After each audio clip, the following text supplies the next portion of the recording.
Hey guys, welcome back. Get ready, because today we are jumping back into the world of Mushoku Tensei. In this video, we're covering volume 24, including chapters 1 to 11. Sit back, relax, and let's get into it. Volume 23, Chapter 1, Strategy Meeting. Last time on Mushoku Tensei, in order to defeat Gisu, Rudeus was able to win over the leaders of the various countries and one of the world powers as his allies. He was successfully able to tame the great empress of the demon realm, Kishirika, by feeding her, and was now aware of Gisu's whereabouts. Gisu was in Behavioral Kingdom. However, North God Kalman III was there as well. Should he win over North God as his ally first, or should he give a call out to Sword God first? Just when I was starting to waver, information from the mercenary group arrived that someone like Rujird was found. The place he was found at was Behavioral Kingdom. Thus, I decided to embark towards the Behavioral Kingdom where the three people, namely Gisu, North God Kalman III, and Rujird, were currently gathered. Part 1. The conference room in the Orsted offices. There, I sat directly across from Orsted. On both sides, Iris, Roxy, Sylphie, and Zenoba could be seen respectively. Roxy was keeping the record of proceedings. Is what happened. I gave Orsted the report of the last sequence of findings all at once. Gisu, North God Kalman III. When I told him that the two of them were discovered in the kingdom of Behavioral, he was in a good mood. It never came from his mouth, but he had an atmosphere as if he wanted to say, "Good job." I also continued my report in high spirits. However, as soon as I reported that Rujird has been discovered, that good mood disappeared. To put it plainly, his expression clouded. Is something wrong? He seems kinda mad, but kinda not. Seeming like a negative aura was overflowing, he glared at me. After all this time, just being glared at won't cause my legs to quake. However, if I don't know the reason, I become a little anxious. In the kingdom of Behavioral, the Ogre God is also there. Ogre God. That reminds me, Ogre Island, where the Ogre God lives, is to the east of the kingdom of Behavioral. No, I didn't forget. However, I need a confirmation. Didn't you say something about the Ogre God becoming an enemy easily? The current generation Ogre God has been an apostle in a past loop. I see. Then the chance that Gisu's location is a trap has increased. Alternatively, Gisu's objective may be the Ogre God. Even if we discuss that in the conference room, we won't understand. Not unless we go there directly. However, we are currently in the conference room. Let's focus on things that can be discussed in the conference room. I'd like to discuss our plans from now on. That included. Yeah. For the present, we have this many materials gathered, so I don't think putting it off and not going to the kingdom of Behavioral is an option. I'll present my strategy. There is the chance that this is a trap by Gisu, or rather Hitogami. However, we don't know when we'll have another chance to catch Gisu, who keeps running about, so this could be seen as the perfect chance. I regret not being able to call out to the Sword God, but I think I should head to the kingdom of Behavioral. Is this okay? I have no objections. In any event, immediately after hearing of Gisu's discovery, Atofe began moving on her own. I didn't hear what route she'll be taking, but I'm certain it will be a while before she arrives. 1 or 2 months, or possibly longer. In order to meet up with her, as well as to tell the people there about her, going to the kingdom of Behavioral is unavoidable. There are 4 things we need to do. Find Gisu and crush him. Find North God Kalman III and persuade him. Find Rujird and persuade him. Find the Ogre God and either persuade or crush him. In that order of priority. If that's okay with you, Orsted-sama? Yeah. Personally, I'd like to meet Rujird before anything else, but even so, the North God should be first. As for the Ogre God, it would be easiest if Atofe ran into him when crossing the sea. If I don't get in contact with her, that's probably what will happen. Or rather, how should I go about contacting her? I don't think there's any way other than the communication lithograph established at Fort Necross. Well, it may be better to put off thinking about that until Atofe arrives. Or rather, there may be no other option. Not having a means of emergency contact is pretty inconvenient. Furthermore, upon locating Gisu, if his gathered war potential is high, I'll call in for reinforcements for our side. The enemy is in the kingdom of Behavior. However, if after gathering our forces in Behavior, it turned out that he had already escaped, then I would look like the boy who cried wolf. I'm sure it's something that happens from time to time, but trust in us will still lower. I don't think it'll be too late to call in reinforcements after Gisu has been discovered. The enemy is there, and we're going to have a decisive battle. It's better not to call in our allies until after that has been decided. If we repeatedly discover Gisu, call in allies, let him run away and disperse, and are unable to gather any allies when the time is right, it would be meaningless. For that sake, I think we should establish teleportation circles at each location for calling in reinforcements. The Kingdom of Bihirul is a small country, but even so, it has 3 large cities. The capital, Bihirul, the second city, Irel, the third city, Hylarel. In the vicinity of each of the 3 cities, I will set up teleportation circles. I throw a glance at Roxy. The number of people who can accurately draw teleportation circles is limited, but I thought something like this might happen and asked my great teacher to prepare a number of teleportation scrolls. Applause, please. A thunderous applause began. Confetti danced and fell on Roxy standing on stage. Roxy held a mic while waving her hand to her fans from around the world, and they fainted one after another. In my mind, at least. Regardless of whether we do or don't discover Gisu, we'll cut off all his escape routes. We'll send people to the neighboring countries and monitor the highways. For this, we'll use the Rudo Mercenary Corps here in Sharia. Rinia and Persena. Aisha will also move, I'm sure. Once the escape routes are closed off, we'll search for Gisu. As soon as he's found, we'll call in reinforcements and crush him in one go. What's important is being certain the enemy is there. After that is to make sure the opponent doesn't run away before our forces are gathered. Fortunately, Beheewal's enclosed by forests, mountains, and the sea, and doesn't have many neighboring countries. It won't be that difficult to prevent him from escaping. Of course, when Kisharika found Gisu with her magic eye, she sensed the presence of Hitogami. In that case, the chances are high that she was detected by Hitogami in return. There's a chance that he has already escaped. According to Gisu's letter, if he was trying to make comrades, then he would even be able to escape the forest. Securing the surrounding countries is just for peace of mind. I see. Then who will establish the teleportation circles? Let's split the work. The 3 of us will divide the locations between us. Wouldn't that be a problem, though? After all, Rudy's the one being targeted. Yeah. At Sylphie's words, I nodded. Putting whether or not to believe it aside, Gisu's letter said that the one being targeted is me. If I act independently, it's quite possible for me to fall into a trap. The danger of each of us getting crushed separately also exists. However, thanks to Orsted-sama's bracelet, I can avoid Hitogami's surveillance. Gisu and Hitogami can't sense me or Orsted-sama or the people around him. Nonetheless, this is Gisu we're talking about. He may be able to find me with anachronistic methods. In other words, finding me with normal information gathering methods. That's why I'll disguise myself. Before I'm discovered, I'll quickly establish the teleportation circles. Regardless of whether or not it's a trap, I shouldn't show myself too quickly. Thus, I'll use a disguise.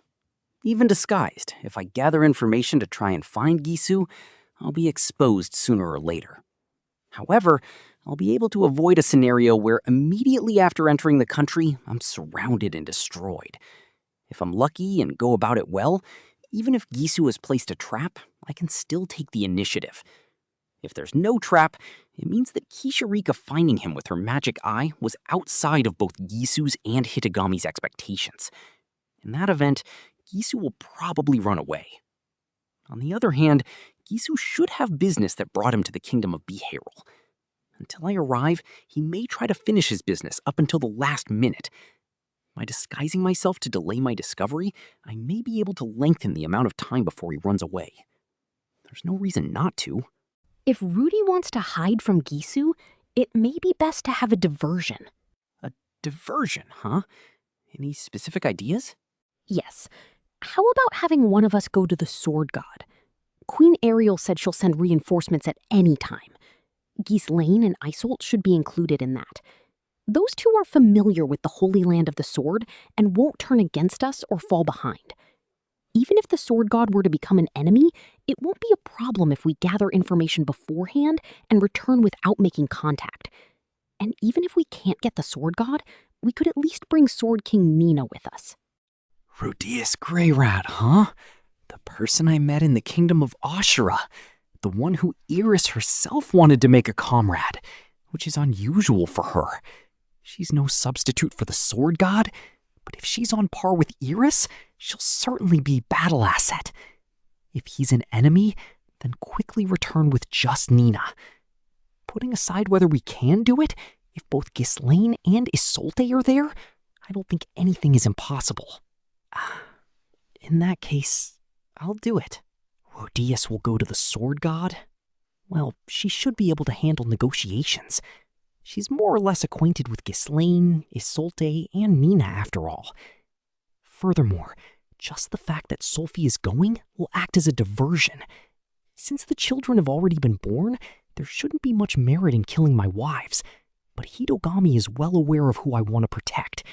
If my wives go different ways, my whereabouts become harder to discern. However, there is one concern. Isn't it dangerous? Of course there is danger. However, we know Gisu's whereabouts, so I think the danger will be little. Roxy, wouldn't Hitogami know what is most important to Rudy? If we go, wouldn't it be successful as a diversion? But, if you think about it that way, isn't my plan problematic?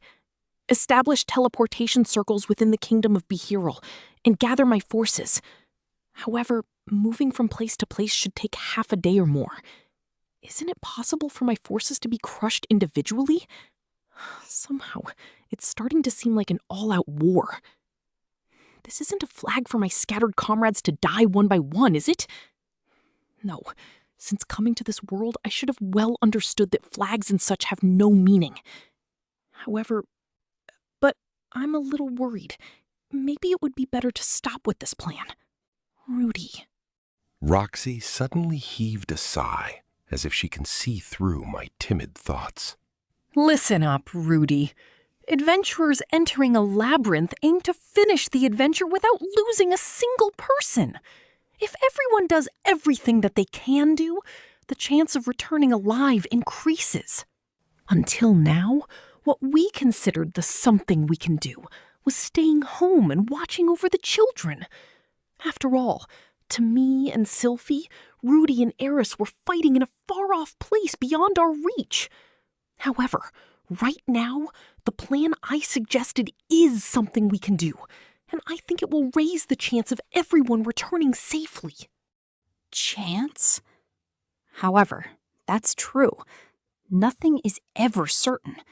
Even if you think it's completely safe and certain to succeed, unexpected situations can occur, and something you didn't think about can cause it to fail. I know that Rudy wants to keep us safely locked up at home. However, even if we're locked up, if you lose, it's the end. We'll all be annihilated. There's a risk to everything. Let's brave the dangers so that we can all be smiling in the end. If anyone dies, would I be able to smile? I go to the kingdom of Bihirul, and when I come back, Roxy, Sylphie, and Eris are gone? Would I be able to smile then? No, I wouldn't. Rudy, we're already parents. Let's not just look at ourselves, but into the future. At those words, Paul's face suddenly crossed my mind. If Paul were alive, at this moment, what would he say? When he went to the teleportation labyrinth, he took me along. Before then, when we were living in Buena Village, at the very least, Paul didn't lock me away at home. I'm sure he was doing his best to protect me, but in that village, where if you walk away a bit, you may come across something dangerous, he let me walk around on my own. Zenith, too, when she wasn't pregnant, worked in the village's clinic. Even when she was pregnant, during her stable period, I think she went toddling out a few times. Paul wasn't always right. He didn't have any clear enemy. However, right now, I'm still alive. Thinking of it like that, saying no to everything is a bit overprotective. No, but the circumstances are completely different. Yeah, it's just as Roxy says. We'll bear the risks. When the enemy's defeated, as long as one of us remains to take care of the children, it will be fine. That's right! Eris nodded to Sylphie's words. I don't know if she was able to follow the conversation up to here, but at least she was in agreement with Sylphie. Zanoba and Orsted didn't answer, but they didn't voice any opposition either. Okay, then let's go with that. Any objections? No objections. Then let's go with this plan. While hiding my presence, we'll split up to find Gisu. And if he's found, we'll close off his escape routes and wait for reinforcements, then crush him. Then next, let's work out the specifics. All that's left are the details. Part 2.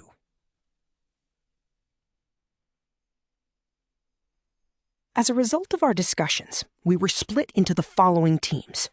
The team going to the neighboring countries to close off Gisu's escape routes, Aisha, Rinia, Persena, and the rest of the mercenary corps. The diversion team going to the Holy Land of the Sword to get Nina, Sylphie, Ghislaine, and Isolde. The team going to the capital, Zanoba, Julie, and Ginger. The team going to the second city, Rudeus. The team going to the third city, Eris and Roxy. After each team sets up teleportation circles, they will separate and search for Gisu and the North God, just like Sylphie proposed earlier. Zanoba will mainly do information gathering. Eris and Roxy will deal with the Ogre God. The team that eliminates the escape routes will take orders from Aisha, so it'll probably work out fine. My job became related to Ruijerd. The Ogre God who has been referred to as this and that since long ago, the North God Karlman III, who just so happens to be going to the Kingdom of Behavioral, Ruijerd, who has deep connections with me. We can't quite predict Gisu's movements, so we ended up splitting our forces. It would probably be best to leak some information and play it by ear. The members going to the Kingdom of Behavioral will move out immediately. If we waste time, Gisu's whereabouts may become uncertain. I don't want to have to search for Kishirika over and over again to get her to find Gisu. Sylphie will move out a little after that. Ariel said she will send reinforcements immediately, but she has her own circumstances. Ghislaine and Isolde probably won't arrive in just a few minutes. Julie, Ginger, Rinia, Persena, and the rest of the mercenary corps have their own jobs that they're still in the middle of, so we'll tell them to prioritize this instead. It may be unreasonable, but this is the critical moment. We have to do this, even if it's unreasonable. Is this a chance or a trap?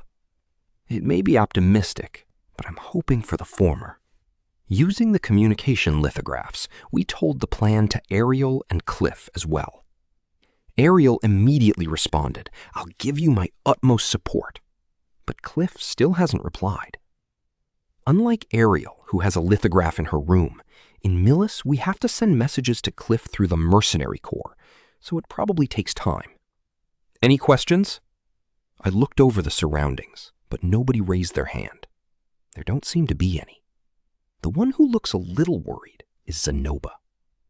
Looking at the state of affairs, higher priority is given to the third city, which is closest to Ogre Island, and the second city, which is closest to where Ruijerd was spotted. But the capital has the most people, so it may be the most dangerous. Ginger's information gathering abilities are high, and Zanoba's a powerful combatant, but he's weak to fire magic. Don't end up dying now, or so my thoughts. Zanoba, be careful. I know. However, rather than for myself, I'm worried about the shop. Oh, that's right. For the record, whether it's the store or the factory, they should still go on even if the top brass isn't there. However, if neither Zenoba nor Julie are there, if some major trouble occurs, I don't know how it will fare. So, you wanted to leave Julie behind? I promised I wouldn't leave her again. Zenoba's really loved by Julie.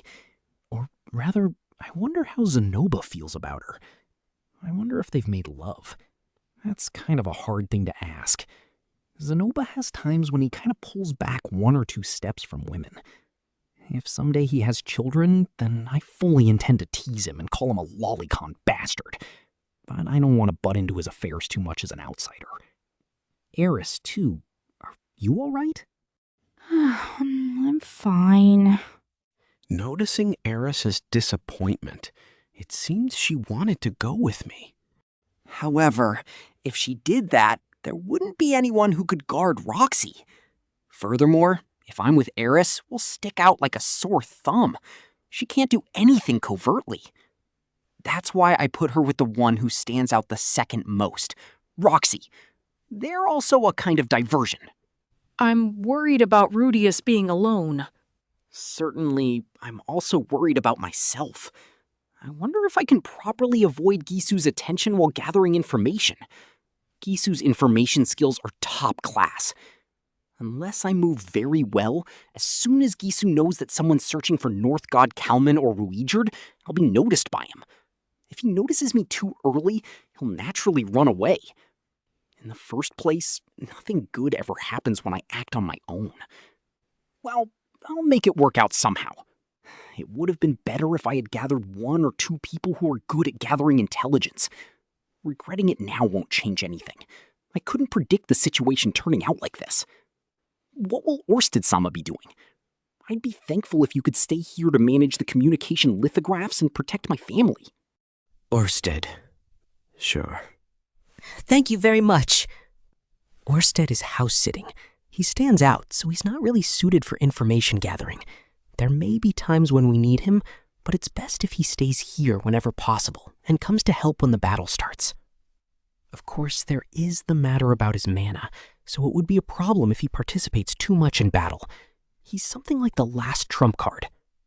Or rather, it's for the sake of preserving his mana that he has me as a subordinate.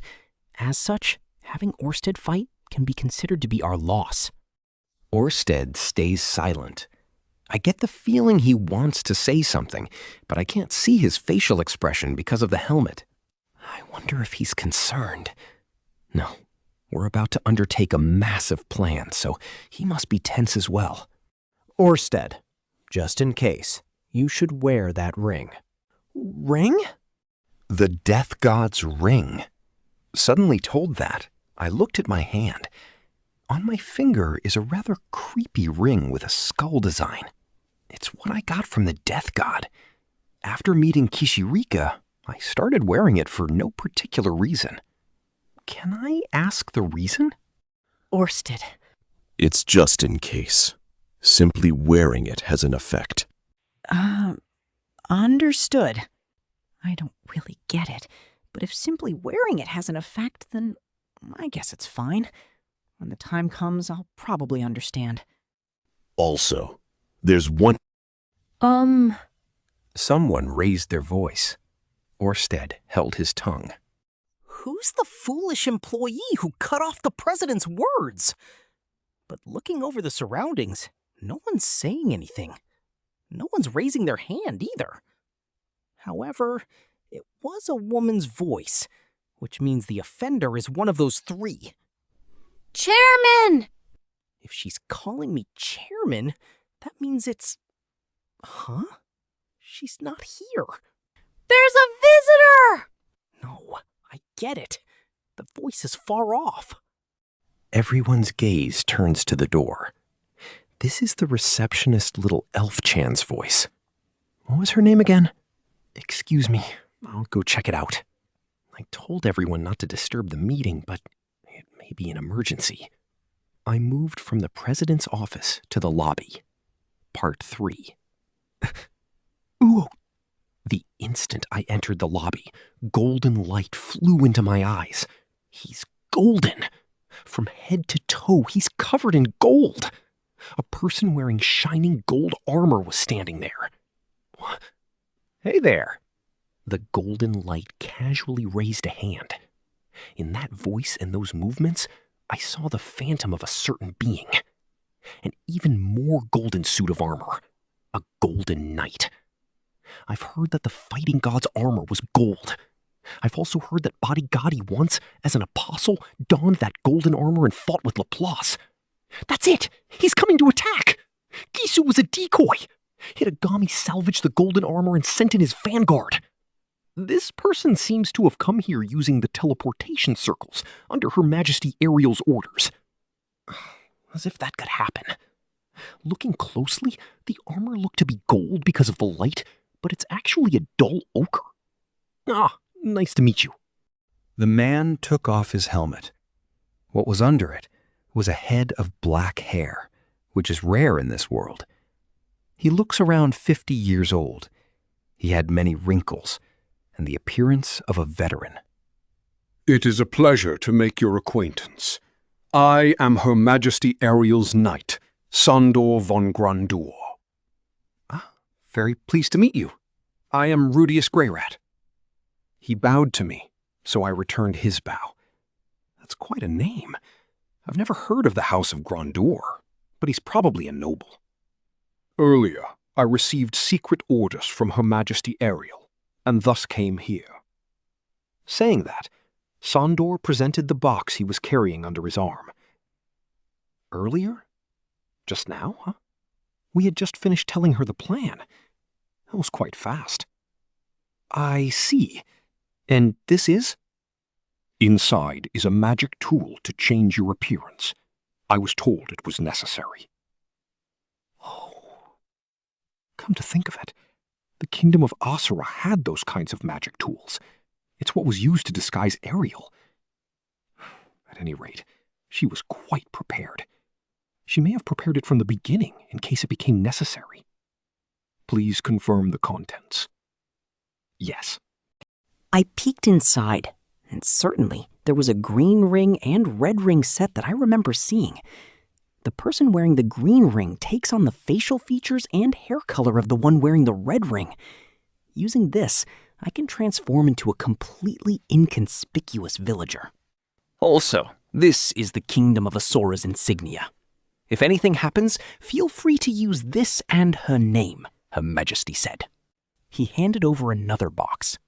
Looking inside, there certainly is a medal bearing the crest of the royal family of Asura. Since it's brand new, she probably thought writing a letter each time was bothersome and had it made for me. It looks like I have another debt towards Ariel. Furthermore, we were ordered to give assistance to Rudeus-sama. Assistance? In other words, a filler until reinforcements can come. As expected, it's hard to send a Sword King and Water Emperor on a sudden trip, so she sent some knights that seemed to have some free time. No, calling him filler would be unfair to him. He's also a fine reinforcement. Ariel should have chosen someone who can maintain confidentiality, someone who won't talk about the teleportation circles. We? Yes. Come on, say hello. Sandor gestured with his chin, and the wall moved. The large suit of armor that was standing like an ornament in the corner of the room moved. I didn't notice that armor being there. He really has a weak presence. However, once you notice him, he has quite a presence. Heavy, dark gray armor. He's very wide, and on the back is a gargantuan battle axe. It's an axe warrior. I'm Doga. Ah, nice to meet you. I'm Rudeus Greyrat. It seems his name is Doga. He seems to be an armored knight, not an axe warrior. However, even though his name and build are very rough-seeming, he has a kind face. He doesn't talk much, but he has the feeling of a kind giant. He seems to be in his 20s. No, he may even be in his teens. Sandor, on the other hand, is a middle-aged man with decent looks covered in ochre. It's the kind of pair that would appear together during a boss fight in some castle. Now please give me orders. I can do anything you want. Well, he went through the trouble of coming here, but what should I have him do? Would the proper thing to do be putting him with the mercenary team? No, putting him with Zenoba would also be good. However, there will probably be fighting. Chandel-san? Can you fight? Yes, of course. I'm the strongest knight of the Kingdom of Asura. The strongest, huh? However, Ghislaine and Isolde probably aren't included in that. It'll probably become a fight with someone on the class of the major world powers. Is that all right with you? It's all right. From the moment I decided to serve Her Majesty Ariel, I've been prepared to throw away my life. Then I guess it's fine. Ariel may also have sent him intending for him to be disposable. I'll put him with Zenoba. Now wait a second. Isn't it a little strange? Wasn't it just now that I contacted her? Even if you say that Ariel works fast, isn't this too fast? He may really be Hitogami's. It's you, huh? I turn around and Orsted was standing there. Seeing him, Sandor bowed his head. It's nice to meet you, Dragon God Orsted-sama. I'm glad that you seem to be able to suppress your curse more than Her Majesty Ariel has said. I look over and little Elf-chan looks up at Orsted with her hands held together, as if she's deeply moved. What is this? Could this be her first time seeing him? It's true that he's wearing the helmet, but the curse seems to be surprisingly ineffective. No, more importantly, what about Sandor? Are you serving Ariel now? Yes, I have a certificate too. Saying that, he took a note out of his pocket and showed it to us. It certainly says, "It bears Ariel's signature and the Kingdom of Asura's coat of arms. Did he bring it with just for this purpose? Since I suspected him earlier, that looks suspicious instead." You guys go with Rudeus. Gisu shouldn't know your faces. Acknowledged. Rudeus, that's okay with you, right? Huh? Yes. He suddenly appeared, and it was suddenly decided. Well, if Orsted says to do it, it's fine, but... No, it's not okay. Wait a minute. Please don't suddenly decide for me. In the first place, who in the world is this person? Orsted. He's... Orsted cut off there. When I look over, Sandor has his finger to his lips. If you don't know, it's best if you don't find out. Right now, I am Ariel-sama's knight, and will be giving my assistance to Rudeus-sama. Since he's saying that, he must be a well-known person. Who is he? I don't get the feeling that he's one of the world powers. He looks weak. A famous person that seems to know Orsted. For example, a member of the dragon race? Will it be okay? If it's him, there's no problem. I was also worried about you acting on your own. However, he's suitable. There's little chance of him being an apostle, and he should be good at information gathering.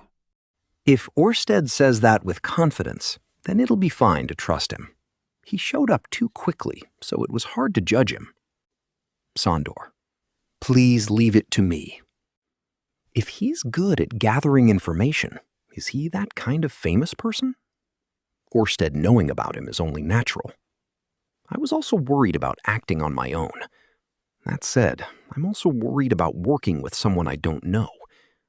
However, if he's someone Orsted trusts, then there's no reason to doubt him, right? Rudeus Greyrat, I understand. In that case, please participate in the meeting. But though I said that, it's currently about to end. Sandor, yes, sir. After I finish explaining everyone's jobs, I'll ask Ariel.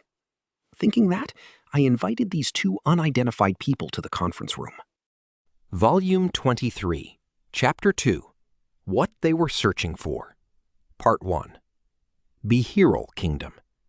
To the east of the central continent, the country is surrounded by mountains, sea, and forest.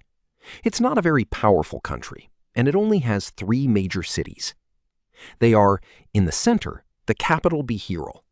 To the south, the second largest city, bordering the forest, Alel. To the east, facing the sea, is the third largest city, Halalal. Those are their locations. It doesn't have any special features worth talking about. I guess the one thing worth mentioning is how large it is. Despite not having the same level of combat power as the neighboring countries, it covers twice as much land. It's connected to 2 other countries by highway. However, the Bihirul Kingdom doesn't get attacked. In the east of this northern land is the continuation of a powerful era. This kingdom, lacking in fighting force, for some reason, isn't attacked. The reason behind this is the existence of the Ogre tribe. The Bihirul Kingdom has close ties with Ogre tribe living on the lone island of Onigashima. Long ago. Although I say that, the Bihirul Kingdom was only formed after the Laplace War, so it's 50 to 100 years ago at most.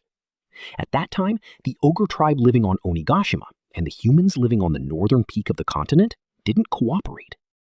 Although there may have been small exchanges with those living in the sea, at the very least, the Ogre tribe members in human cities didn't selfishly swagger around. At that time, the Ogre tribe had a problem.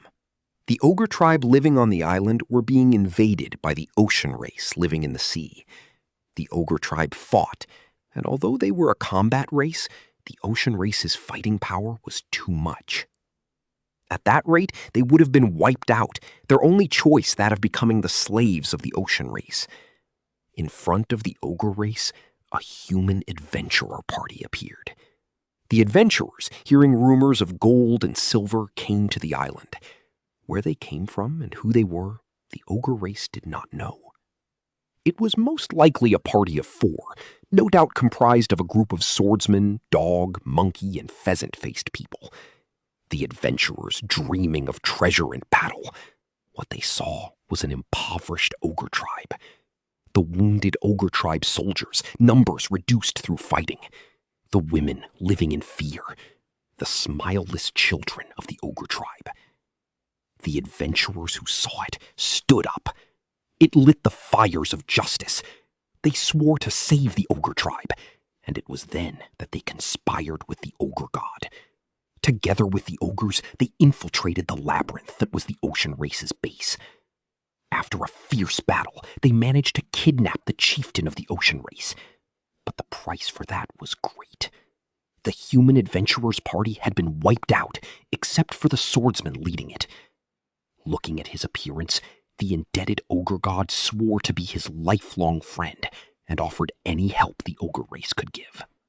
And the shocking truth, he was the prince of an emerging country on the other side of the sea.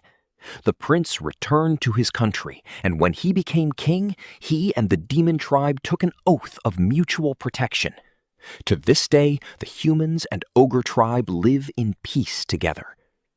Well, that's roughly the story behind the foundation of the Bihirul Kingdom. I don't really know how much of it is true. In any case, the Bihirul Kingdom is protected by the Ogre tribe, a large combat force. So despite its fertile land, it isn't invaded by neighboring countries. It is being protected. The Bihirul Kingdom is that kind of place. As a group, we are heading towards the second largest city of Irel. There are 3 members. Claiming to be a knight of Ariel, the man in sand-colored armor, Shandor. His subordinate in gray armor, Doga. And me. Using their magic tool, I changed my face, and on top of the magic armor Mark II, I had on another set of armor. In addition, mounted on the back of the Mark II are magic tools that Roxy developed. If the button near the waist is pressed while pouring magic power into it, the scroll in the corresponding slot automatically activates. With 5 by each hand, there are 10 types of scrolls in total. Because you don't have to take out each scroll, it's extremely convenient. But to carry all those folded scrolls ready for activation, it's become like a rather bulky backpack. Because it looks somehow steampunk, I decided to call it Scroll Vernier. Along with the Gatling gun, it is the second Roxy machine. Magic armor, scroll vernier, and armor. I, Wearing all those and a mantle on top of it all, was more than 2 meters tall and looked like a walking suit of armor. It's the perfect disguise. While working as bodyguards, practitioners of the North God style are all over the place.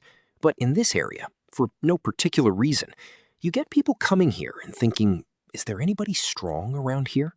Visually, it should seem like Shandor is the leader, and we followed him here. By the way, I'm going by the name Clay here. We're getting around by carriage. Currently, I'm one of 3 armored knights, traveling by rumbling cart. The number of armored knights is 3. Although we do stand out, in this world, it's not too rare a sight. In the Magic City Sharia, you wouldn't see too many armored adventurers, but in the Behavioral Kingdom, you'll see all kinds of people like that. So, while moving towards our location, allow me to provide a simple introduction for my 2 companions. Shandor von Grandor, Asura Kingdom's Golden Knight leader. He was originally a mercenary with no affiliation. He spent a lot of time in the Strife Zone, but at the time of Ariel's coronation, headed towards the Asura Kingdom. He liked the look about Ariel and attempted to serve under her, but during the time he spent trying various methods to work for her, he caught Ariel's eye, and she asked him to appeal to her. It was then that he rose to his position. When I heard the story, it made it seem like all he was good at was kissing ass, but Ariel wouldn't make someone whose only skill is sucking up the knight leader. In any case, something about him must have stood out.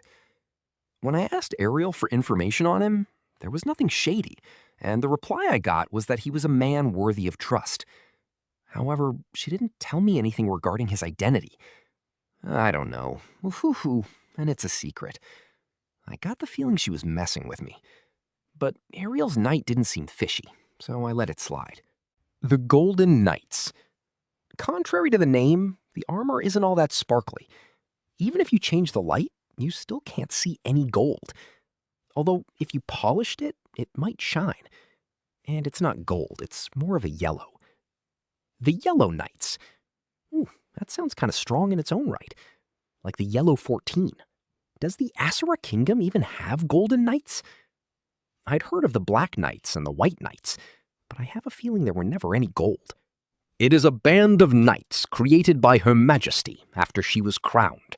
Their official duty is that of protecting Queen Ariel, but if it be by Her Majesty's order, wherever it may be, we will complete our mission, through the use of forbidden teleportation magic circles, if necessary. In other words, Ariel's own private army. Originally, it was founded for helping the cooperators. Oh, so it was established for us. She is indeed loyal and scary. What will Ariel request in the future? Although, if Orsted says to return. Although, since it has just been established, its numbers are but an elite few. I may not look it, but I am a practitioner of the North God style. Although he said that while laughing, Shandor did not have a sword. Even though you don't possess a sword? I think this is far stronger than a sword. He said while spinning around a metal rod. He seems to fight with a polearm. A polearm user? This is my first time seeing it in this world. Originally in this world, because of the impact of the Supard race, pole-like weapons aren't looked upon very well, and as a result, only swordplay was developed. That said, whatever weapon the sword god himself used, it wouldn't be odd. Although he's most likely no longer a swordsman, the North God is probably something closer to a ninja. The long reach gives it an advantage. So that's how it is. With the sword god style, it's possible to make someone go flying at an unimaginable distance. In the water god style, no matter what direction the attack comes from, it can be deflected, which is why it's strong. By not using a sword, you can use a longer weapon from the beginning. It's a simple theory. In my previous world, such thinking was commonplace, and weapon range kept extending. But it was different here. Following that thinking, swordsmen wouldn't be considered special. The strength of swordsmen is the fact that their wounds can be healed in an instant with healing magic. Because the people in this world possess such high vitality, enemies must be taken out in a single hit. So, unfortunately, Shandor's polearm technique is on the losing side. Doga over here is also a member of the Golden Knights. Yup. Doga. He doesn't have a last name. He was born in the Donati province of the Asura Kingdom. Originally, he was a soldier of the Asura Kingdom. He was a gatekeeper for the imperial capital. But when Shandor was appointed, he saw excellence in him, and he was scouted. I'm also scouting. Creating the ideal knight band is the job of the captain, after all. From here on out, it is my intention to continue to recruit strong forces. I guess of the captain, huh? Now that I think about it, Therese, the captain of the Miko's guard squad, was the weakest of them all. In an organization, the leader doesn't always have to be the strongest. The important thing is their commanding ability. But, Doga-san, contrary to the name Golden Knights, your armor isn't remotely gold at all? Huh. Besides formal occasions, only an idiot would wear such conspicuous armor. Reasonable point, which means Shandor would usually wear much flashier armor. Ha, I get it now. That's why when I showed you the letter, you gave me a suspicious face. If it was going to be like this, I would have worn my formal armor. I can tell you it wasn't like that. With Shandor laughing cheerfully, it's impossible to see him as a bad guy. But Hitogami's apostles are neither good nor bad. Orsted and Ariel both said it was okay, but I alone will remain vigilant. Anyhow, there's very little snow around here. As Shandor said that, I surveyed the surroundings. The plain around us is lightly decorated with snow. However, it's not enough to interfere with the carriage. Originally, it was too much for farming. The ground was barren and chapped, and the fields wouldn't grow anything. Even far away, the ground here is known to be lifeless. Speaking of the ground around here, at this time of year, it's usually buried in snow. But the Bihiro Kingdom has less snow than I thought. Although the wind is cold and dry, there is simply very little snow. I wonder if it's because of the mountain. What does the mountain have to do with this?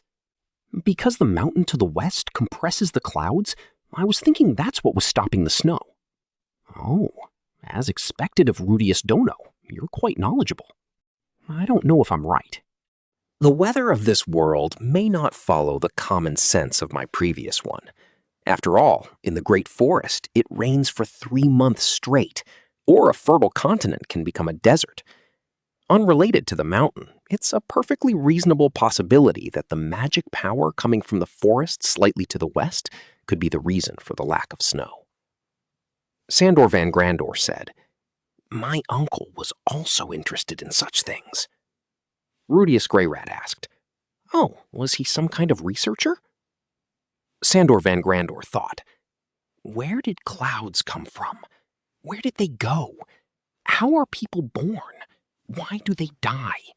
He spent every day looking at the sky, pondering such things.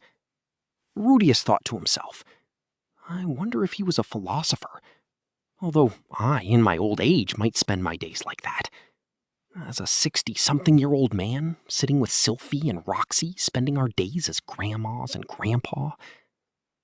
No, Sylphie is of the mixed-blood long-eared race, and Roxy is from the Miggard race, so they would still be young. Eris, even as a grandmother, would give off an energetic vibe. I would be the only old-seeming one. Sandor Van Grandor said, "That's another philosophical thought." Rudeus vaguely answered, "Philosophy?" Sandor Van Grandor enthusiastically said, "Philosophy is, a magical thing." Rudeus determinedly said, "Leave it to me." On the way, we were attacked by something demonic. It wouldn't be wrong to say this country has a lot of forests. The highway we were on ran right next to one. As we were attacked, it gave them a chance to demonstrate their abilities. The Asura Kingdom is the greatest, is often said, and these men definitely had the ability to support it. The excellent Shandor with pace and finesse, and Doga, defeating enemies in a single hit with his giant axe, is what I saw, or it more accurately, is all I could see. That said, even the worst of swordsmen would understand the situation. Although it wouldn't even be a fight against a world power, at the very least, they would be considered more than a slight nuisance. As I realized that, we had arrived at the second largest city, Irel. Part 3. Second city, Irel. As far as I can see, it's a nondescript city. It's completely surrounded by walls, and street vendors are lined near the entrance. It's this world's most popular structure. Even more so than Magic City Sharia, the number of wooden buildings would be a feature, if I had to call it that. A wooden building with an extremely tilted roof is distanced from its neighbors. Being surrounded by forest, it's only natural that they'd have a lot of wood. Leaving the horse and carriage at a stable, we walked to the inn. It was then that I noticed that the number of street vendors began to drop. It was somewhat quiet. Because there aren't many customers, the number of vendors is just as small, is the reasoning you would expect. But contrary to that logic, there was a large number of adventurers. Since earlier, we've been passing a lot of armor-clad warriors and magicians wrapped in robes. The number of adventurers and street vendors don't match. There has to be a reason for this. Or maybe the problem isn't so clear-cut. Whoa! While I was looking around, I had bumped into someone on the road. Oh. They were a large person, standing at about 2.5 meters. Even in my armor, I have to look up. If there was a half-giant race, they would have this kind of feeling. His skin was reddish-brown, and hair dark red. Covered in muscles, his arms, legs, and neck were all thick. Most notable was his head. It was huge. His jaw was even bigger, sticking out. And peeking through the mouth were fangs.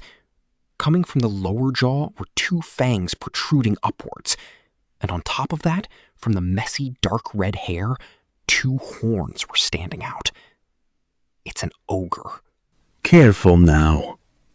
The ogre I had bumped into took one look at me and continued down the street.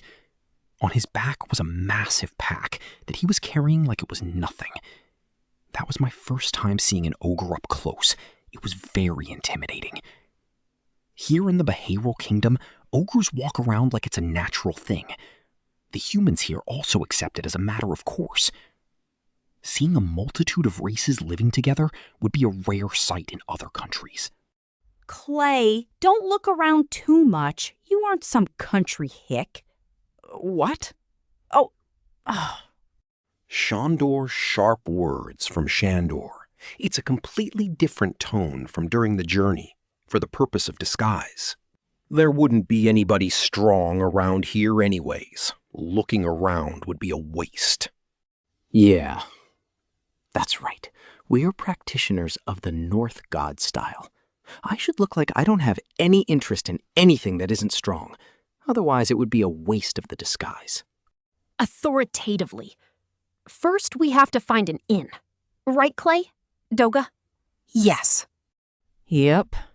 The coachman like Doga is the same as ever, but Shandor is completely opposite. He's doing a great job in his role.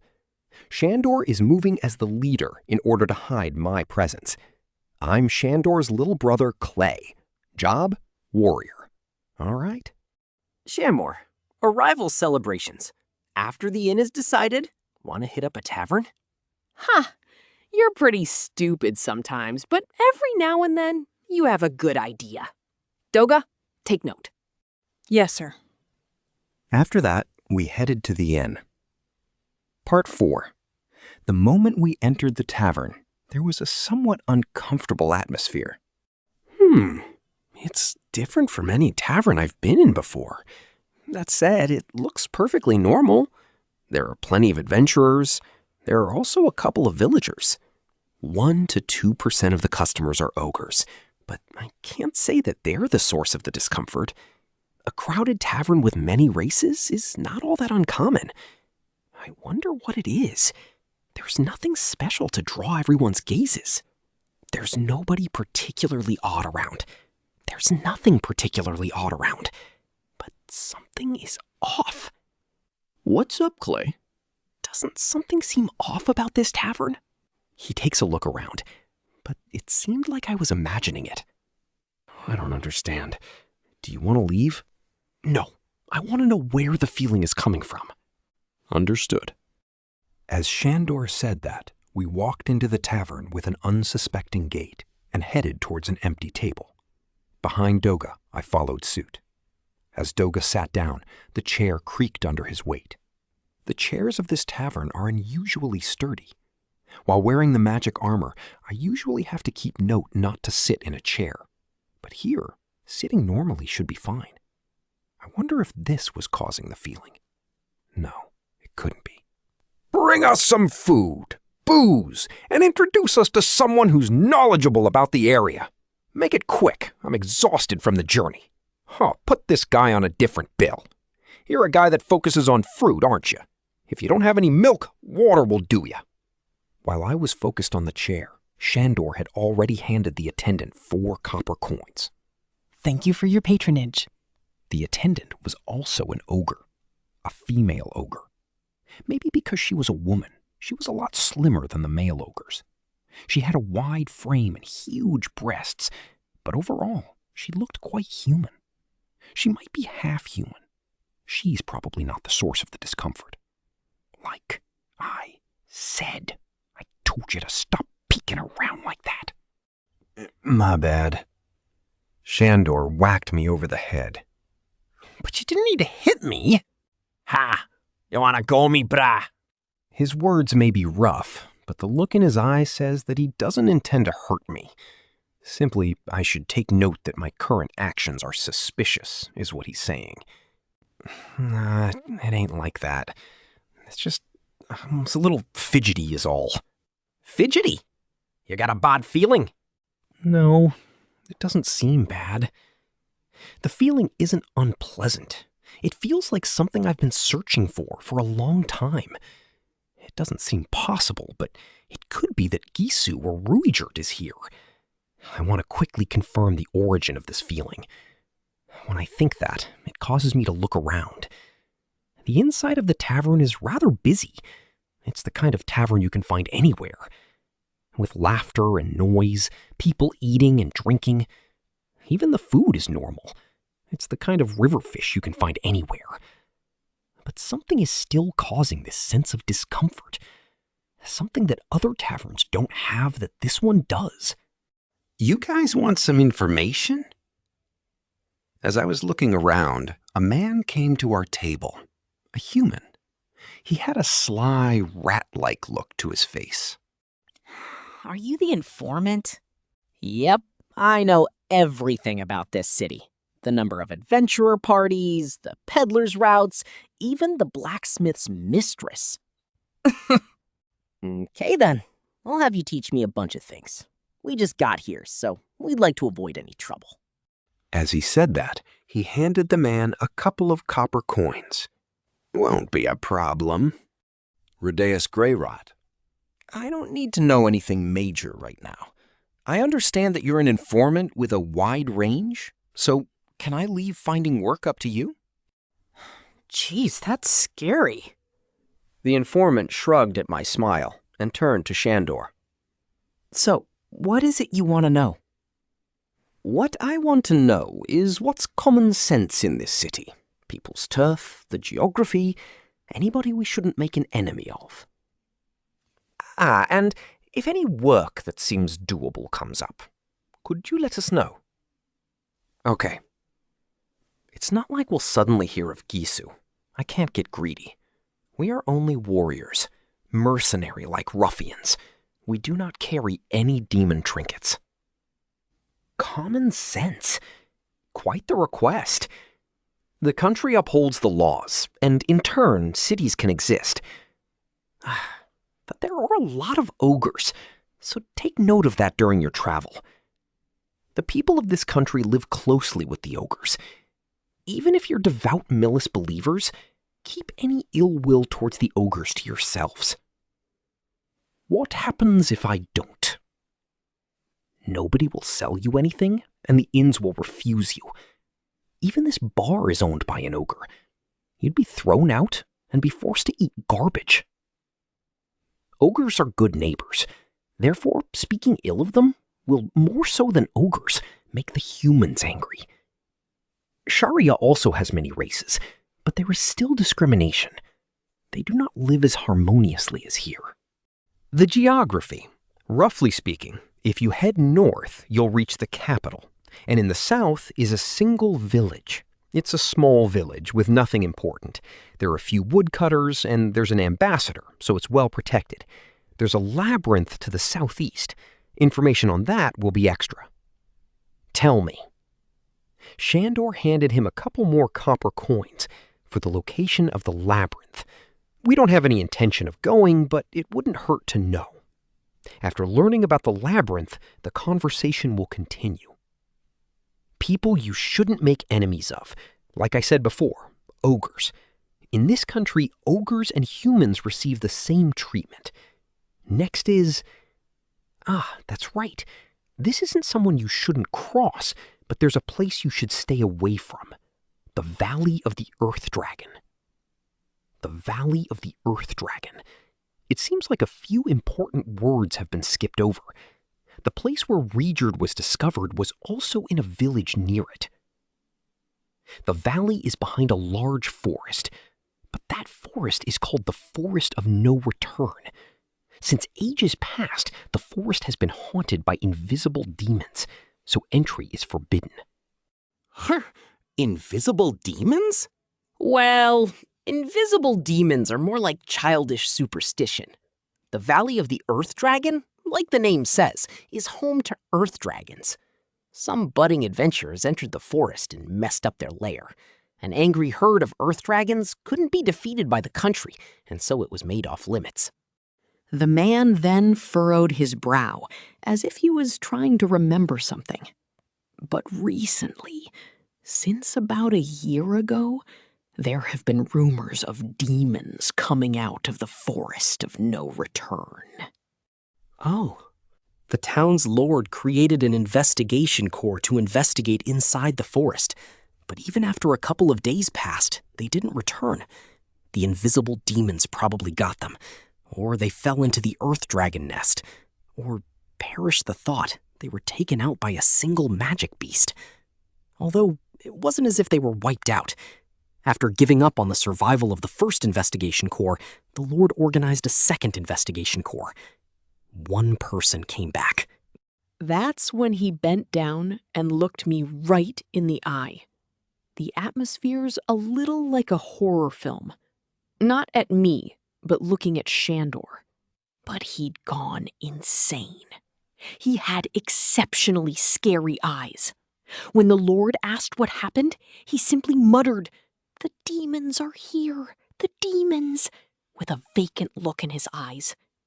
After witnessing that, the Lord became quite frightened and ceased the investigation effort. Killed by earth dragons was the official cause of death announced. And because of this incident, the other word used was forbidden. The truth is hidden and has been processed as another unsolved case. This was about half a year ago. When you think about it, it was a good thing. Recently, the story has reached the palace in the capital. The king said, even though there is a village so close, we cannot leave it alone while we know nothing. And so, the king has organized a punitive force. So currently, members are being gathered in the capital for the force. The man looked up. And so, for the identity and location of the demon, there's a special bounty. We're talking 10 Bihalil gold coins. It seems like the kind of work you can do. I see. Invisible demons. It's a little different from the information I heard about Rejerd's location. I wonder if it's that kind of thing? Originally, Rejerd went to the village without any purpose, and he heard about the demon. A demon came out of the Forest of No Return.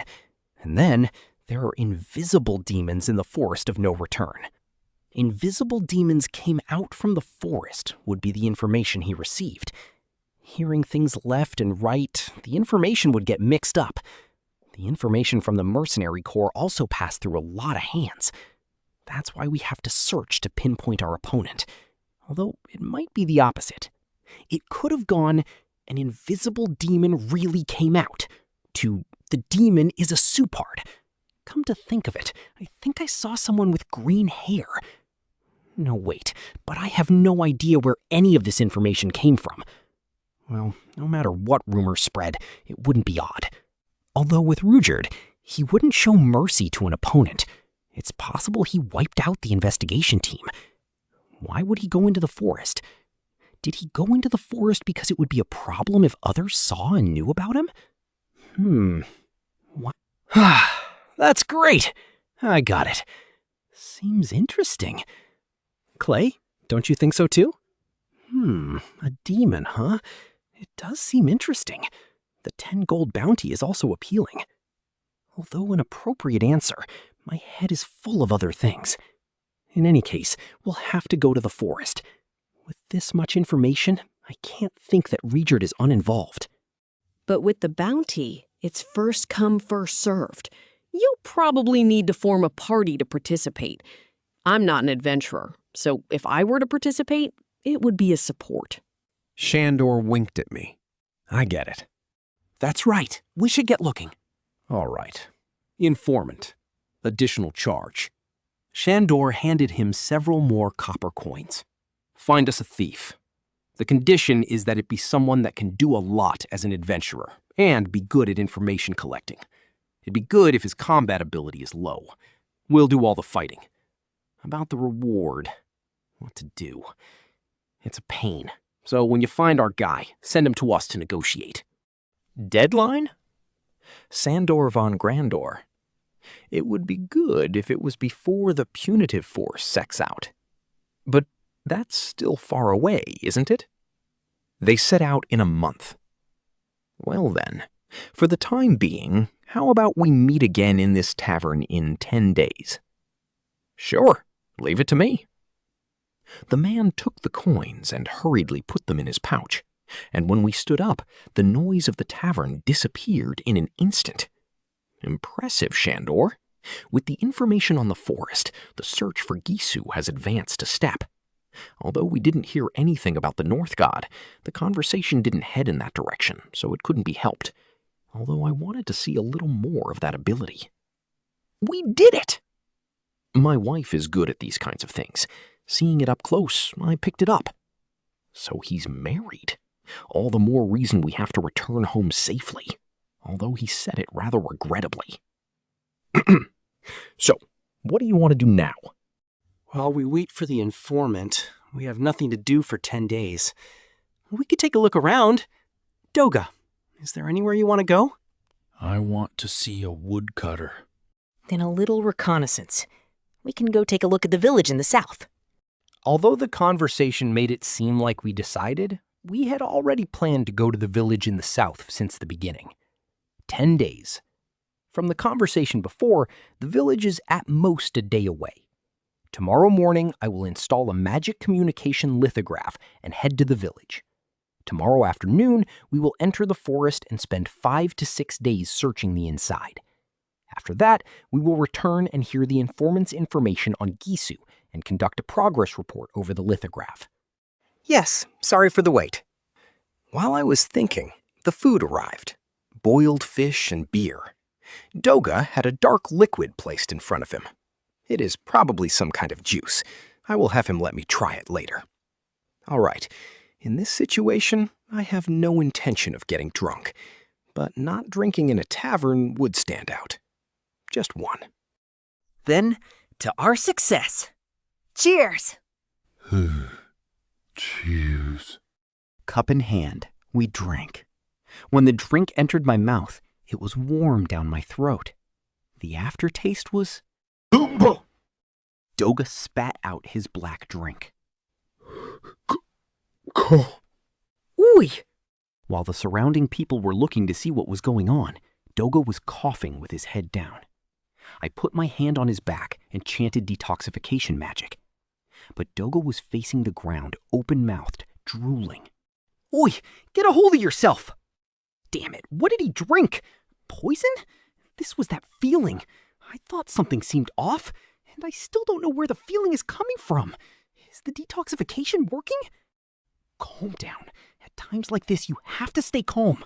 First, if I knew the poison in this drink... You! What's your excuse? I'm sorry. Shandor yells at the nearest person. I have to be calm. I reach for the cup Doga was drinking from. I hold it up to confirm the smell. Huh? This smell. Could it be? He was human. I thought because of his size he was an ogre. I made a mistake. Like I said, what did you give him to drink?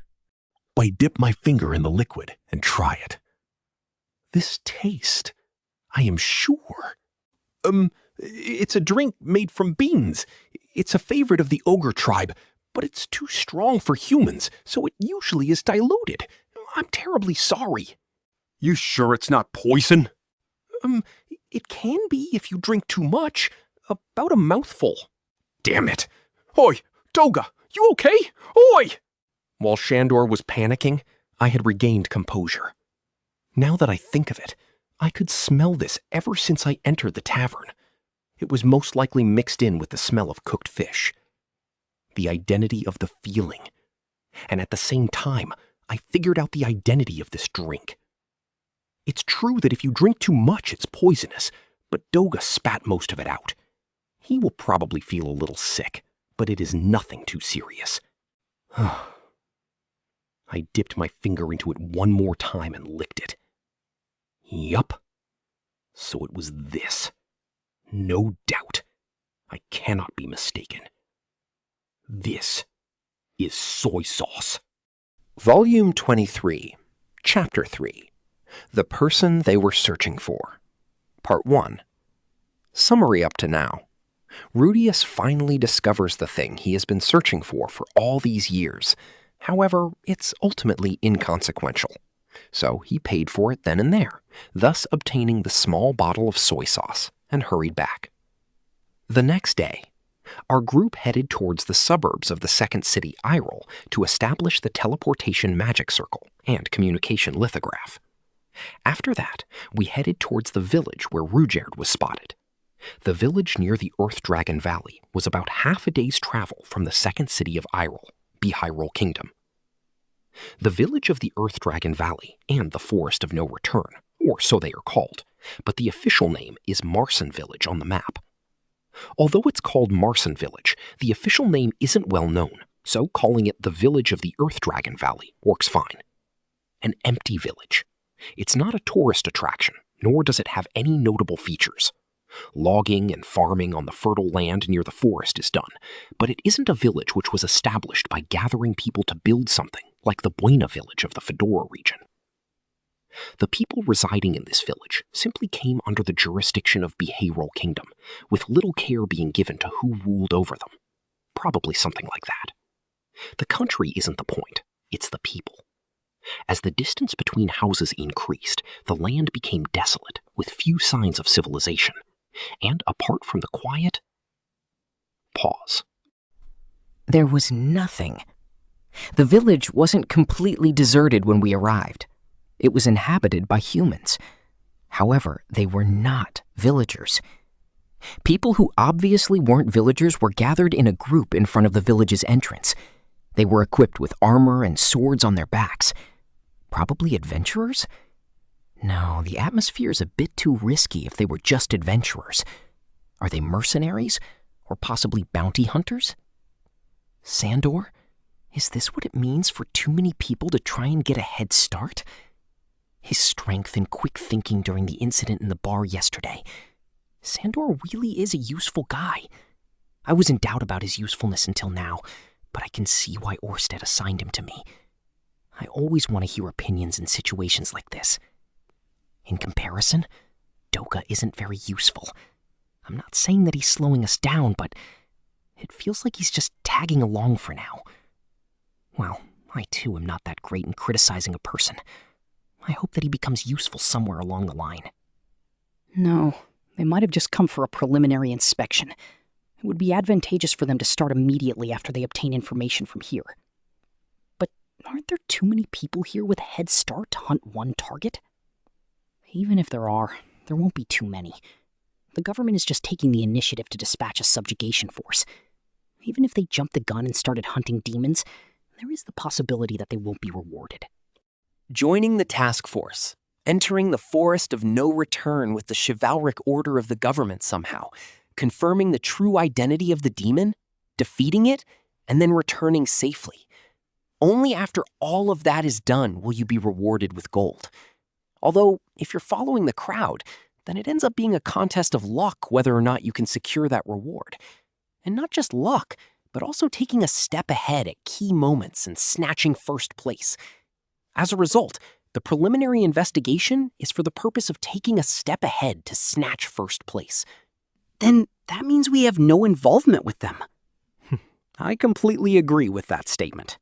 As he laughs, Sandor starts entering the village, lodging at a suitable building in the plaza. At the plaza, you wouldn't believe that the village was deserted, considering the crowds of people that were gathering there. Everyone is frantic. However, it's somewhat convenient that there is a crowd. It should be easy to mingle in the crowd and begin gathering information. Leave? Or so I thought, but I was told instead to leave. Well, of course, it wasn't actually directed at me. I heard the voice from the entrance of the plaza. Some members of the task force are leaving the plaza with unpleasant looks on their faces. When I looked at the spot where the shout came from, I saw an old woman with a cane yelling. "Get out! There ain't any demon coming out of this forest! The forest people have been kindly protecting the forest and us! Anyone who wants to hurt the forest people, get out!" Though unsteady, the old woman was thrusting her cane. She got closer to the large group of men in the plaza and started hitting them with it. Snap!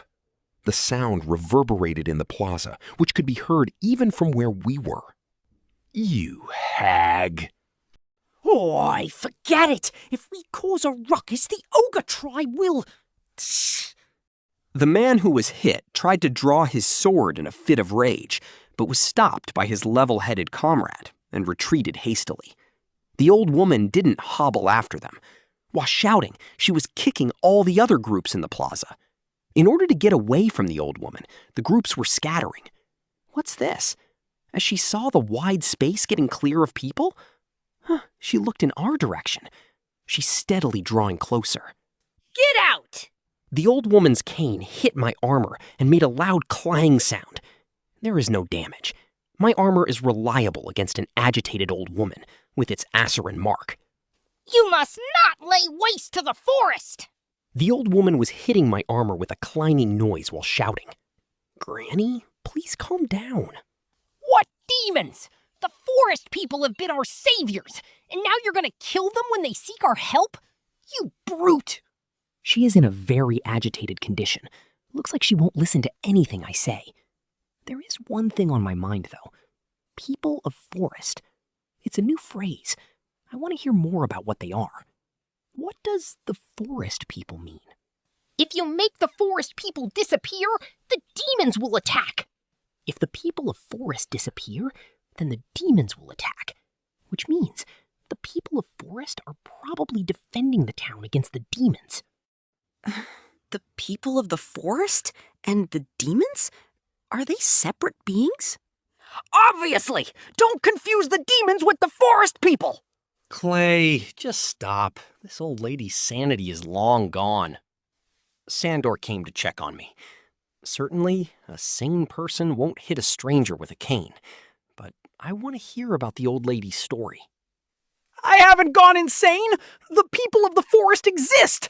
During my youth, I was rescued by them when I was lost deep in the forest. Apart from that, my great-grandfather was also saved when he was a child." During her youth means possibly 20 to 30 years ago. This old lady looks a little over 60 years old. And the great-grandfather of such an old woman? Possibly a little over 100 years ago. But it's been at most 10 years since I parted from Rudeus. Then perhaps Rudeus isn't related to the people of the forest? But The people of the forest aren't demons! Why would you try to kill them? Stupid! Get out, stupid! Stupid! Stupid! the old woman had been striking at my armor for a while, but before long she ran out of steam and had sunk to the ground in exhaustion. Granny, would you tell me your story in more detail? I estimated that she was calm now and smiled at her. Rudeus might not be here, but by some chance, I may be friends with the people of the forest. They may be the survivors of the Supard village that Rifujin has been looking for all this time. Part 2. She was unable to conceal her agitation. Despite her attitude being like that, she had been calmly talking to me for some time. Based on this development, is it the Supard race or Rifujin? I don't know. But because of the flow of events in Beharrel Kingdom, I somehow understood what was going on. Forest people. It seems even before the old lady was born, the so-called people of the forest were already present. They rarely ever showed themselves outside of the forest. But sometimes, ever so rarely, whenever a villager was lost within the forest and was being hunted or on the verge of death, they were saved by the forest people. The villagers, including the old lady, don't know who or what they are, but there was folklore surrounding them. A long time ago, just shortly around the time when the war against demons was about to end, demons that couldn't be seen by the naked eye were inhabiting the forest of no return. At dusk, the invisible demons came out to kidnap livestock and children to consume them. The villagers hoped to defeat the demons one day, but were ultimately powerless and thus lived in fear. And then, at that time, the people of the forest appeared. They made a proposal to the villagers. We'll take care of the demons, but in exchange, we want to live in the forest. However, our existence must never be known outside the village. The villagers agreed to the proposal, and the people of the forest took up residence deep inside the forest. They don't know how the forest people dealt with the demons. After that, the demons stopped coming out of the forest. Even now, the people of the forest are still protecting the villagers. Upholding their part, the villagers raise their children to give their gratitude to the forest people, but are taught to tell no one about it. To lay waste to the forest people like that, what an outrageous thing to do! The old lady brought it to an end with that. I see. Thank you very much. I don't know if what she said was true or not. It's such an old story, it seems almost completely fabricated.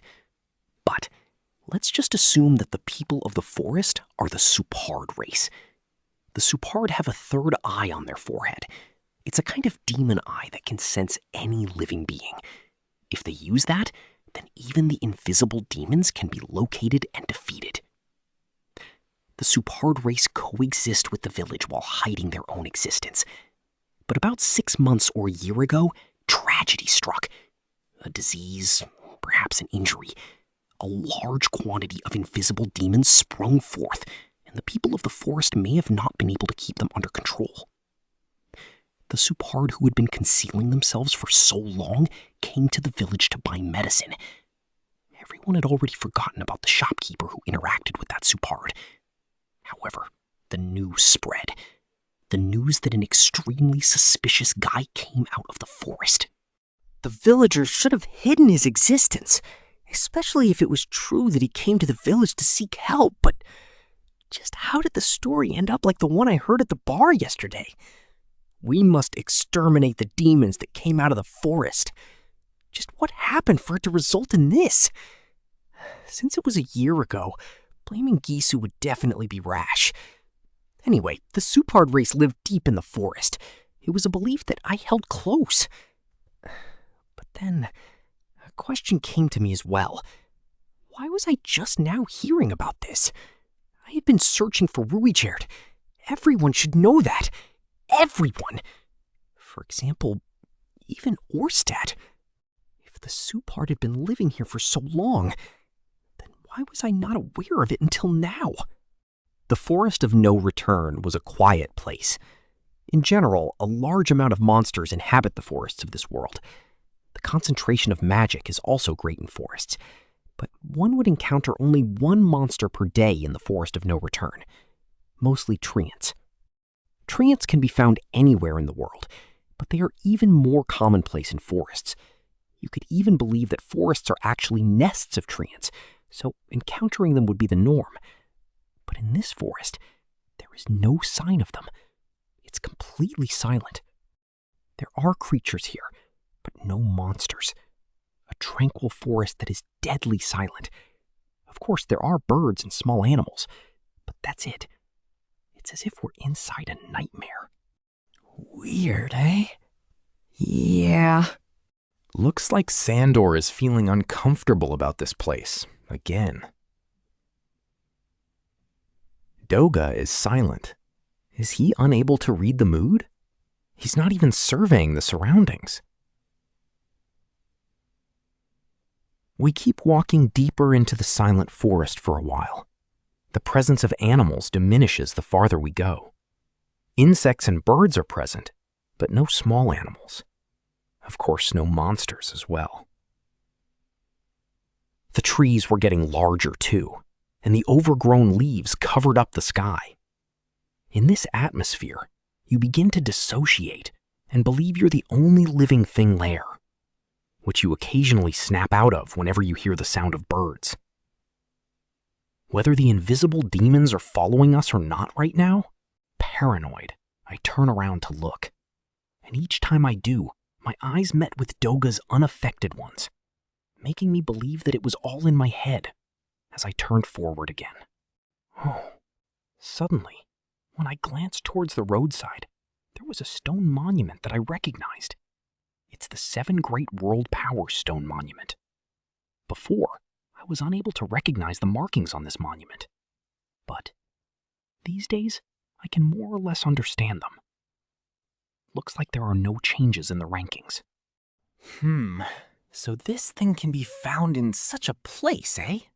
It's probably not that unusual, since the 7 Major World Power Stone Monument can only work in places of high magic concentration.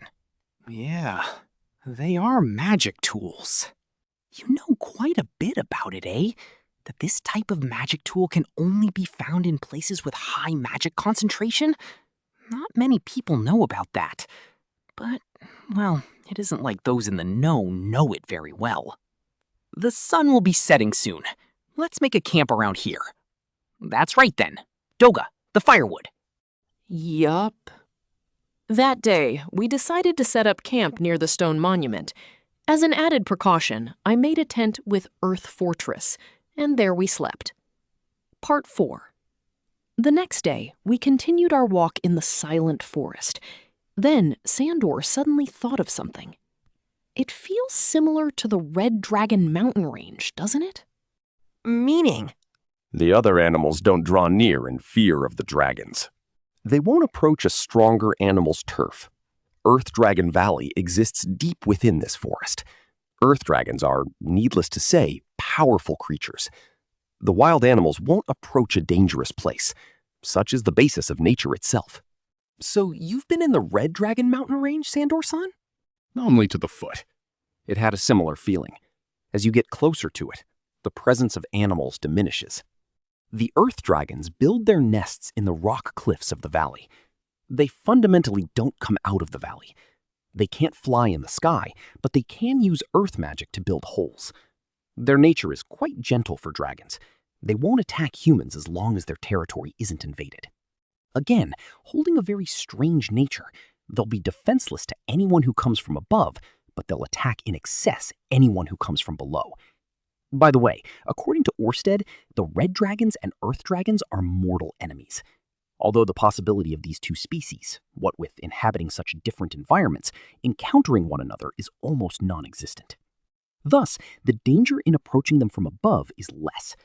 For the time being, it would be all right as long as you don't end up falling to the bottom of the valley. Oh, was it because I was thinking all this time? It suddenly unfolded in front of my eyes. A steep cliff appeared out of nowhere within the dense forest. A cliff so deep that the bottom couldn't be seen. It's probably 4,500 meters to the opposite side. It gave the sensation of standing on top of a mountain. I'm not very well informed on valleys, but this size makes me think of the Grand Canyon. Is this the Earth Dragon Valley? Seems so. What should we do? Looks like we've arrived without any incident. Well, as I worried, I put mana inside my left eye. When I keep my vision open, I can use clairvoyance. For now, I peered into the valley's bottom. Since I am not accustomed to using this demon eye yet, I can't measure the distance to the bottom. But I immediately saw it. There are bluish-white mushrooms and moss growing at the valley's bottom. And near it, a lizard-like monster with a boulder-like body was slowly moving. Is that an earth dragon? It looks like a king land tortoise rather than a dragon. It might be defenseless to anything from above, since it can't possibly win against a red dragon with that body. Now that I take a closer look at the rock cliff rather than the bottom, a lot of them are clinging to the sides. It's a bit gross. I activate my demon eye again and survey the surroundings of the valley next. There is nothing to the right of my vision. Before long, my vision gets interrupted by the cliff and forest. According to the map, the Earth Dragon Valley is supposed to be a straight line, but it looks like it's curving. There is a mistake in the map. To the left of my vision, there's also nothing to see at this side. No, wait. It's a suspension bridge. The place where the cliff's width was less, there was a hanging bridge. I see. To get to the opposite side, is it? Let's try to cross it. There are still 7 days left until we meet with the information broker again. Calculating the time it would take to return back, it should be safe to remain in the forest for 1 or 2 more days. Deciding on that, we began walking along the valley. It wasn't too far till we reached the bridge. It took about 1 hour on foot. I was glad that I was able to see the location of the suspension bridge. Part 5. The suspension bridge was worn out. Where the distance between the 2 banks was smallest, 2 thick vines were laid across. On top of them was a wooden board, and that was it. The overwhelming sense that the bridge was made by an amateur and its lack of safety were real concerns. Although I call it unsafe, if a single adult with luggage crossed the bridge, then they should be fine. Should we cross it? But I am wearing the magic armor. If I go on, it will definitely fall down. I can't embarrass myself by falling to the valley's bottom after stating we should be fine so long as we stayed out of the valley. No, let's pass on crossing this bridge. Then, shall we head back? No, let's build a different bridge. While saying that, I stood at the edge of the cliff. If the bridge can't be crossed because it's unsafe, then I'll just make a bridge of my own. From my hands to the surface, I raise the earth with magic. Making use of my magic by putting Earthlands to practical use, strengthening it so much that there shouldn't be any concern for safety, even if I crossed it. Apart from the durability, I should make the lance so that it reaches the opposite bank. Oh. When I release my magic, the Earthlance appears. The Earthlance silently extends and pierces into the other side of the valley. No sound could be heard. I repeat this 3 times over. Just to make sure, I increase the width so that people can pass by one another. Over the Earthlance, I build a board. This is, again, an earth board, a sturdy board as far as the opposite bank. Finally, I reinforce the other side along with the base of the bridge with earth magic, and the stone bridge is now complete. The handrail, well, it's fine for now. Splendid. I've heard from the talks, but to do this much? Even though I'm being praised by Sandor, we can't let our guard down. Since I don't know anything about architecture and stability of bridges, there is no need to strike the bridge before crossing it, but I must rebuild it again if I were to get on with the magic armor and it collapses. Rudeus Greyrat. For the time being, hand me the rope. I fastened the rope to a nearby tree and began crossing over slowly to examine it. After several steps, I was smoothly walking on the bridge. The stone bridge was solidly built and holding up my weight. It would be extremely stupid if one were able to fall from this, but it looks like this should work fine. Just in case, I reinforced weaker spots along the bridge as I slowly crossed it. Midway was as far as the rope could go. Sandor extended it with what he had, and I finished crossing. One rope was 50 meters long, and considering that I was barely able to cross with two, the bridge should be a little less than 100 meters late. All right. I signaled with the rope to the other side of the valley. Sandor and Doga easily crossed over the bridge while grabbing onto the rope. They were on the bridge at the same time. Do they think that it won't collapse? Or do they trust me, that I would immediately come save them if they fell? Now, let's continue, shall we? As I was feeling uneasy, Sandor and Doga easily finished crossing. But from here on out, looks like we must stay alert. Sandor spoke as he looked deep into the forest, the dark, endless forest. There was only one change since we began walking in the forest. It's the presence of monsters. Part 6. No less than 100 meters in, and we were attacked. It was just a noise at first, the noise of leaves rustling together. But I didn't think there was a monster near us because of the wind blowing. Narrator, it felt like a person from far away was approaching us. It was still a ways off. It's all right for now. The moment I thought that, I heard a noise close to my ear. Wofu. Wofu. As soon as I heard that sound, I noticed the scent of blood hanging in the air. Shortly after, something was clinging onto the trunk of the tree right next to us. The moment I noticed it, the tree bent for an instant, and the leaves and branches rustled. We were paused for just a moment, and then something, like a heavy mass, dropped down behind me. When I turned to face it, I saw Doga had fallen with his face up. I could only see Doga. But Doga's head was shaking as if it was moving against his will. Doga's hand grabbed something midair that was shaking his head. There is something there. The moment I realized that, I hit the thing on top of Doga with all my strength, since I couldn't use magic.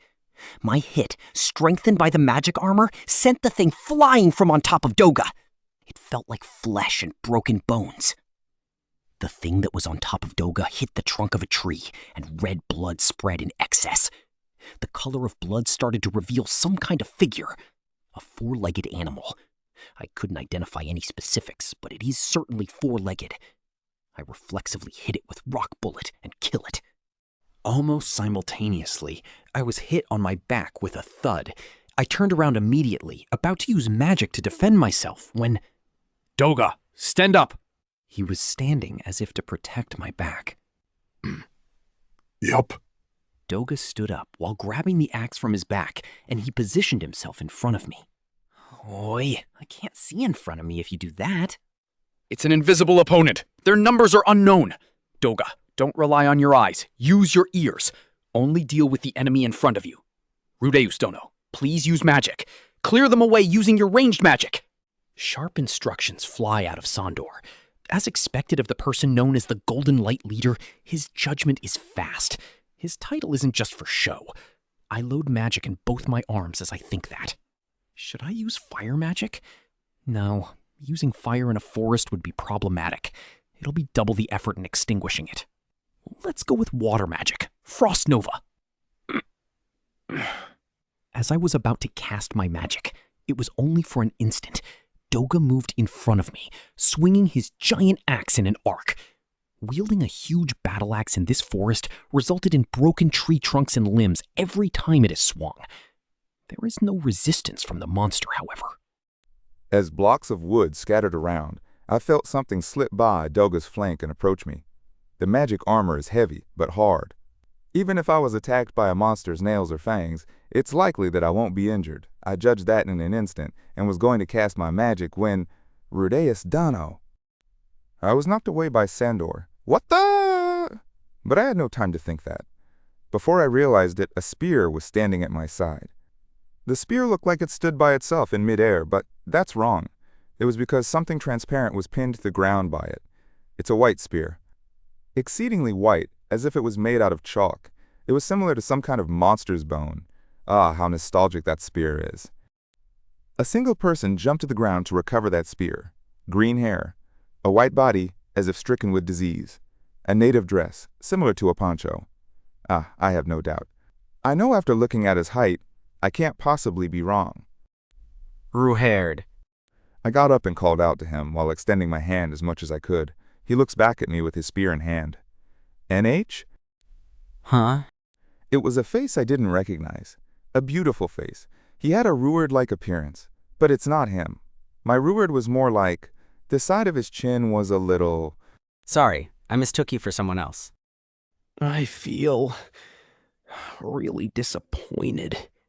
There is a different member of the Supard here, which means my beliefs were right to some degree. This is a Supard, right? Damn, my face is all hot because I shouted Roigerd with so much determination and confidence. Do you know Roigerd? The Supard male that I didn't know asked me with a curious look on his face. That's right. If he's a Supard, then he knows about Roigerd. And even if it wasn't Roigerd, there isn't any problem. Yeah, there aren't any typical problems that are arising in the Behiral Kingdom right now. Yeah. Yes. Comrade? No, friend? Maybe a patron? If you're a guest, come with me. I'll introduce you. The man turned around as he said that. Please wait a moment. Is he here? He's here. The Supard male nodded at the dumbfounded me, as if it was obvious. Volume 23, Chapter 4, The Supard Race's Village. The village was very similar to the Meagard village. It was surrounded by 2-meter-high walls, and humble log houses lined the inside. Near the log houses, there was a rather small field. Unlike the Meagards, they were growing many different types of vegetables. The soil seemed like it is fertile. On top of that, behind the log houses, an animal was being prepared for cooking. It was a 4-legged beast with whitish fur. That is the true identity of the invisible demon. A short while after they die, their invisibility gets released, and even the one who attacked us just moments ago started showing its color. It seems they're called Invisible Wolf. Rather frank. In the center of the village is a fountain, and near it is a large pot that looks like it's used to prepare food for the whole village. Their culture really is similar to the Meagard tribe. But there's one difference. The Meagard village was filled entirely with blue-haired people that looked like middle schoolers. But here, everyone has a red gem on their forehead and emerald green hair. They are Supards. All of them. And so, it was here that I had a surprising revelation. The Supards not only had red gems on their forehead and emerald green hair, but they are beautiful. They are all, without exception, beautiful. Now, in this world, there are people with much more beautiful forms and stronger faces, but they are beautiful nonetheless. Of course, it's not just nothing but pretty boys. Everyone's features are regulated well. Over there is a young girl with a short-cut hair, super cute. She is slender, isn't too tall, but her shoulders are quite muscular. She has a strong-willed look, and her chest is fairly large. She gives off the impression of having the best parts of both Sylphie and Eris. No, it's different. This isn't cheating. I'm looking at it objectively, okay? It's a village of beautiful men and women. This is evil. The people of this forest are evil. Oh, it's a frightening village. Pause. Yup. In response to my comment, Doga gave off something that sounded like an agreement. For a while now, Doga has been squeezing behind me, as if to hide himself. It seems he's scared of the Supards. He was born in the Ashura Kingdom, so he must have grown up on stories of the Supards being evil demons. Although I want to deny it, though the Supard race as a whole are not that bad, whether or not this village is taking the trouble to welcome us is a different question. So for now, I'll hold off on consoling him. Now, I wonder where they'll take us. Sandor doesn't seem all that scared. Maybe because he was raised in the Strife Zone, he hasn't heard many stories about the Supards. Actually, it seems that seeing so many Supards has him excited. It would have to be where Ruijerd is, right? We won't necessarily be heading there first. Then, following this pattern, wouldn't it be the village head? If we're following the pattern, then a jail might be likely. They don't seem to need to deliberate anything. The Supard warrior headed towards us and said, "Follow me." So we did. As a result, we blindly followed him and arrived at the village. We walked in silence. In any case, the village doesn't seem all that energetic. It's as he says, the Supards don't look all that healthy. There's also someone with a cough preparing the meals. Although the children are healthy. The children with tails are running around playing. Ah, right. So Supard children have tails. Considering the size of the village, the number of people is rather small. Have they gone hunting? They have livestock. They wouldn't need to go hunting, would they? You have a point. Just now, we saw an animal being prepared for food, which is why they would be back from hunting. Rather than a group, it might be just one person that leaves, since that animal might be stored as food. It would have to be the disease. The village has that sick person smell to it. I might be biased because of the medicine information we received, but the village still seems to have a sickly vibe. I should be fine, but would it be better if I wore a mask? It's here. Hurry up. The Supard who talked to us before led us in single file. In the village, it's the oldest house. However, it's also the largest. It's gotta be the village chief pattern. Chieftain, I am entering. I have brought Ruijerd's guests. As he said that, he opened the door to the house. The inside looked like some kind of hall. Rather than the house of the chieftain, it seemed more like an auditorium or a conference hall. Anyhow, inside there were 5 Supards, most likely 5 old men. They had a calming atmosphere, more so than the Supard who brought me here. All of them had green hair and white skin. They're beautiful. Age was difficult to understand. Ugh! And so, one of the 5, he stood the instant I entered the room, with a familiar native dress, facial scars, white spear, with a familiar metal headband. His hair grew. He's no longer a cue ball. This time, there's no doubt. Ruijerd-san! A natural smile overflowed. Out of nostalgia, I wanted to rush towards him instinctively, but I held back a few steps before I entered. But when he saw my face, he gave a puzzled look. Are you Rudeus? Have you forgotten? No. The face in my memory is different. Ah, I get it. This is for a disguise. I remove the ring and show them my actual face. It caused a buzz among the chieftains. I understand that face, is what I would like to say. But it's probably thanks to the Supard's third eye. I see. It has been so long. It really has. Ah, how nostalgic. There are so many things I want to say. There are so many things I want to tell. About Eris and Paul. There are loads of things I want to hear.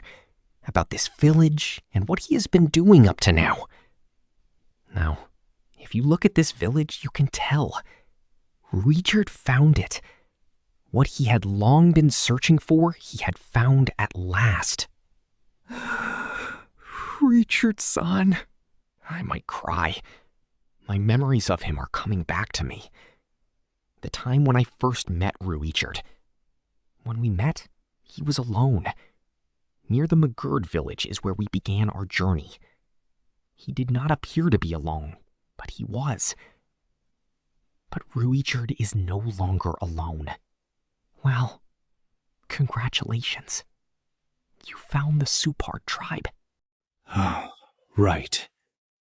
Rudeus, why are you here? Right. This isn't the time to be immersed in sentimentality. Now is not the time to reminisce. It's a long story. There are also many things I want to hear from you. So may I have a little of your time? While sitting in the conference hall, I said that with a serious face. Rudeus Spiritia. Chieftain, is that all right? Sitting furthest in the back, the pattern on his clothes was much more exuberant than the other four. He would have to be the chieftain. In response to Rudeus's question, he made a difficult face. Can we trust this human? We can. Then why not hear it? With the permission of the chieftain, the conversation began. Part 2. Before I told my story, Rudeus gave me an explanation of how he reached the Supard village. The story started after he had delivered Norn and Aisha to my place.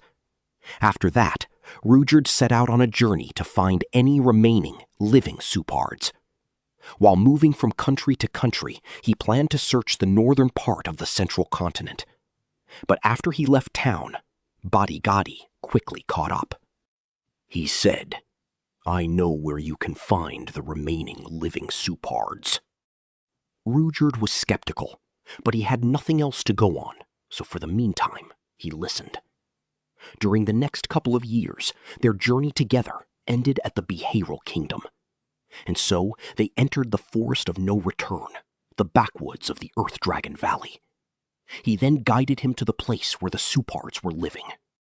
Rudeus was kindly accepted by the Supards. There was much talk regarding the war of the past, but all that was taken too kindly. He began life in this village and gained peace. But a plague struck the village. An unknown plague. The initial symptoms are similar to that of the common cold, but then you begin to lose energy and start trembling. The forehead eye gets cloudy, and it eventually leads to death.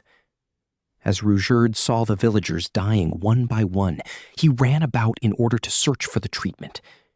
Rudeus himself was also infected, but to save the village, he forced his trembling body to Irel, and so he succeeded in buying medicine from a peddler. As of now, the village was heading towards recovery. But outside the village, demons of this forest had exterminated the investigation squad. Those kinds of rumors are circulating, aren't they?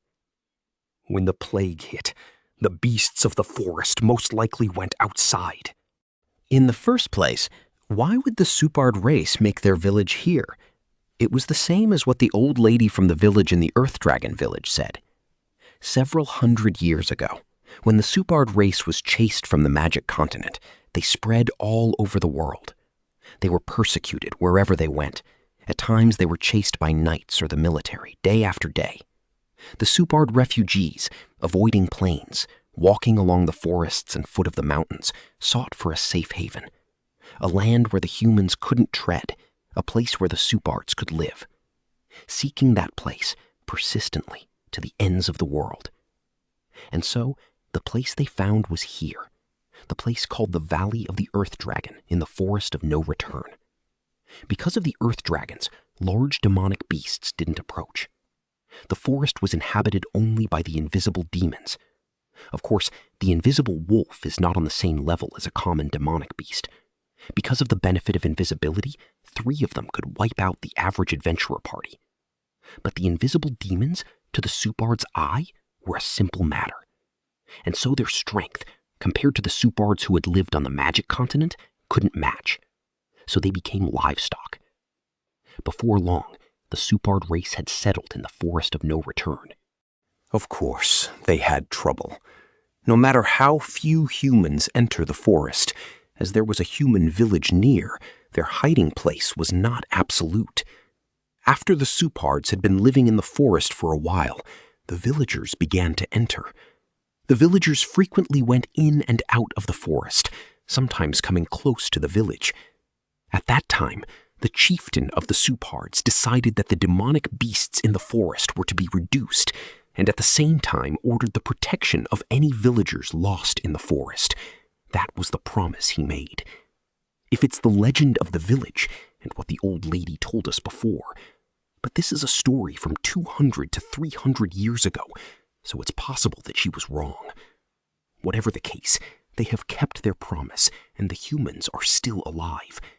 Anyhow, the Supards have successfully done this while maintaining a reasonable distance. But with the uproar caused by the plague, the balance was broken. The country intends to destroy this village. After hearing that story, I reported about the rumors that were circulating in the Bihiro Kingdom and what the country intends to do. I see. Upon hearing that, the chieftain's face showed a look of disappointment. Not the expression of wanting to fight if destruction is imminent, but disappointment, with a tired look and an expression of resignation. It seems we can no longer live here either. Where can we possibly live now? If it wasn't for that war. The chieftains gave a numbed look, and Rugord looked apologetic. I am sorry. In response to Rugord's apology, the chieftains hurriedly shook their heads. We are not blaming you, Rugord. We had decided together to follow Laplace as well. There may still be some hard feelings, but at that time, everybody looked at the warriors with pride and would have been glad to join you. We share the same sin. But why must only we meet these gazes? Why would Laplace do such a disservice to the Supard race? Voicing blame is useless. Nobody is entirely at fault. It was not because of regret, just the voice of a man who had lost normality. Nothing can be done. There is no choice but to run. Those feelings, through their tones and actions, are being expressed. The war of 400 years ago. To the humans, it is an event of the distant past. But for them, it's a similar stretch of time to that which has passed since the teleportation incident for me. For the Supard race, the Laplace campaign has probably yet to end. If it is all right with you, should I inform the Bihiro Kingdom? Before I could think, the words had leaked out. Eh? I am a human. That, in a way, gives me power. Up until now, the Supard race have been exterminating dangerous beasts in the forest and protecting a human village. That is to the benefit of the country. In short, with that explanation, I will request that they allow you to live in your corner of this forest. Now I know what to do. To defeat Gisu, that is my job. Although Roygerd and his comrades are part of the plan, if that causes us to be unable to find Gisu, then it would be better to avoid doing it. I'm also thinking that. But can I leave the Supards to die? Up until now, I have been selling Roygerd dolls and picture books. For what purpose? To look for Roygerd? But why dolls and picture books? To help recover the honor of the Supard race. I have always been trying to help the Supard race and Roygerd. My priorities might be off. But who else besides me is in the position to save the Supard race? The humans hate us. Do you think they'll accept us? The hate for the Supards within the human race is already fading. In the Bihiro Kingdom, the humans and the obviously different ogre tribe exist in peace. I feel there will be little resistance. Within this area, the Millis Church has little influence. While spreading good rumors of the Supard race with my own hands, if you let me help, then I'm sure they'll accept. They began talking rapid fire. At the very least, there isn't any meaning for the Bihiro Kingdom to destroy the Supard race. Without the Supards, the invisible wolves will flood out from the forest, and the village will perish. We don't know how far the invisible wolves will spread, but it will most likely reach the second city, Irel. It should be fine to ask them to ignore the Supard race. Rather than getting wiped out, this would be better. If the Bihiro Kingdom does refuse, I'll have you be allowed into the country of someone I know. The Asura Kingdom would be tough. In that country, the Millis Church is beginning to thrive. But to the north of the Asura Kingdom, there is a large forest. That place doesn't belong to any kingdom. As long as no real harm comes forth while they live there, it's possible to say that the Millis Church won't be too obstinate about it. More so, in that forest is the band of thieves that know Ariel. It would be good if they could get along and share. With Ariel, I might be able to use the good condition of the Supard race. Will it be all right? Before that, can we trust this man? If he is an acquaintance of Ruijerd, but can we believe what he is saying? Those around the chieftain began arguing amongst themselves, so much so that you wouldn't think they were the same race as Ruijerd. Since they all look so young, it kind of looked like a youth group meeting. If you brought a video like this into human society, they would at least realize that they aren't demons. The chieftain. The chieftain said that, and the discussion ended. Indeed, if a man appears out of nowhere and suddenly says something like that, you would get confused and be unable to decide. I understand. The humans will come to attack in 16 to 17 days. Although there is time for discussion, please decide quickly. Although, if negotiations here were to break down, I would help protect the Supard village. I understand. We will have our decision in a few days.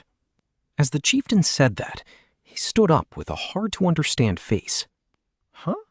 But you still haven't heard the reason I have come here. Currently, we are too divided to hear your story, and the sun will also set soon. For now, the meeting is adjourned. I would like to make arrangements. I've been rescheduled. They're an excellent company.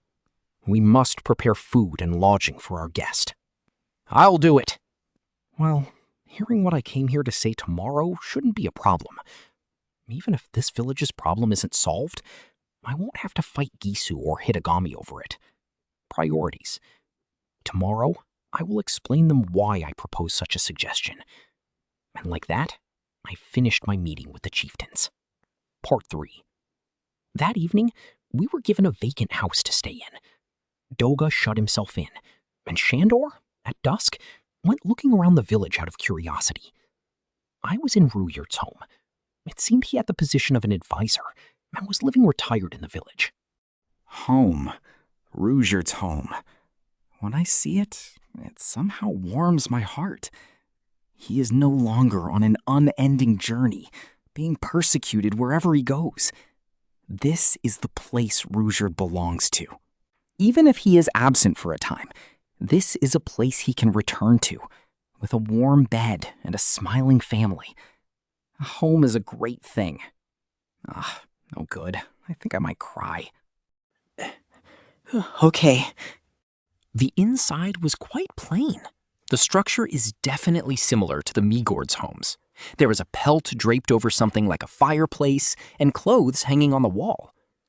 The inside is divided into 3 sections, and Ruijerd seems to be in the storeroom. It seems food, water pots, and the like are put in a separate room, as the sound of water dripping could be heard from there. But the appearance isn't that impressive. Although the floor is covered with fur, there are grains of wood sticking out from the wall. While a trophy of the invisible wolf was decorating the wall, the thing that's hanging from it, it's Roxy's pendant. How nostalgic. So he was still holding on to it. Still, the house is quite spacious. Excuse me, Ruijerd-san. What is it? Are you perhaps living alone in this house? Yeah. Living alone in a house this big. Suddenly, I thought of living alone in my current house. The bedroom would be the same as before. I would cram anything useless in the basement like now.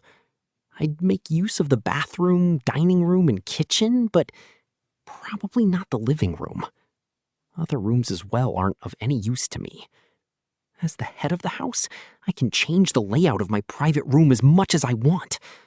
All of this would result in an empty and dreary room. If it was the me from before, I would have thought of it as fine. But the me right now can't stand it. Are you not going to marry or something? Do you think I can? Oh, damn it. Now that I recall, his wife and child, by his own hands were. So he obviously wouldn't. Sorry. Don't apologize. It's not because I'm being pulled by the past, but because I simply don't have any sort of companion right now.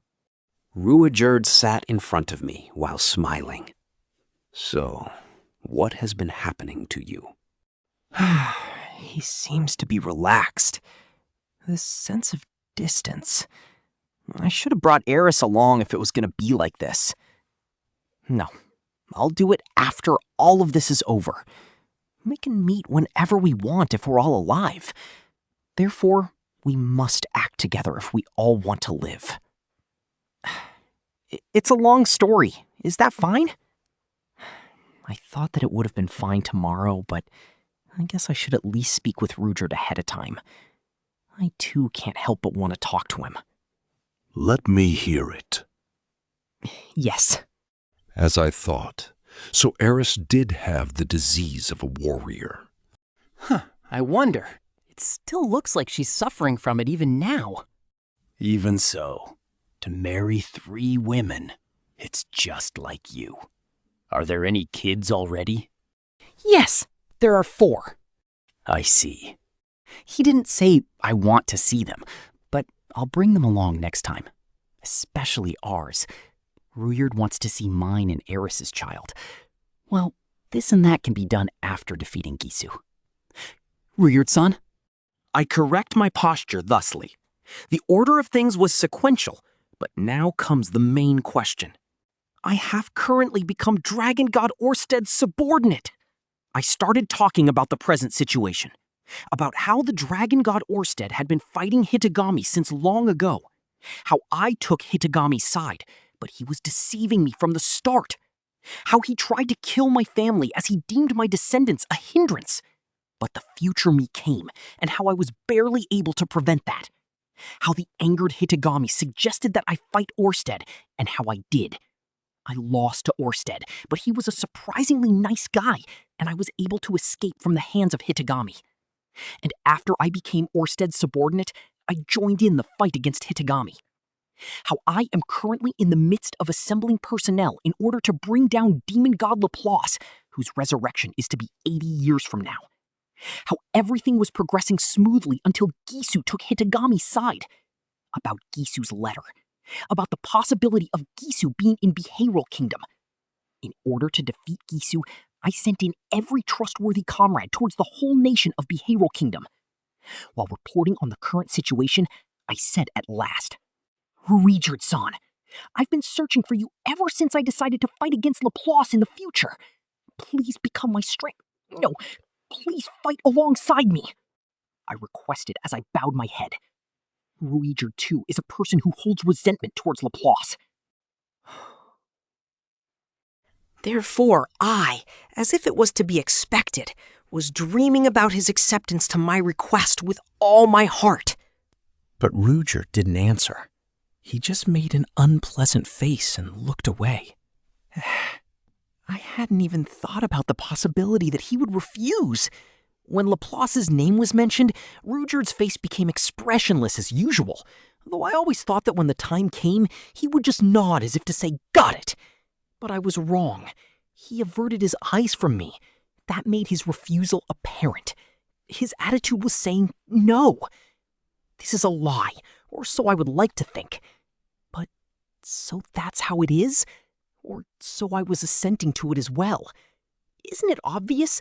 It's because he found the members of the Supard race. He still holds resentment towards Laplace. There is still some residual anger. However, that fight ended long ago. During the final battle of Laplace's military campaign, it was all over when he struck his blow of revenge. Not to mention that the Supard village is currently in a grave situation. There is no need to promise until the present situation is resolved. Is it because of the Supard village? If it is, please leave it to me. It's been several years after our separation, and I've reached the point where I've become so influential that I can even do something rash. It's not that. Looks like I was wrong, but I hadn't given up yet. I needed an answer immediately, so I thought of anything else I could use to persuade him. What kind of life had he lived after Laplace disappeared? What had Rudeus been aiming for? To protect the remaining Supard race? To protect the long-lost brethren that he finally found? There is that. But there is one more thing, which has a greater impact. Then, is it restoring the Supard race's honor? Asora's ruler and Mills' Miko are also participating in the fight against Laplace. If the word gets out that you stood by them in the fight, then even the super race's honor... It's not that. Is that it? Or so I thought. But my suggestion was rejected without a second thought. Rudeus stood up. His expression gave off a thirst for blood, and could also be seen with hints of bewilderment and hesitance. Perhaps there may be a different reason that I'm not aware of. Rudeus, come with me. Rudeus picked up the spear that was leaning against the wall and walked towards the exit. I got up in a hurry and followed him. Part 4. As a result of talking for so long, outside it's already pitch dark. Although the moon is peeking from the gaps in the trees, you can't even see your feet. Rudeus headed towards the outskirts of the village. I took out a light spirit from the scroll in my hand and illuminated the surroundings. Rudeus kept walking for several minutes, as if to say that there is no need for light, and stopped in a clearing within the forest. Rudeus. Yes? From here on out, I'm going to be hearing things that I didn't want to hear. I had that premonition. Perhaps an uneasy premonition flashed through my mind. Regarding the discussion before, there's just one lie. The chieftain and all the warriors as well believe in that lie. A lie. There is no cure for the plague. The medicine didn't have any effect. We're not going to recover. The figure of a woman coughing in the village comes to mind. The symptoms of a disease that can be felt from everyone in the village. The number of villagers that Sandor had said was rather low. Currently, the advancement of the illness has just been suppressed. How? When he heard that, Rifujin put his hand on the metal headband that was concealing his forehead. Rifujin. This. The thing that appeared from under the headband, it was not the red gem. The gem that should have been red had turned into a deep blue. Furthermore, it was surrounded by a black pattern, something like a drawing made by a 14-year-old using their left hand. A pattern like that. Rujerd's mood and the ominous presence from the pattern is probably the reason why I can't bring myself to make fun of him. I feel like I've become more aware to others' powers and danger since I've become stronger than before. Currently, my body has been possessed by Dark King Vita. Dark King Vita, the one who lives in the labyrinth of the heaven continent Hell, one of the possible candidates for Hitogami's apostles. Dark King Vita fissioned and distributed himself to the infected people in the village. Due to the power of Vita's fissioned parts, the plague's progress has been suppressed. Possession? Are you all right? There isn't anything out of the ordinary. Only the progress of the plague and its symptoms have been suppressed. Did he say something or do anything? No. The only thing that I heard from Orsted was his name. From what he looked like to what goals he may have, I hadn't heard anything about it. So he's the type who can possess. Fission. That means he's a life form that can split himself. Or possibly a bacteria type? But Dark King Vita should have been living in the labyrinth of the heaven continent Hell. Just why? One male. Don't tell me. It was Gisu. So it was him. Gisu said that afterwards a great war is going to happen in this country. When that time comes, he wanted me to assist him. I accepted. I had doubts about relying on an unfamiliar person like Dark King Vita, but we didn't have any choice. Then, the plague's progress was actually suppressed, and everyone was saved. And then, Rujord expressed a disappointed smile, as if mocking himself. To think that the enemy Gisu was fighting with was you. I never even dreamt that. My heart is pounding. Even though I considered the slight possibility of Rujord becoming an enemy, now that the possibility is true, the pounding won't stop. It's not that the plague has been completely cured. If Dark King Vita dies, his Fissions will also die. Or so I've heard. If that happens, the village will again be swallowed up by the plague. I must fight you. Rujord said that expressionlessly, with a sober face like always. Of course, even I don't want to fight you. If it weren't for you, I wouldn't have been able to come this far. I may still be loitering around the demon continent with foolish thoughts. Even I feel that I have a debt to repay you. I don't want to fight you. Fighting is a necessity. It's been like this since the beginning of time. It's immemorial.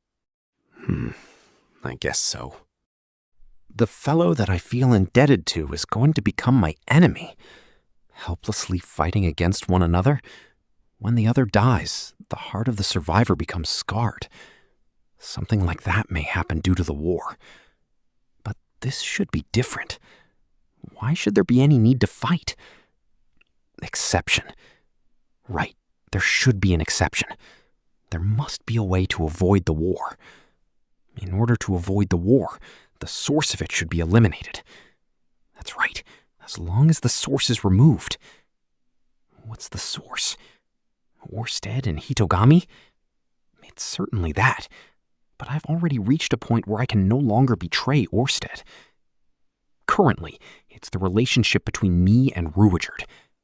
The reason Ruijerd must fight me, it's because of comrades, the brethren of Supard race. If the Supard race is no longer... No, that's wrong. It's the plague. The plague gnawing at the Supard race. If a way to cure it is known, then the Supard race should become our comrades. If there is a method to completely cure the plague, will you come to my side? Betray them. Hearing those words, Ruijerd gave an unwavering glance and wore a rigid face for a little while. But I didn't leave from his sight. Gisu had dibs on Ruijerd before me, but Ruijerd informed me about the situation. If he had really sided with Gisu, he wouldn't have said anything and just killed me. Yet, the reason he brought me to this place and explained the situation is certainly because he was swayed as well. Ruijerd was straining his lips and furrowing his brow. Narrator, I intend to make him my comrade. He too should be thinking that. But he may also have an obligation towards Gisu, who saved his brethren, as well as Hitogami, who gave the instruction, since it's the honest Ruijerd. I said it before, but I was betrayed by Hitogami, and I can definitely say that the same could happen with the Supard race. Gisu was betrayed once as well, and I was told that my entire family will be killed. There is also the possibility that if you keep following him, then after the war is over, Dark King Vita will willfully leave, and the Supard race will be doomed anyway. Even if you feel indebted, the possibility of Hitogami eventually betraying you is high. Hitogami is that kind of guy. Of course, it is nothing more than just a malicious guess, but I ought to tell him about the things that have happened in the past. Ruijerd is still silent. He remains silent and continues to look at me. I continue to look at him as well. And then he slowly opens his mouth. Ruijerd-san? A sigh of relief escapes me. I'm glad that we don't have to kill each other now. But is there such a method? Orsted knows a lot about this world. If we listen to him, then there is a possibility. But will Orsted tell us about it? He hasn't told me so far. That the Supard race was here, he didn't inform me about it. Now, based on the situation, I'll properly listen to him. Whether or not I'll be fighting with Ruijerd may be decided later. In any case, there should be a countermeasure to the disease. Until then, don't say that you'll become my enemy. Please, wait. The problem is the delay. But there isn't any countermeasure. That's understood. But it's still not too late. Orsted came once, before Gisu. He abruptly spoke, causing me to tilt my head. Orsted came? When? Approximately 2 years ago, when the first patient was discovered. But he didn't do anything. Of course, we didn't know that he had a connection with you and drove him away. But if what you say is true, at that time, Orsted should have been your comrade. What does that mean? What does that mean? Do you have absolute trust in Orsted? Orsted didn't do anything about the Supard race, though there is the possibility that he wasn't aware of the illness. But if what Rujed says is true, then that can't be the case. Trust. The method to a cure. Can't do it. Don't know it. I do. But I said that. Orsted and I have gotten along all this time. Until now. Perhaps even this time he may have some reason. For example, the Supard race may become some kind of hindrance to him in the future, or the like. But if we talk things through, then a resolution can be found. At least Orsted had already visited the village once. It isn't like he wants to kill off the entire village. Perhaps he came to do just that, but wasn't able to. Now that is something to think about. You can trust in Orsted! I've been working together with Orsted until now. That much is certain. Surely communicating with him can be difficult since he doesn't say much. But he can be trusted as he aims to defeat Hitagami and always moves towards that goal. He doesn't like talking too much, but please believe in me and not Orsted. I would never come to loathe the Supard race. Rierd returned back. Folding his arms as if to think, he stood like that for several seconds. Suddenly, as if he realized something, he raised his face. A large moon could be seen in the sky. In the next moment, he suddenly grasped his chest and squatted. Rudeus-san! Just what happened? Immediately after I thought that, I rushed over to him. He abruptly raised his head and grabbed my shoulder. That was strange. Rierd's face was changing. His eyes were stained deep blue. The whites and blacks of his eyes were transforming into a deep blue color. His mouth was partly open. It didn't look like his face was under his control at all. The gem on his forehead was turning red, but the surrounding pattern was releasing an ominous glow. Looking at that, I understood. Were you being manipulated?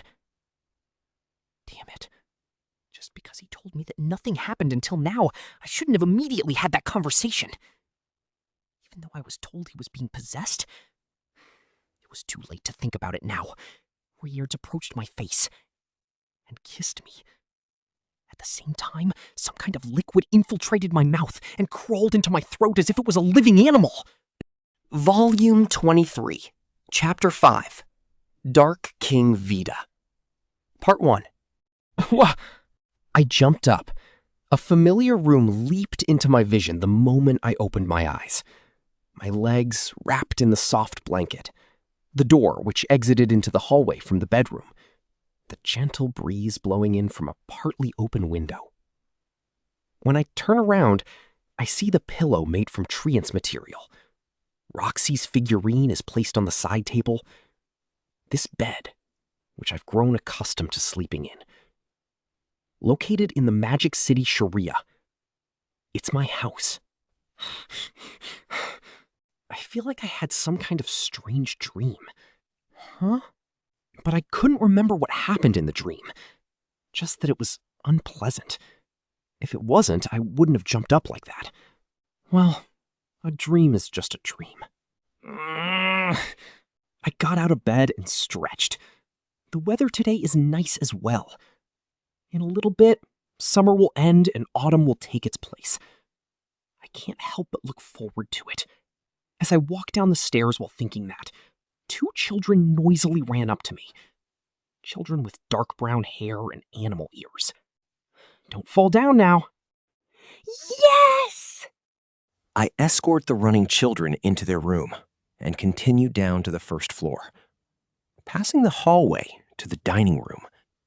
In the dining room, one female was preparing breakfast. A voluptuous body hidden by simple clothing, but the clothing was cut, a tail coming out from behind. When she noticed that I was in the room, she turned back while twitching her sharp ears. Good morning, Rinia. Good morning, Nya.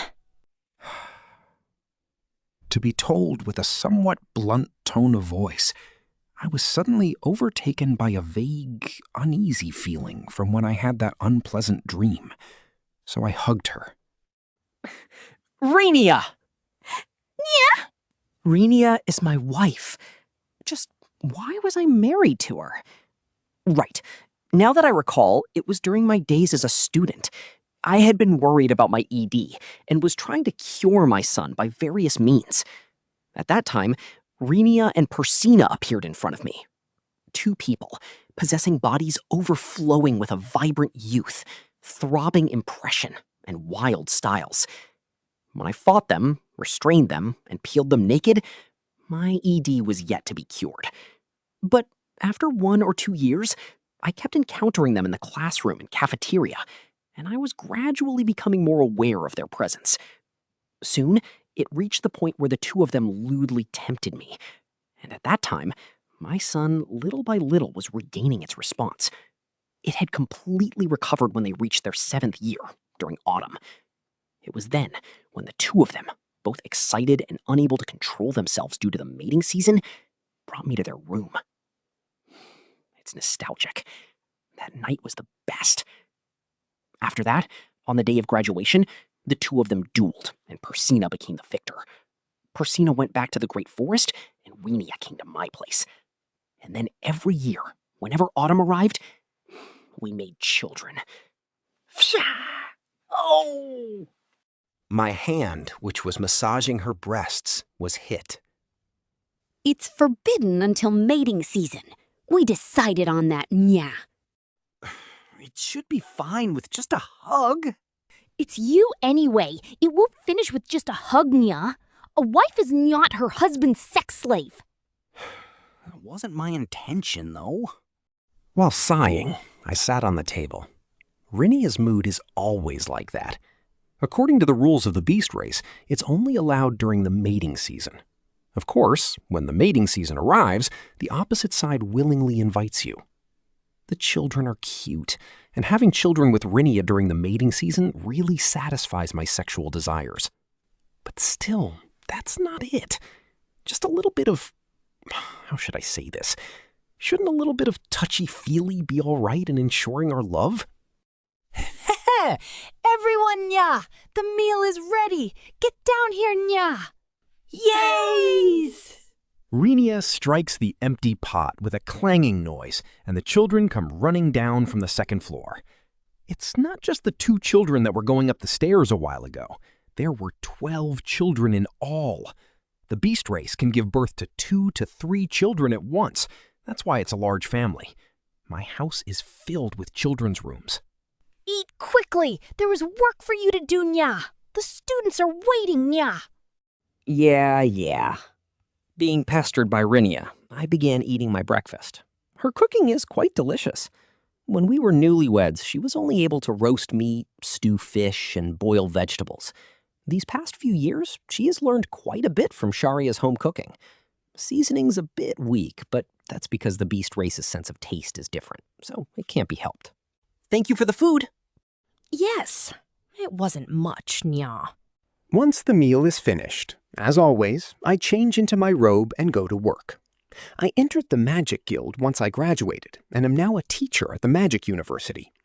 I'm teaching Chantless Magic Invocation. This kind of magic style is extremely high in practical usage. That's why it's a fairly popular course. Like this, my teaching method for Chantless Magic Invocation is established, and if my students produce results, Someday, becoming the vice principal or even principal will no longer be a dream anymore. Well then, I'm off. Have a good day, Nyan. While parting with few words, I headed towards the front door. For my wife and children, I'll work hard today and every day. I suddenly saw the living room door was slightly ajar. From inside, I could feel a person's presence. It's an awfully nostalgic presence. As if I was being lured in, I opened the door. There was a man. Pretending not to see me, with one hand on the back, he's sitting on the sofa. The back of his head had bright brown hair that was tied into a ponytail at the base of his neck. Yo! It's Paul. Why is he in such a place? Wasn't he dead?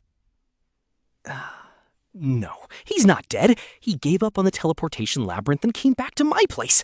Thereupon, coming to Magic City, Sharia, he's living in the neighborhood. Yeah, that's definitely what happened.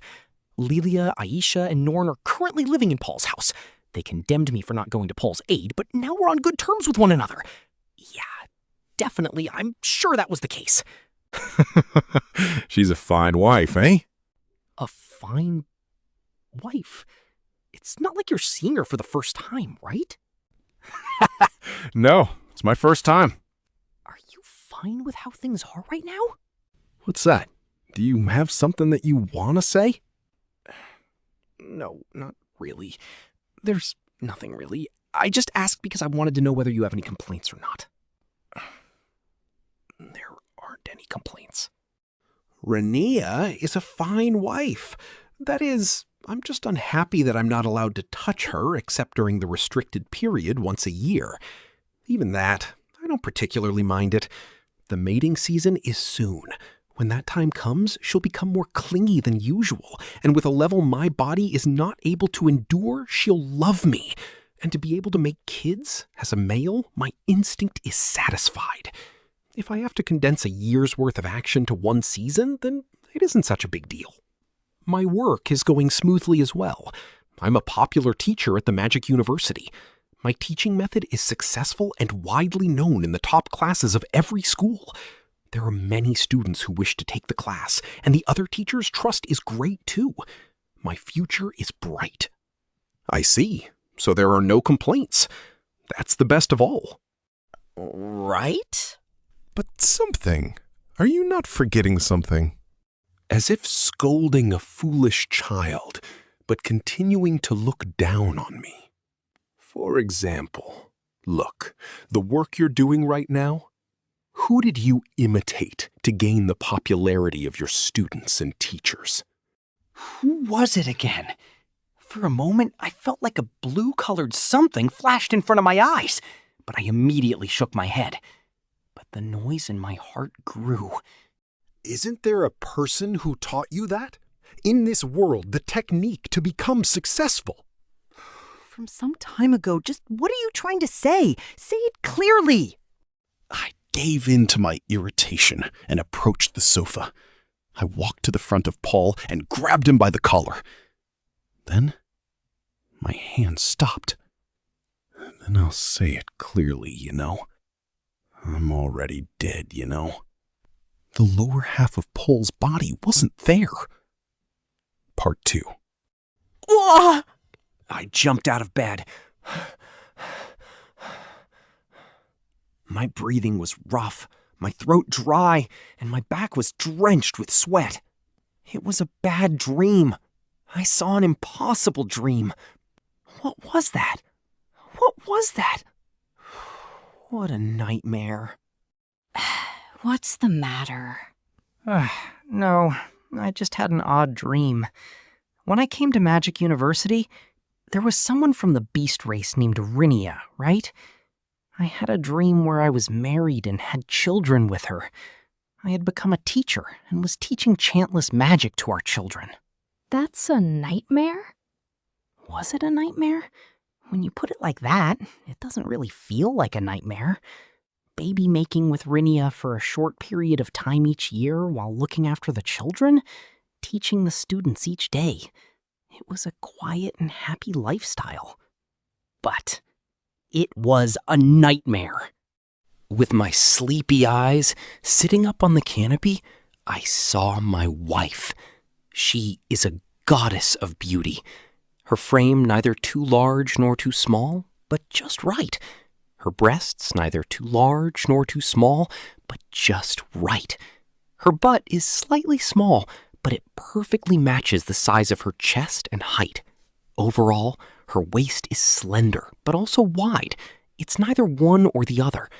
But she is impossible to view as a whole. It can be said she embodies symmetry.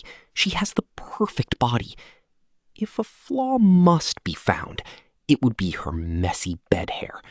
Her normally beautiful flowing blonde hair was somewhat disturbed, but it does not detract from her charm. With her messy hair, no human capable of reproduction could resist her charm. To put it simply, erotic. The messy hair, most likely caused by the actions with me last night, made her 30% more erotic. Being married to such a perfect woman, I have everything I desire in my hands. Why would I be a teacher in a rural town? Is that a compliment? Such flattery. My wife, Ariel Anemoi Asura. She began to giggle. But maybe you wish for such a life.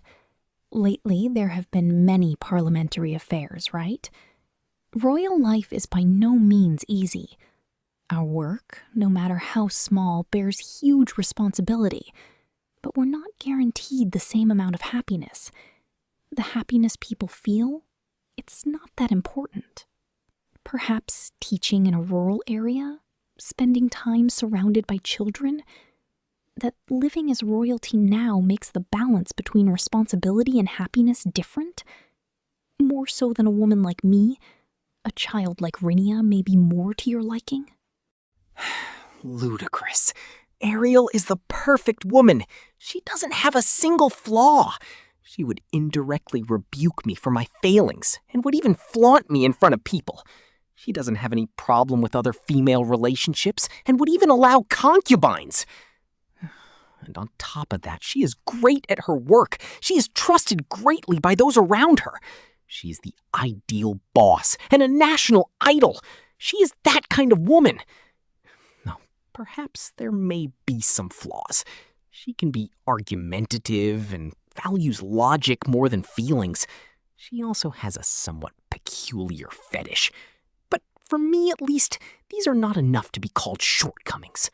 I apologize. Did I say a little too much? No, I was just thinking that it just might be so. If a vacation is needed, please say so. Lately, the kingdom has been calm, so taking a little breather should be fine. Wherever you go, why not take a concubine with you? If I got a vacation, I would just want to hold you all day. Jeez, nothing but jokes with you. It's true. I wonder how long it has been since I held Ariel like that. The first time, we welcomed a lot of concubines. It was the sumptuous feast I had always dreamed of. But recently, such things don't appeal to me. She alone is fine. If someone were to ask me what currently makes me happiest, it would be that I can love the woman named Ariel Anemoi Asura. Then let us make that kind of time next time. While she was giggling, a maid dressed Ariel. I also got out of bed and opened my arms. A maid immediately rushed to me. When I saw the two maids dividing the work and quickly dressing me, I felt I had become important. The time at Magic University seemed very nostalgic. When I enrolled in Magic University, I met Ariel. After being chased out of the country after a political loss, Ariel did not give up and began assembling allies. Being the only one at the school capable of chantless magic, I was scouted. She was beautiful from the beginning and possessed charisma. But as I was suffering from ED, I had an unwelcoming demeanor. That changed because she fixed my ED. The approach was a little rough. She forcibly used an aphrodisiac to get me excited and made me attack her. Initially, I didn't realize it was a ploy on her part. I had done something unthinkable, and out of a sense of guilt, I joined her side as a form of atonement. At first, I was a high-powered escort. I did not have any special authority. I was just to protect Ariel. That began to change when I became familiar with Ariel. Ariel who strived to be royalty, but occasionally showed an expression appropriate for a girl her age. Little by little, I became captivated by that girl. I will not deny that I initially had ulterior motives, but it was not her body, but rather her heart I was attracted to. I collided against my colleague Luke many times. He surely loved Ariel as well. But Luke died in the decisive battle for the Ashura Kingdom, leaving Ariel and me behind. Finally, I confessed to Ariel and obtained everything. The world's greatest woman and the world's largest country. I became the king of the Asura Kingdom, Rudeus Anemoe Asira. That is my current name. Only as an extra to Ariel, my existence is something like a puppet. Rudeus Anemoe Asira. That is my current name. Only as an extra to Ariel, my existence is something like a puppet.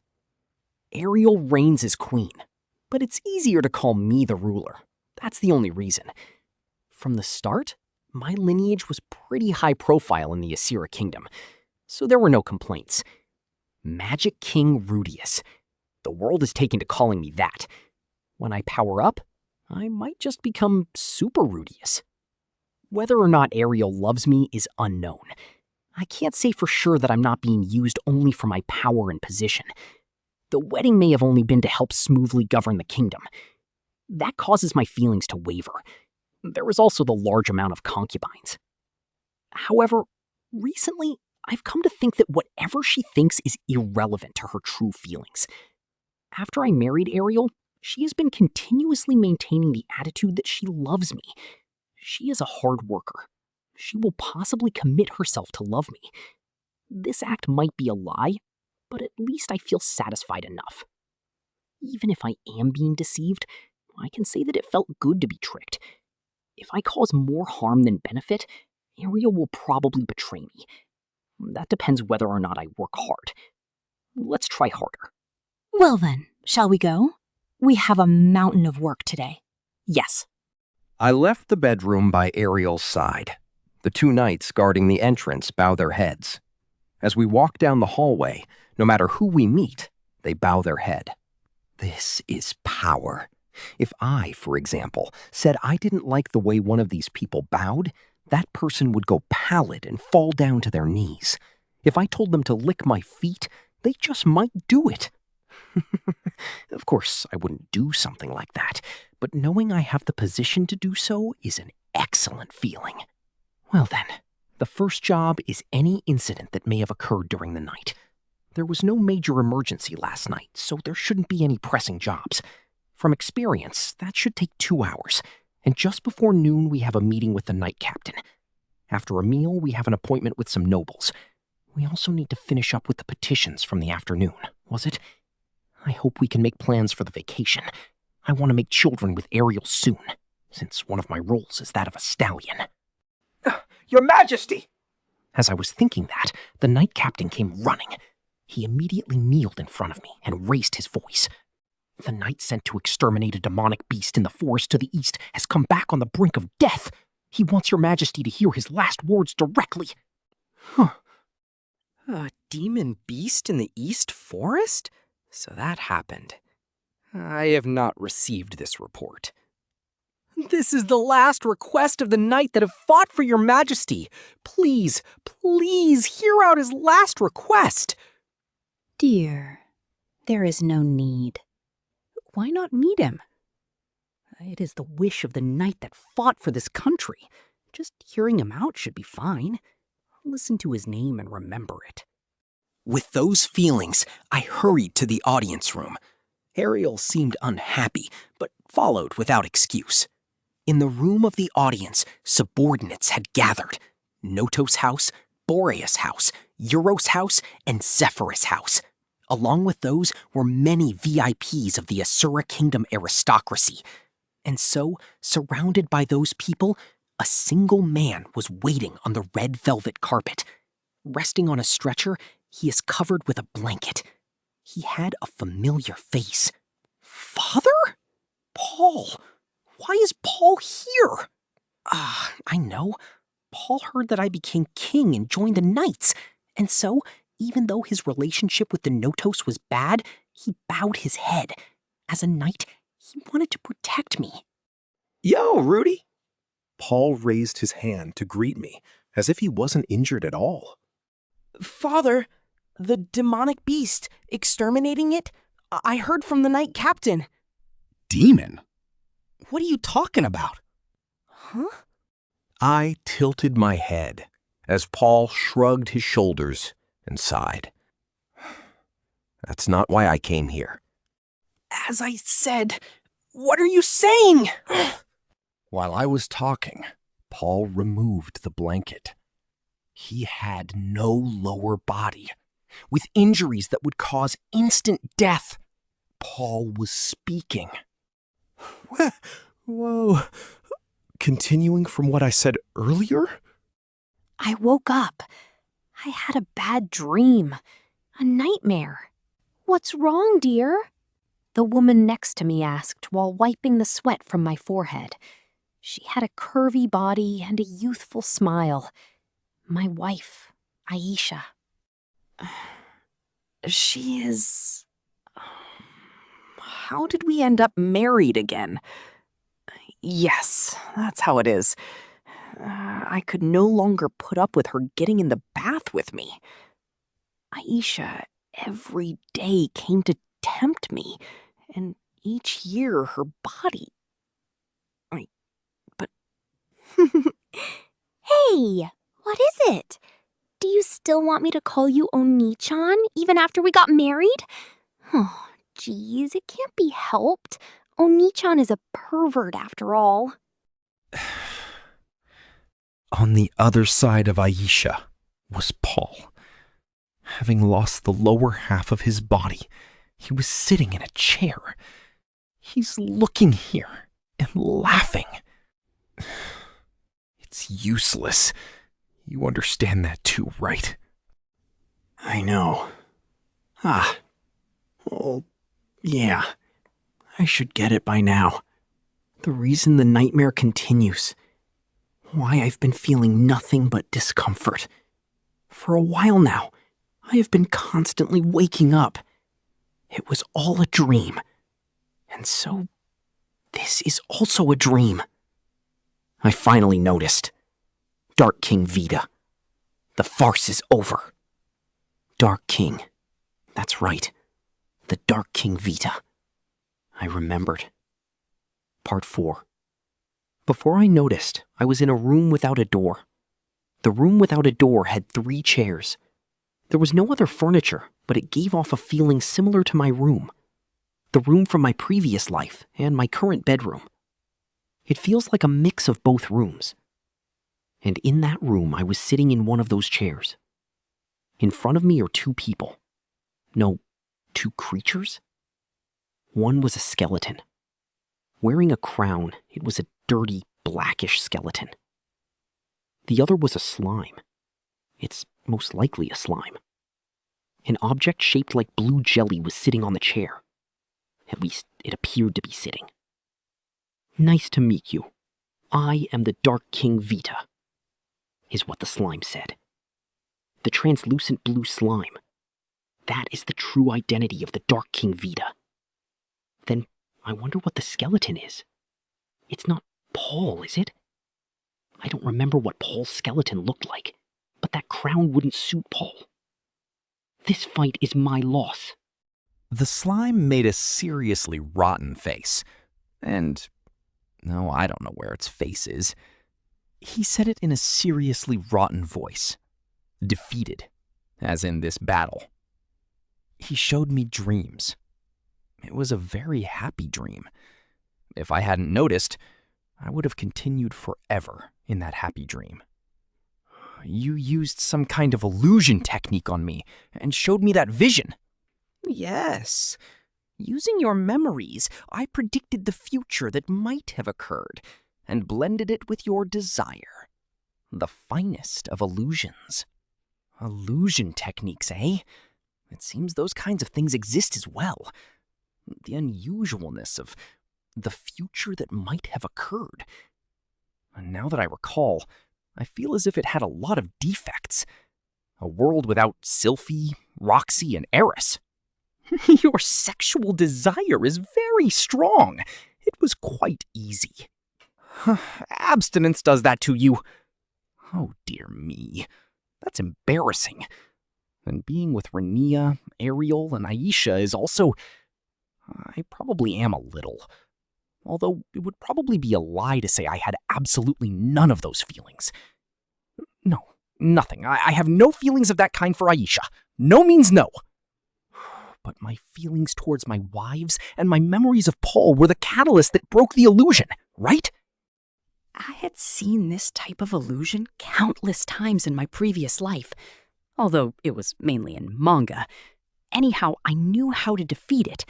I probably put that into practice unconsciously, and it led to this result. What? No, that's not it. I had you completely under the illusion. Certainly, the effect was shallow because of your special spiritual body, but that much would never break the illusion. Huh? Then how did I escape? That would be... this. Vida pointed to the skeleton from earlier.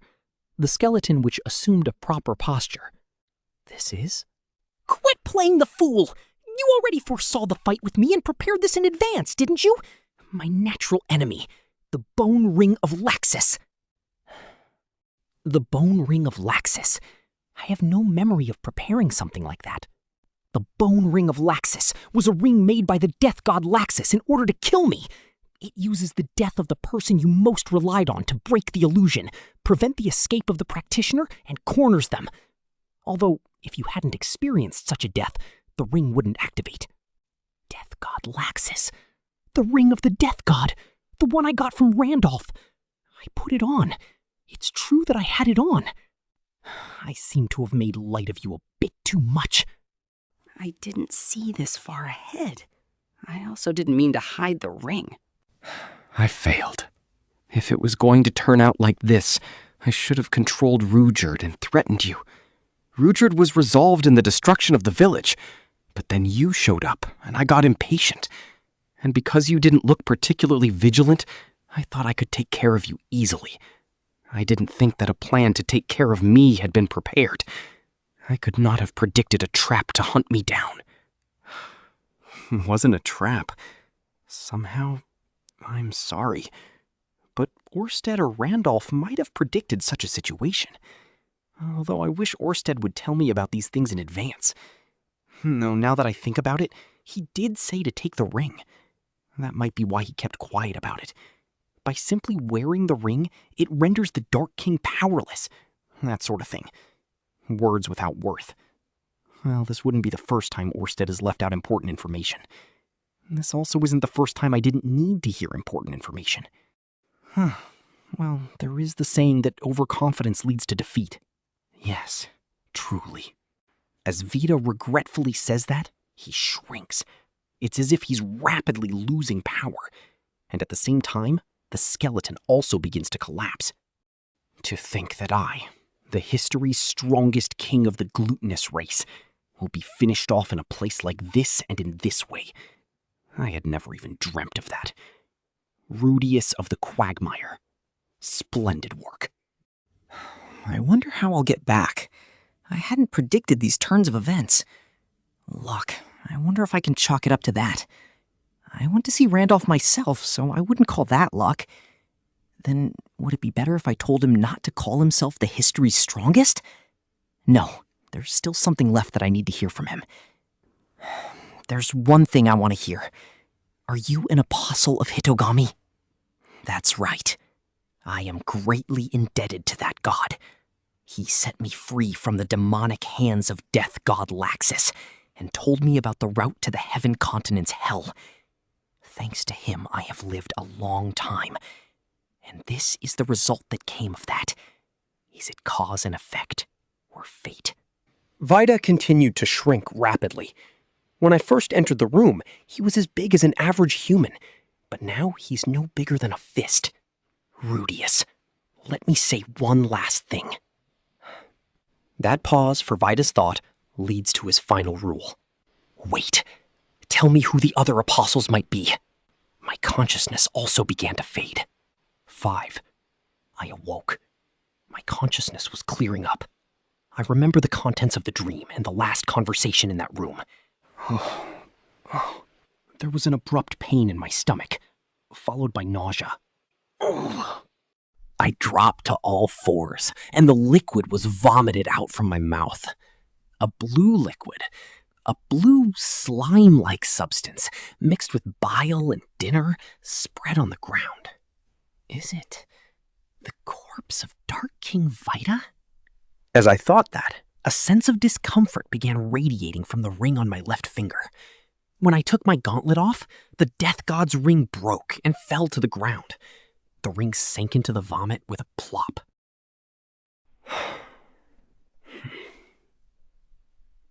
The fact that the ring is broken, it means that the conversation with Vida earlier was real. Basically, Vida entered me, and the ring caused him to self-destruct. Pitiful. That said, it wasn't that Vida miscalculated. If I had been manipulated, Hitagami's victory would have been assured, and I wouldn't have been able to do a thing. A coincidence, or should I say inevitable? The bone ring of the death god Laxus.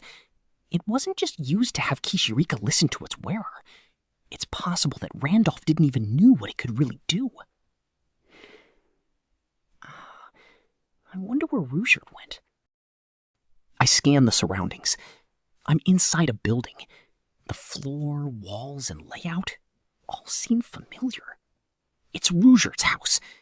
From the turn of events, after Vida transferred to me, Rudeus brought me here? It's bright outside.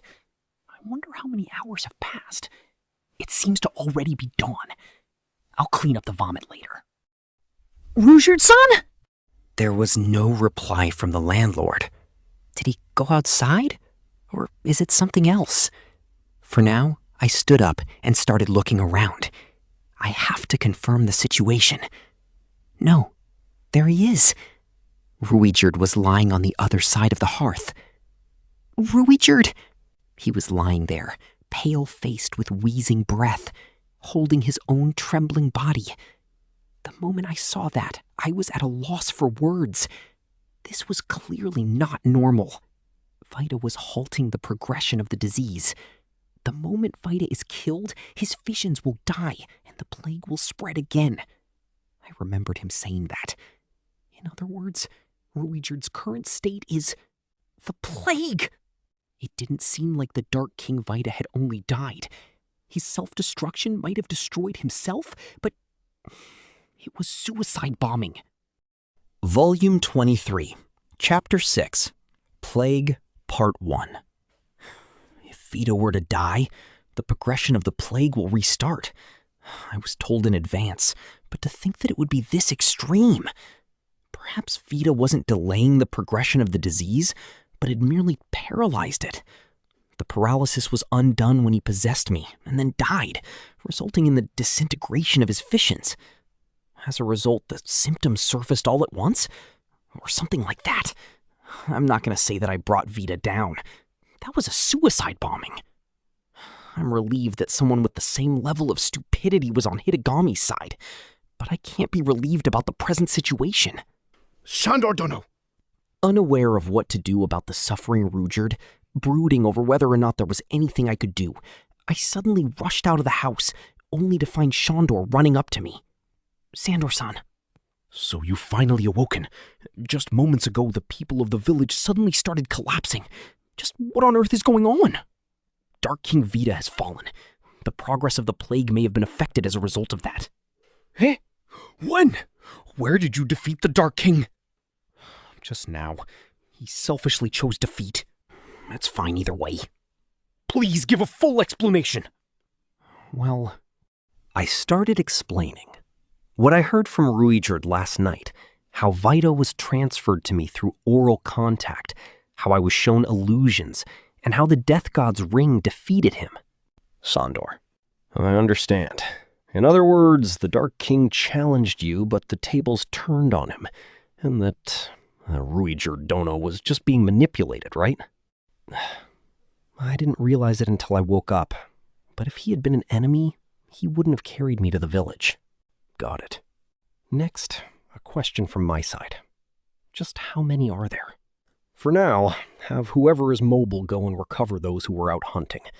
I also intend to give those same people the order to defend the entrance. As expected of Sandor, he works quickly. It hasn't been very long since the spread of the disease. He's excellent. And Doga? Doga is assembling the sick people at one place. I turned my gaze to see Doga noisily running while carrying a woman in his arms, and as if to chase him, the children of the Supard race were following him with concerned looks on their faces. They're probably headed towards the chieftain's lecture hall. It is the largest building here, so it's perfect. According to Doga, there are no deceased yet, but more than half of the people, just like Ruijerd, are experiencing symptoms to the point of immobility. Rudeus Dono, what should we do? What to do? I find myself at a loss for words being asked what to do. This situation, what must be done? The village is being invaded by the plague. We must do something to cure them. Therefore, right, detoxification magic. But I just tried it on Ruijerd. Obviously there wasn't any effect. It's not that I was able to use every form of healing magic, but I feel as if the possibility of detoxification magic not having any effect is very high, since there are many such diseases and poisons. If detoxification magic won't work, then I should leave it to the disease specialist. Although I say that, who fits that description? Should I ask Ariel to make preparations for a doctor? But the one who is the most knowledgeable about diseases is Orsted. But Orsted and the Supard race... No, let's just try and ask him.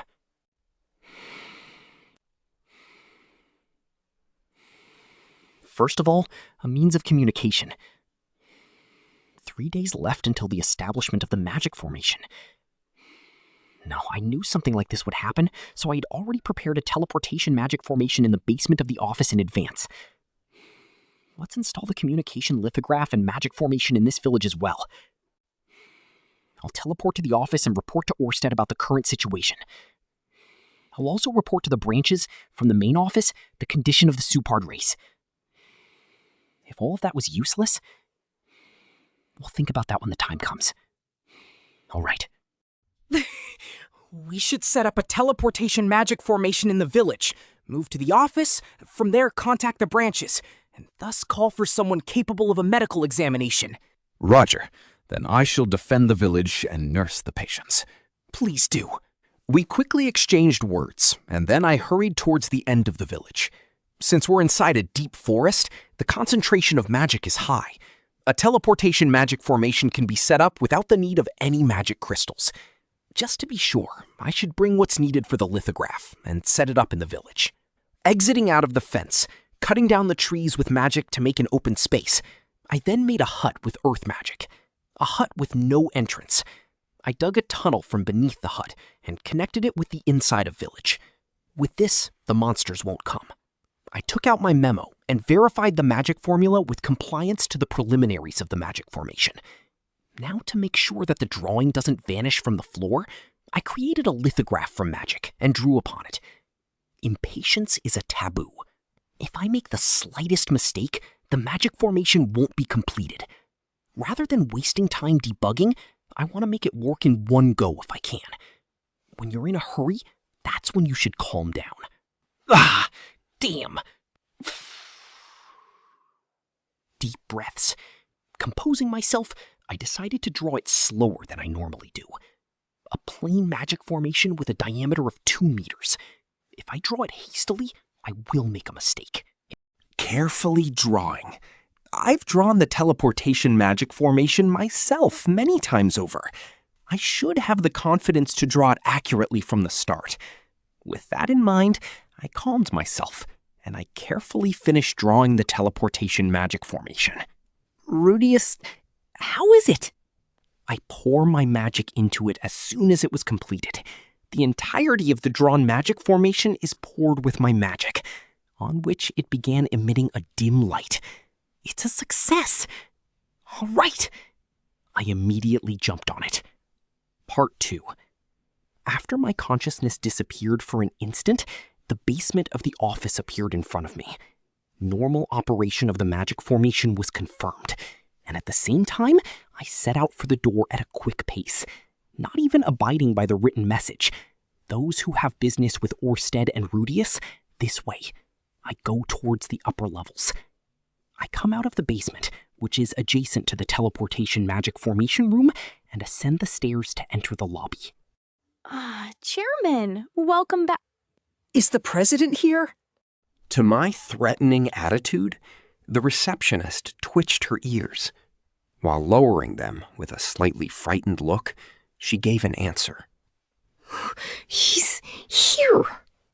Without hearing her words, I continued towards the president's office and opened the door before she's finished.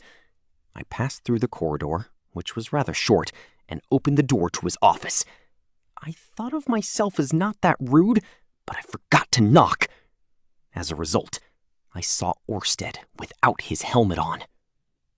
Orsted-sama!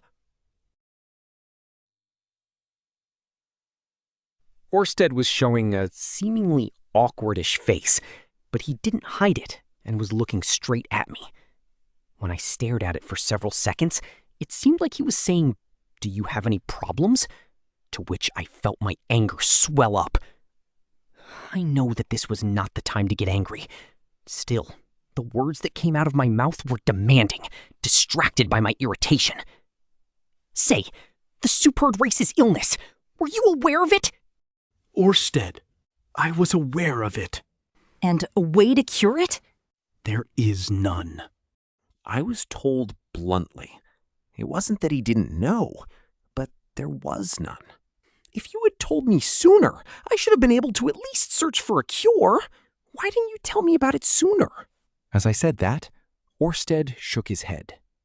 Orsted, monotone and cold. When you became my subordinate, the Supard race was supposed to have already perished. Rudeus Greyrat? Supposed? Are you talking about if it were the usual loops? That's right. And Ruijerd Supardia never even got to meet the surviving Supard race. They were supposed to have already perished. That's why he didn't say anything. Ruijerd was normally unrelated to that event. Since he was reminded of that as a possibility, he didn't say anything. Is that how it is? Yes. At that time, you found the Supard race, got in contact with Ruijerd, confirmed that a plague was spreading, and yet you kept quiet? That's right. If you had kept quiet then, the Supard race would perish, and Ruijerd too would disappear. Since I wouldn't know, you gave up. Is that what you thought? Before I realized it, I was shouting. I felt like I was betrayed. Wrong. I thought it was a waste of time. A waste of time? That is right. Even I tried to save the Supards. I tried every detoxification magic, gave them medicine that would likely cure them. I tried everything, but they weren't cured. That plague can't be cured. So Orsted tried everything that he could think of? The ruin of the Supards was a predetermined fact for me. But you wouldn't give up if you knew, and would possibly look after them until their ruin. That is... Of course. But 2 years ago? Or even before then? As for the timing, possibly after that one assignment in Shirane Kingdom. Unaware of the location of Laplace's rebirth, I proposed assembling war potential. At that time, if I had been told about the Supards, I would have been running around thinking of how to tackle the situation. At least, I wouldn't have been able to do all the work this past year. I wouldn't have been able to call out to Atofei, Randolph, and the rest of the Demon Kings. Or perhaps I wouldn't have even gone to Milas. It's also possible that I would be unaware of Gisu being an apostle. But deciding whether it's a waste of time is... No, it might be... I understand the reason, but my heart can't catch up yet. A good excuse doesn't come to mind. This time, Orsted hadn't forgotten. He just didn't say it. He intentionally schemed so to not let me help the Separd race. Even though I understand the reason, I cannot, at any cost, forgive him. Orsted tried to let my benefactor die without any help. Orsted is like that, so it can't be helped, even though such words come forth normally. I can't forgive him. Not good. At this rate, I'll think of Orsted as an enemy. In the midst of such an operation, with the enemy in Behahiel Kingdom, while everyone's there. An excuse. I must think of an excuse. An excuse to forgive Orsted. Is Rudeus a hindrance to your plans?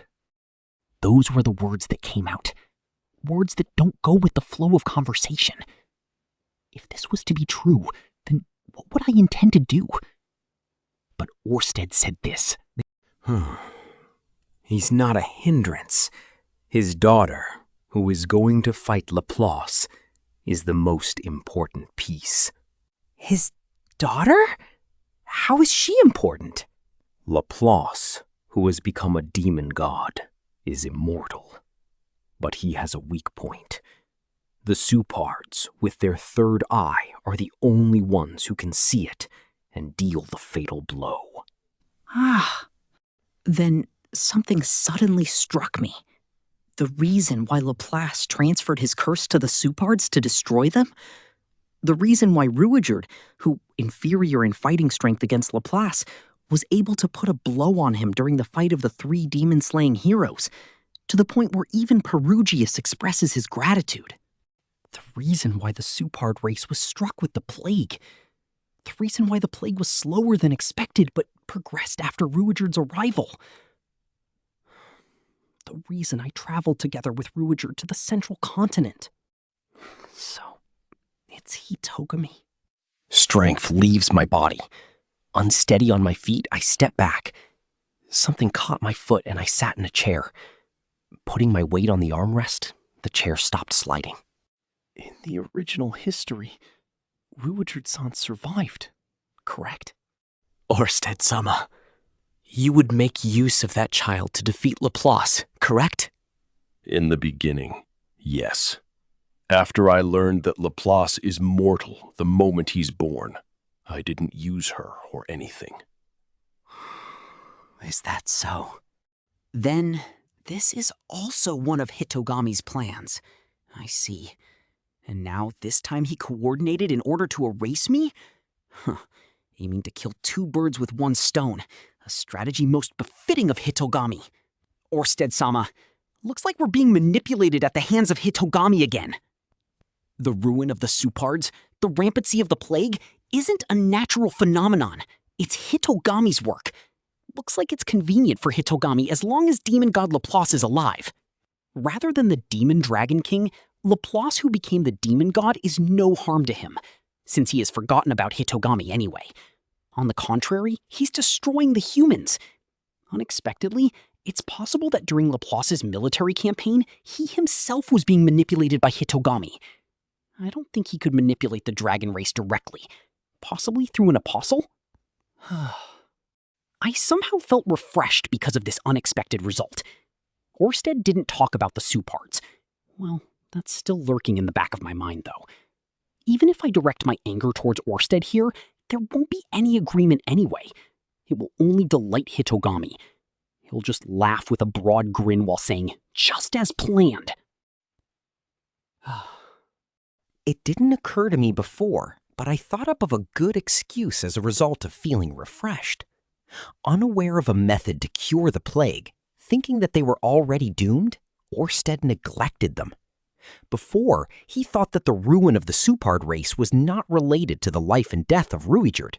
He may also be thinking of Ruijerd's whereabouts. But then he thought perhaps and went to see it for himself, only to find Ruijerd there. Moreover, Ruijerd had gotten infected as well. He didn't know how to tell me about this. Perhaps it might even be better to not tell me. He couldn't help but think that. How did you intend to defeat Laplace without the Suparts? Orsted, using the God Sword is not that absurd of a choice. I can't avoid a hard fight, but you're currently assembling comrades, so we'll somehow pull through. But if I recall correctly, that God Sword? Using it takes a lot of mana, doesn't it? You can't substitute your back for your belly. On top of that, Orsted intended to take responsibility as a penalty. I thought about apologizing to you, but I couldn't speak, and now it took this shape. It was inexcusable. Orsted said that and bowed his head in apology. I understand. Orsted isn't perfect. These things may also happen. Let's just forgive him with a big heart. Orsted-sama, I'll forgive you only for this time. Orsted. Yes. With this, it's settled. All right, let's face forward. That is, for now. I'm just making sure.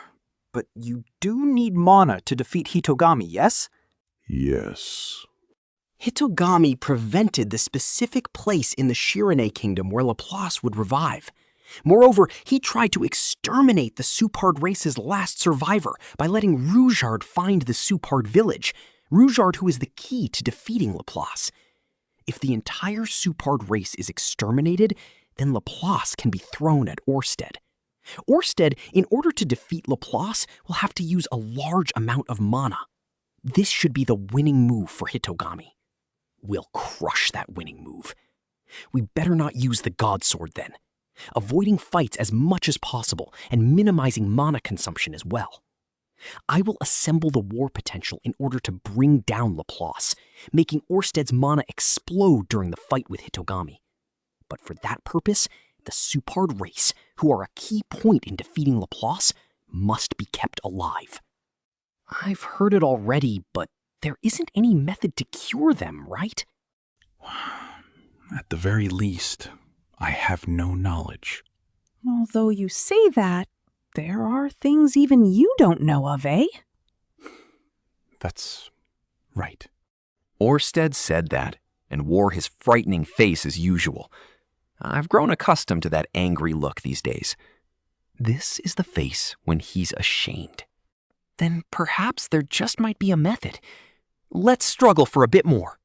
Even Orsted might not have been able to try many methods because of his curse. He should have been able to do something, but couldn't because of the current state of his curse. Then we should try and do it. Orsted. Got it. I'll head towards the village as well. Orsted said that and nodded.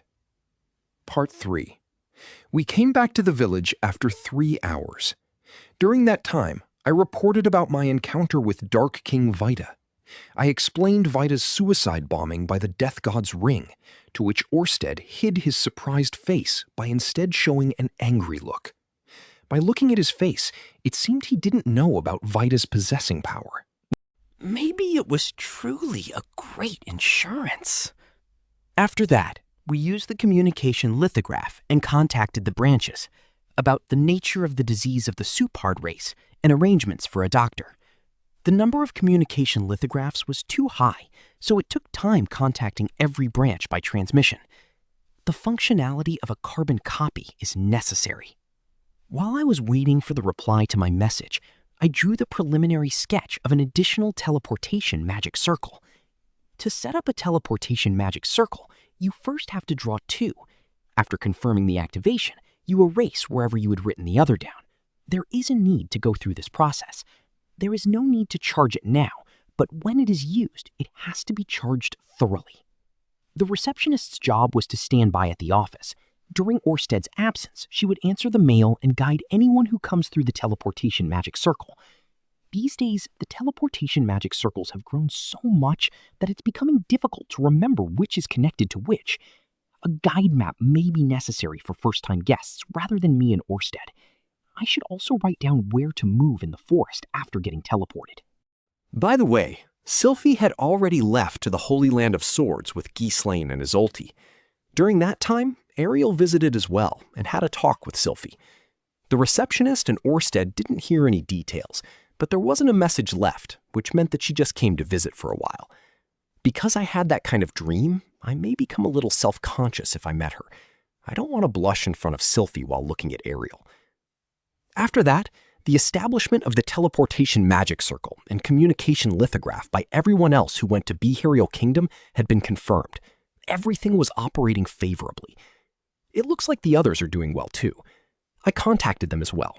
There's no problem with Aisha and the mercenary group.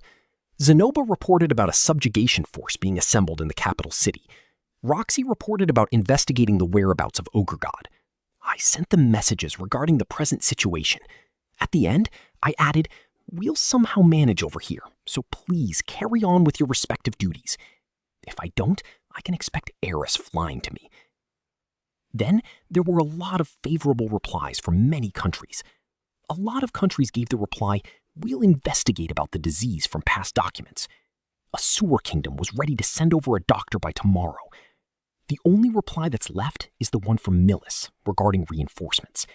Sending in the Temple Night Party via teleportation magic circle is rather difficult, so it's discouraged. At any rate, the reply from Millis is late nonetheless. Anyhow, after doing all of that, I came back to the village, together with Orsted. Narrator.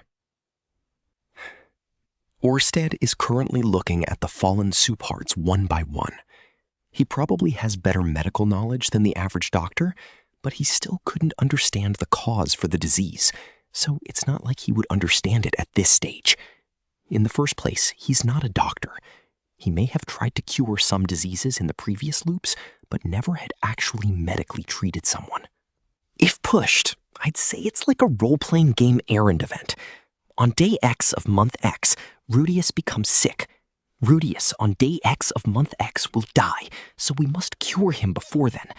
At this point, you do not know the cure. However, before that time comes, we come to know that Sylphiette-chan is experiencing the same disease.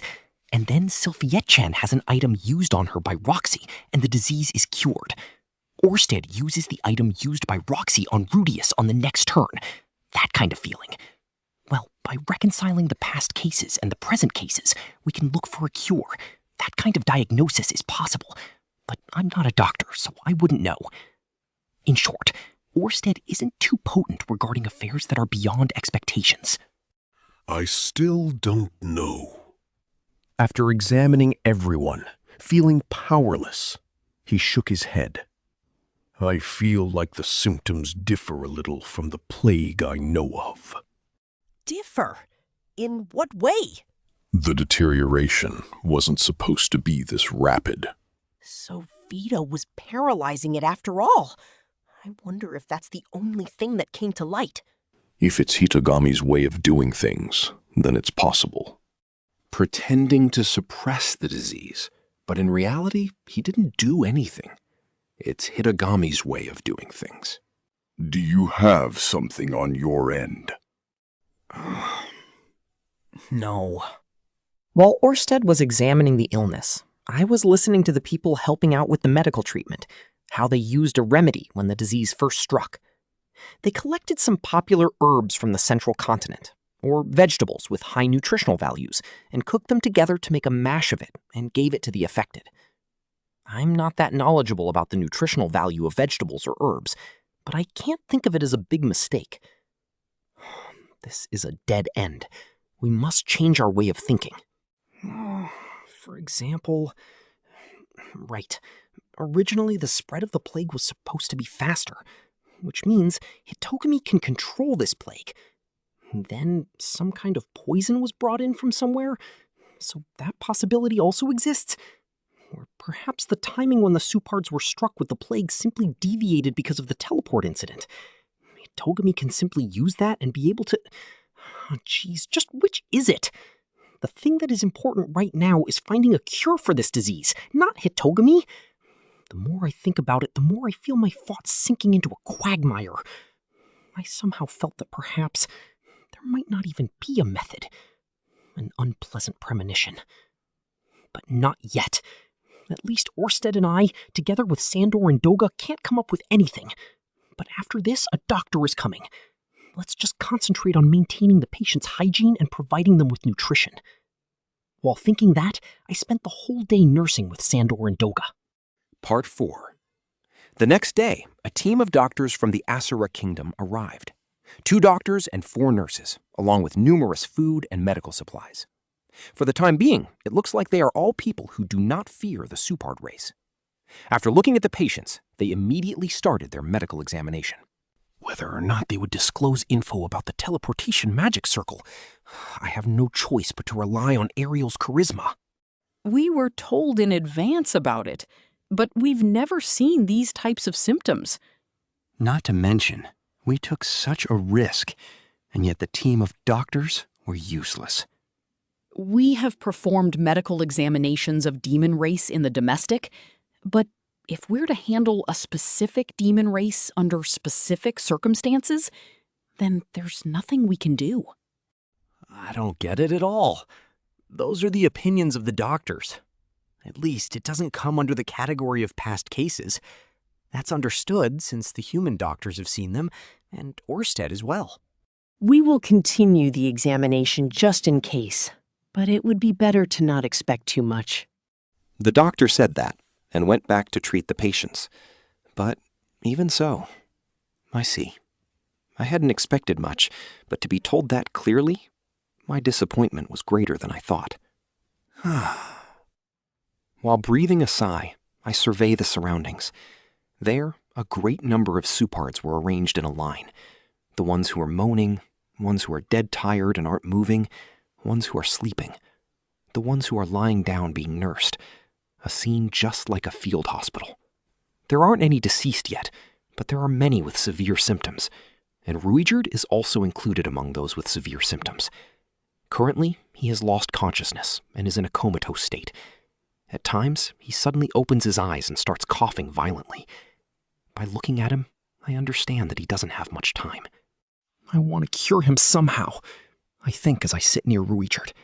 But we don't have anything to go with, and no breakthrough solution comes to mind. Only the time is passing by. With this, even if doctors came from the Millis and Kingdom of the Dragon King, the possibility of finding a cure is low. If we couldn't find a cure, what should be done next? Whom should I ask? Would that person understand? What should be done? What can I do? Rudeus Dono. When I came to, Sandor was standing in front of me. What is it? I apologize within this situation, but what would you like to do about the information broker? Information broker? Was there someone like that? Ah, that's right. In the second city, Irel, we requested an information broker to investigate about Gisu. How many days are left until the agreed day again? It took 1 day from the city to road, 2 days from village to here. You were asleep for 1 day, also yesterday. Today is about to end. So I guess 4 days. I think we can somehow make it, even if we're late by 1 day. So it's already time to return. I mean, it wasn't like I slept for too long. The teleportation magic circle has been established as well, so the number of days are flexible. That's so. When that time comes, I'll be off. I don't want to move from this spot, but I must search for Gisu. I don't have any choice but to go. Let me accompany you as well. Are you going to leave only Doga with Orsted behind?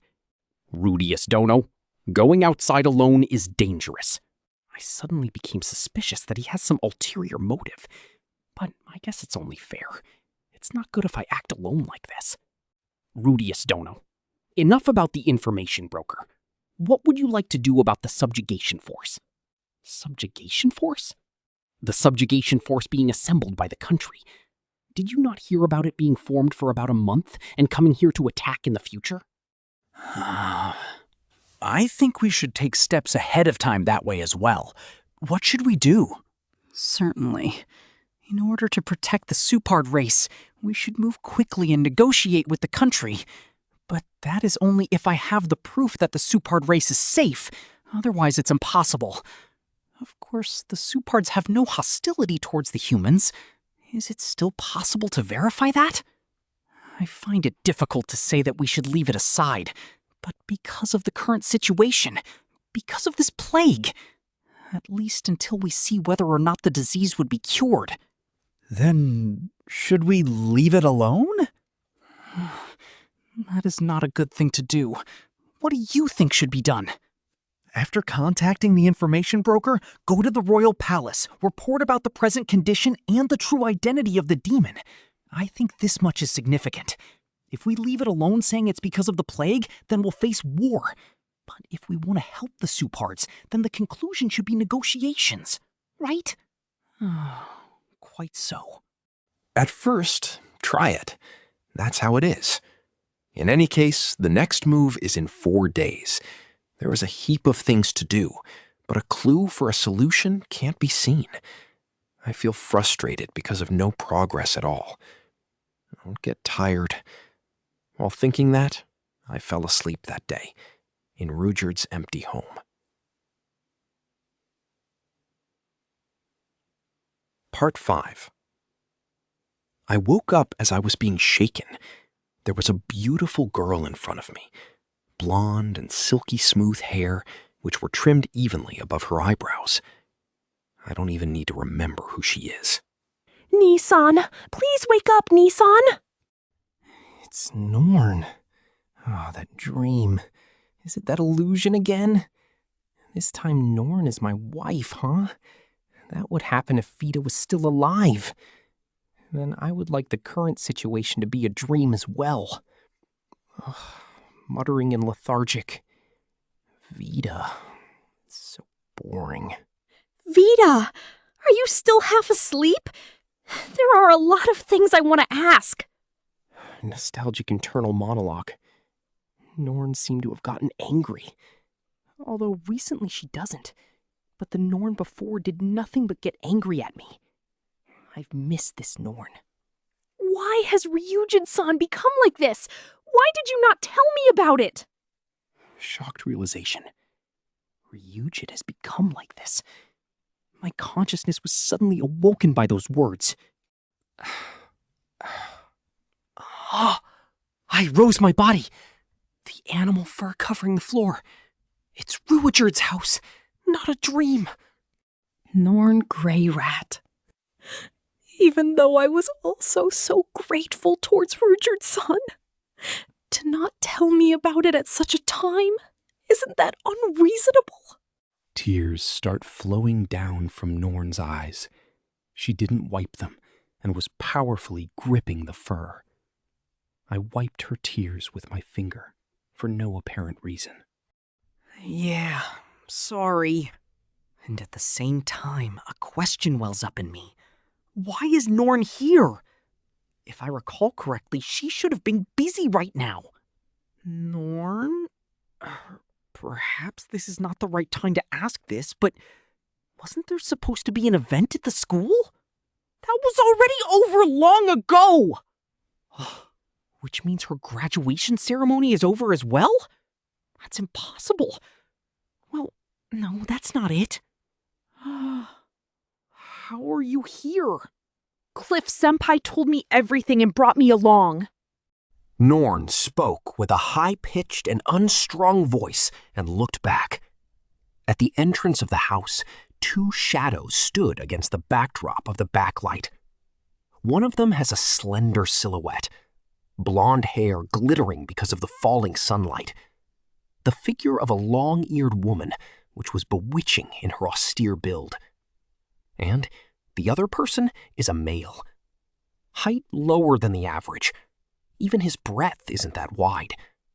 Yet why is it that he seems to be greatly reliable? Probably because of that eye patch covering one of his eyes. Rudeus? Cliff Grimoire was standing there. Sorry for coming late. Various formalities delayed me.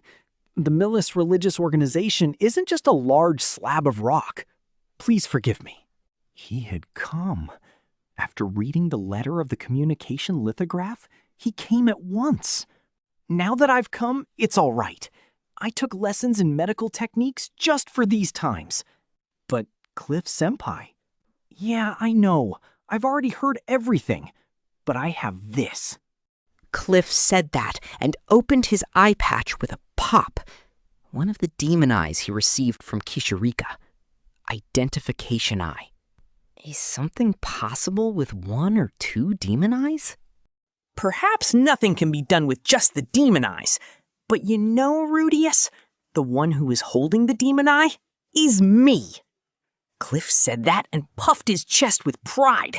I'm a genius! Perhaps he might have said this only to let Norn have some peace of mind. But Cliff's figure looks big. Was there ever a day I saw Cliff's figure this big? Cliff gets bigger each time I see him. He's growing while exceeding my imagination. Hasn't he already grown twice as large as me? If it's Cliff Senpai, if it's the Cliff Senpai who somehow removed the curse, there is nothing this genius can't do. Leave it to me. He'll somehow do it. Even though it was supposed to be a groundless remark, I seem to have thought it naturally. Volume 23, Chapter 7, Genius, Part 1. The first place Cliff went to was where the patients were. It is the basics of the basics to first examine the patient's condition. With that in mind, Cliff began to examine all of them. Still, those were the same things that the team of doctors were doing. Looking over the patients with severe symptoms via the demon eye, questioning the patients with moderate symptoms, and comparing his theories with the patient's charts. That's about it. To think we would talk to someone of the Milas Church! The patients were startled by Cliff's attire, and there were many among them who clearly showed him hostility as well. Those who persecuted the Supard race the most violently were the Milas religious organization, after all. There were many here who held that memory. Cliff Grimoire. Answer truthfully. Where did you first feel discomfort in your body? Not to mention, Cliff didn't pay them any mind at all. In a situation where those in need were not cooperating, if it were me, I'd have given up halfway. As expected of Cliff. I see. After he had finished examining the patients, Cliff came to an understanding. But I had a hunch that perhaps he had still not understood anything. I felt as if, even if Cliff may call himself a genius, there are things that can't be understood. In the first place, Cliff may be a priest, he may be a healer, he may be a researcher, but he's not a doctor. Next, the attending physician story. Cliff said that and proceeded to consult with the team of doctors. How did they perform the examination, and what did they intend to do afterwards? He asked the two Asoran doctors respectively. Basically, we intend to use both medicine and detoxification magic simultaneously and monitor for any changes. Huh, I see. The doctors of the Asura Kingdom aren't that great, huh? From the nose. The ones who were dumbfounded were both me and the doctors. To think that Cliff would be so arrogant. Looks like he was feeling uneasy about the Supard's behavior. If that could cure it, it would have already been cured by Rudeus or Orsted. Then Cliff Dono, what would you do? I'll be investigating that now. The faces of the doctors warped in anger. Human doctors, restrain yourselves. If he fails, you can criticize him as much as you want. For now, just for now, please restrain yourselves. But I was a little anxious. I thought of Cliff as reliable before, but will it be all right? On the opposite end, Norn, who was nursing Rujard, was looking this way with a worried face as well. All right, Rudeus. Let's move somewhere else. After parting from the doctors, we left the lecture hall. After leaving the lecture hall, Cliff stopped and looked over his results. Now then, I have confirmed one thing. I've heard this from the Elder, but it looks like there was never a time until now that the Supards were struck with this kind of disease. Until now? How old was the elder again? He's well over 1,000 years, or so I've heard. The Supard race sure do have a long lifespan. They were struck by this disease after they came to this land, which means the source of the disease can be tied with this land. The possibility of Hitagami bringing in a poison? It's not that. The demon eye can detect that sort of thing. Cliff said that and started looking at the village's surroundings. First were the fields. He removed his eye patch and carefully observed the growing vegetables one by one. At times, he cut one and observed the inside to double-check. Even now, the juicy tomato was cut into two. At any rate, if it became known that the Supards are just ordinary farmers, perhaps society will view them differently? Humans are the kind of beings who feel closer to those who are similar to themselves. Next, we went to the animal slaughterhouse. There were small traces of blood left, but all the meat was disposed of. It looks like the villagers were in the middle of carving the animals when they collapsed, but it would have been unsanitary to leave the raw meat as it was. So on Sandor's order, they were thrown out of the village. Cliff was diligently examining the cutlery and chopping board with his identification eye. I see. Rudeus, where is the meat stored that is processed here? Let me see. This way. I don't know what he saw, but I led him to the food storehouse. A structure just below ground, there was dried and salted meat. In addition, large quantities of preserved vegetables were stored inside the building. Cliff used his identification eye there as well, and was examining each item one by one. Did you find out something? Don't be impatient. Let me examine everything first. After leaving the food storehouse, Cliff began looking around the village houses. He entered the houses, kitchens, and bedrooms. On top of that, he looked through the wardrobes as well. This is trespassing. Cliff is brave. Be that as it may, now that I look around the Supards' houses, I can understand why Rudeus' house is plain. The other houses were decorated with flowers and drawings. It suggested an energy and livelihood. This small house may have been used by the children. Of course, if there were any residents with moderate symptoms still in the house, then we asked for their permission. Meatless church. Mother? It's all right. Please calm down. He's safe. After seeing the priest Cliff, some raised their spears in intimidation, but that did not prevent us from gaining their permission. Lies! The Millie's church. Just by looking at us, they... Mother? Mother! So, what kind of things do you eat? What is your cooking process? Cliff doesn't read the mood. As if he has no consideration for the frightened mother and the child trembling with anxiety, he continued his questioning. Answer quickly. We don't have much time. Until they answered. Part 3. And thus, Cliff finished touring all the houses, but I did not think that anything in particular happened, just that he only came into contact with Supard culture. Excuse me, Cliff-senpai. Rudeus, there is no need to be anxious about it. They were not frightened by me. It was just the clothes that I am wearing that scared them.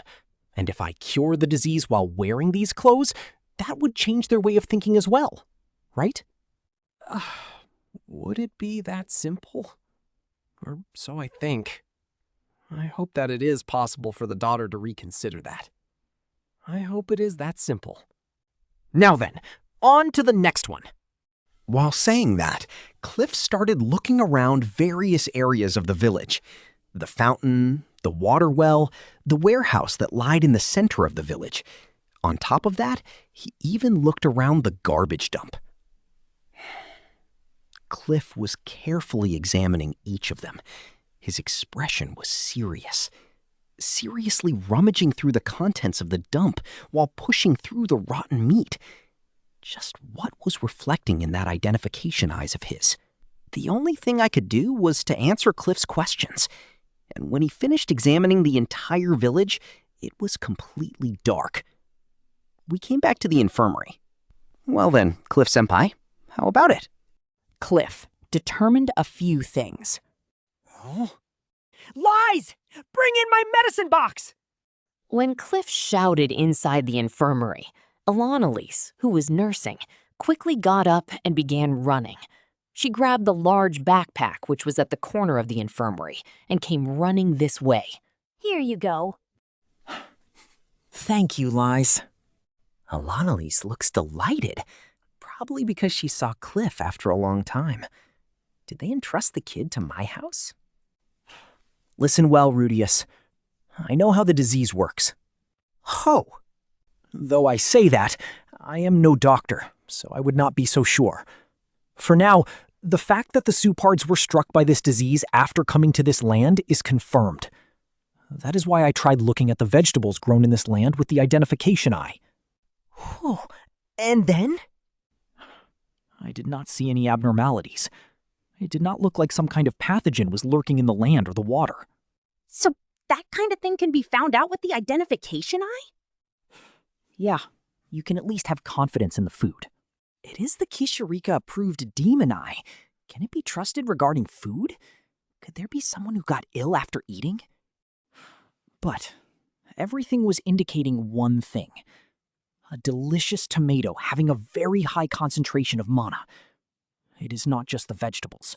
The land, as well as the water, are holding a very high concentration of mana. There are cases, even in Millis, of food having high concentration of mana, but it is quite rare. Neither the land nor water have this much. Mana density, is it? If I recall correctly, Aisha said it too. That if we prepare the rice in the soil made by me, it will grow well. That is probably because the soil had a high mana density. And? Yeah, and I would like to know if farming was popular in the Demon Continent?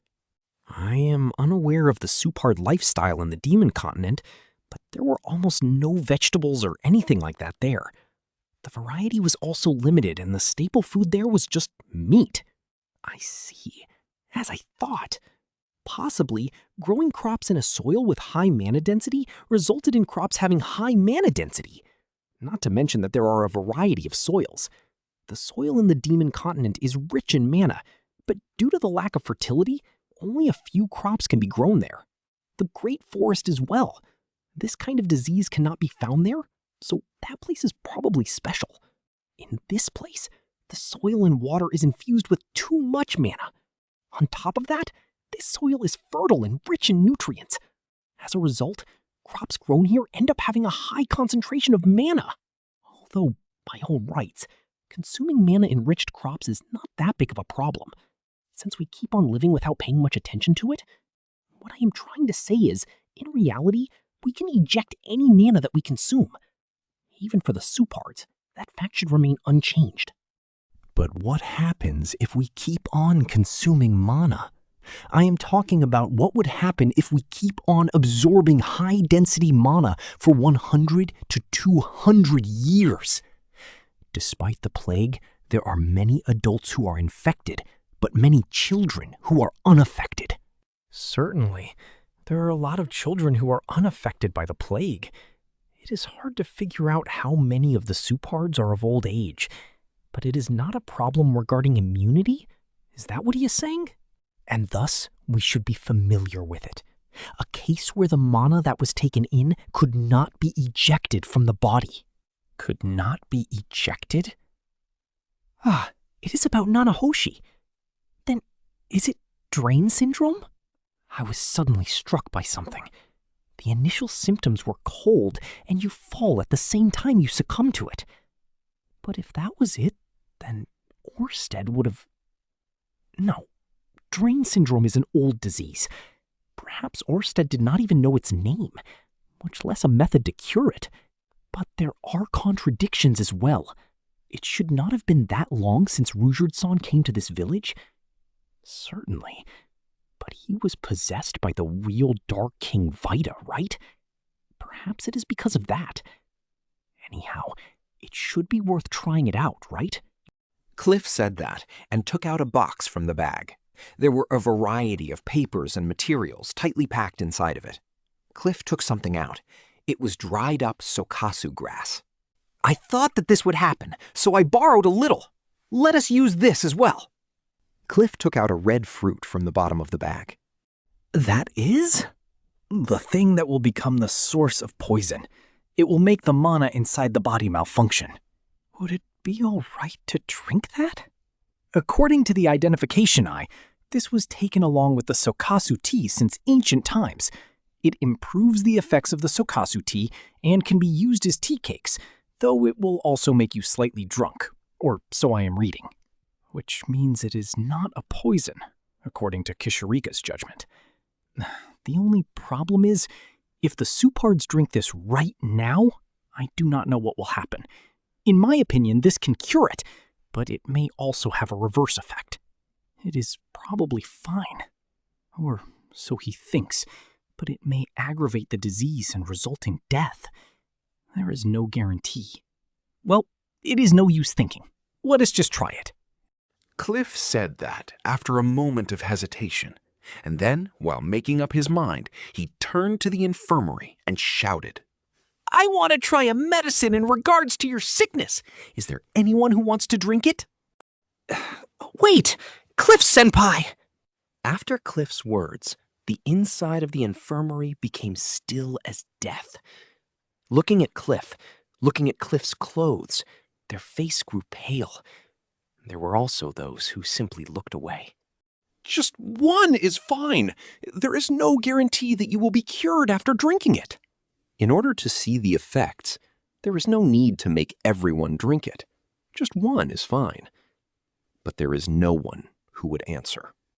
We cannot trust the Millis Church. Someone said. When I looked, it was one of the males present during the meeting with the chieftains. Looks like it will be impossible with the leader. But what to do now? We cannot forcefully make them drink it. I will drink. There was one who was willing to try it. He rose up unsteadily and was looking at us with sharp eyes. The one who was supporting his body was Norn. Rudeus-san, so you woke up? Yes. Nissan, he just woke up. However, as if to drown out her voice, the surrounding voices raised in volume. Rudeus, are you going to believe someone from the Millis Church? That is right. Who were the ones who prosecuted us the most after the war? You, of all people, should know that as well. They were mainly remarks by the youngsters of the Supard race. On top of that, as if being enticed by their remarks, the team of doctors interjected as well. I have never heard of someone who would make someone forcefully drink something without any reason. Do you even know how to medically treat someone? The anxiety of the doctors spread to the surroundings. Even the Supards, who were silent up till now, started to object. An incomprehensible medicine, which was brought by a person wearing the Millis Church's clothes, no less. People who spoke of uneasiness, people who exposed their anger. Mayhem spread in the infirmary. Rudeus wants to benefit us. Do you want to be annihilated? With Rudeus's roar, silence was again brought about in the infirmary. The complaining people went silent with blue faces. Rudeus, who declared that, was coughing violently and was being caressed on his back by Norn. Rudeus brought this man along. I believe in Rudeus. If you have any complaints, say them after I die. No one would rebut those calm words. It was a scene which showed just how influential the name Rudeus Supardia is in this village. All right then, Rudeus-san, I will have you drink the medicine. I will say this in advance, but there is a possibility that it may worsen and you will die. Fine. I have lived long enough. Even if I die, I will have no regrets. No, but I will feel regretful. I am doing all of this for the Supard race. Or rather, for Ruijerd's sake. Look, even Norn has that, face. We both have the same opinion. One male raised his hand from the quietness. A young man who has comparatively less severe symptoms. To be honest, he may be an old man instead of a youngster. I was saved by Ruijerd in the demon continent. I would have no future if I had died back then, so there is nothing to be afraid of. Reacting to those words, people started saying, "Me too," and raised their hands as well. Many, many did. We cannot trust in the Millis Church, but Ruijerd is our hero. We will abide by what this hero has decided. People of the human race, I apologize about our attitude, about our words towards you. Please save this village. Yes, please leave it to us. Part 4. After drinking the Sukasu tea with red fruit, Ruijerd and the rest fell asleep. At the very least, their condition didn't suddenly worsen, and they didn't die immediately after drinking it. The results will be clear tomorrow. I don't think that everything would be settled with just the Sokasu tea, but I hope for even a bit of improvement. Despite thinking that, today was already over, so I decided to sleep. I'll be staying at Ruijerd's house again. For some reason, my feet naturally headed for that place. We didn't get permission from Ruijerd, but we freeloaded anyway. Norn wanted to stay beside Ruijerd, but there was nothing she could do since he was asleep, so she came with me to the house. Currently, Norn and I are sitting beside the sunken fireplace. The crackling sound of the burning firewood could be heard. The boiling sound of the stew in the pot on top of the fireplace as well. As for the total number of sounds, there were only 2. Within the pot, there were vegetables and meat brought in by the team of doctors. Despite Cliff telling me that it's probably fine, I still can't eat the village's food without thinking that it might have been the cause of the plague. Nissan, Ruijerd-san will get cured, right? Norn muttered. She's anxious. Even I am. Yeah, he'll get cured. Really? As far as I know, whenever Cliff declared that he would do something, he always accomplished it. That's why tomorrow may be impossible, but someday he'll get cured. Will Ruijerd-san even live until then? It's all right. You might have heard about it, but Ruijerd was surrounded by over 1,000 soldiers during Laplace's military campaign and came back alive. He won't be dying in a place like this. I have no choice but to say this now. I'm anxious. Norn said that and folded her legs to hide her face. It's a gloomy atmosphere. There's still some time left before the stew is cooked. It's not that I have to cheer her up, but there's no meaning in feeling sad as well. We're going to just eat and then sleep for today. I hope to at least make the food go down so that we could sleep soundly. Oh, right, Norn. Is school going well? Hearing that, Norn raised half her head. I've already graduated from school. How should I say this?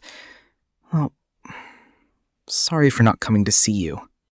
So she did graduate. Why didn't she tell anyone? But now that I think about it, I see. During the time of Sylphie's delivery. So it was already time for graduation, huh? Even though it would have been fine to tell Roxy and the others. No, well, she would have only gotten embarrassed if she had said it that time. Not really. It's fine that you didn't come to see. No, but it was Norn's graduation. To miss such an important event is... I wonder what Paul in heaven would say. It's not like I was the top student or anything. But you were the student council president? You did give a speech or two, right? Of course. We did a congratulatory speech, but I fumbled midway and I almost fell down the stairs. It was terrible. I can picture it. The figure of a person fumbling in the middle of a speech, losing her footing while descending the stairs, but somehow not falling down. I wish I could have seen it. Norn has a somewhat ashamed face, but I would have taken a video and had it placed on my grave.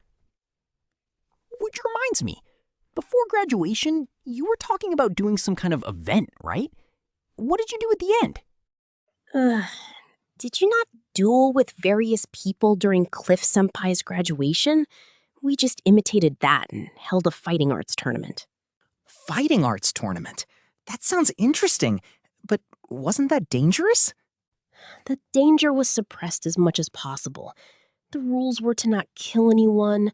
The school lent out many Saint-class healing magic formations. Healers were on standby as well, and the teachers prepared many healing scrolls too. On top of that, the participants were made to write an oath. That's why there were some injuries, but 0 deaths. That's amazing. If it's to the level of graduates from Magic University, then there should be many who can mutually kill each other with high-powered magic. Within such a tournament, there were 0 deaths. It might be because of luck, but it's mostly because of the well-prepared system. I wanted to see it too. I think it would be like some kind of sport in your eyes. But a tournament literally makes your heart pound. During my previous life as a shut-in, I participated in several online game tournaments. Unfortunately, I didn't have any noteworthy accomplishments. But just watching such a scene is enough. So, did they prepare any kind of championship trophy? Norn. We did. She said that and pouted. Everyone in the student council contributed money. An honor certificate, flowers, and a magic staff were prepared. An honor certificate, flowers, and a magic staff. Well, that's how it is. I suppose they didn't have much of a budget, so it's possible it was a strenuous effort. And yet, the moment Remy saw a large number of male participants, she proposed, "The winner will get a hot kiss as a present from President Norn?" Oh, they got so excited, both the people participating and those who were not. What the hell? A tournament where you'll receive Norn's kiss? That's not good at all. This is beyond evil, inexcusable. If I had been there, I would have wrecked him while wearing a mask. No, wrecking them would be unwise. Then, did you? Oh, on the cheek. On the cheek, is it? I wonder if it's safe. But Norn has buried her bright red face in her knees and is moaning with a ooh. Is it an out for Norn standards? After a short while, she fell sideways like a book. The one who won said he will never forget it. But I already want to forget about him. I see. What's that guy called? If possible, tell me about his address and phone number. And maybe some kind, mysterious, masked magician will erase him and his memories from this world. Phone? Nothing. Norn raised her body and repositioned herself on the floor, not sitting while holding her knees, but sitting with her legs in a W pose. Anyway, looks like the tournament was a huge success. I wonder. As for me, I was thinking whether I did a good job or not, but there were a lot of difficult things as well. I feel like I just kept reflecting. You call that a huge success. I'm glad. Yes. Norn blushed a little and then nodded. She no longer has a gloomy face. Well then, the potatoes are almost cooked. Do you want to eat as well? Rub-a-dub-dub, thanks for the grub. I pour the potato stew and meat in a bowl and give it to Norn. Norn was staring at the contents, but after a short while, she muttered a few words. Nisa. Thank you very much. I served myself as well. I hadn't eaten anything the whole day.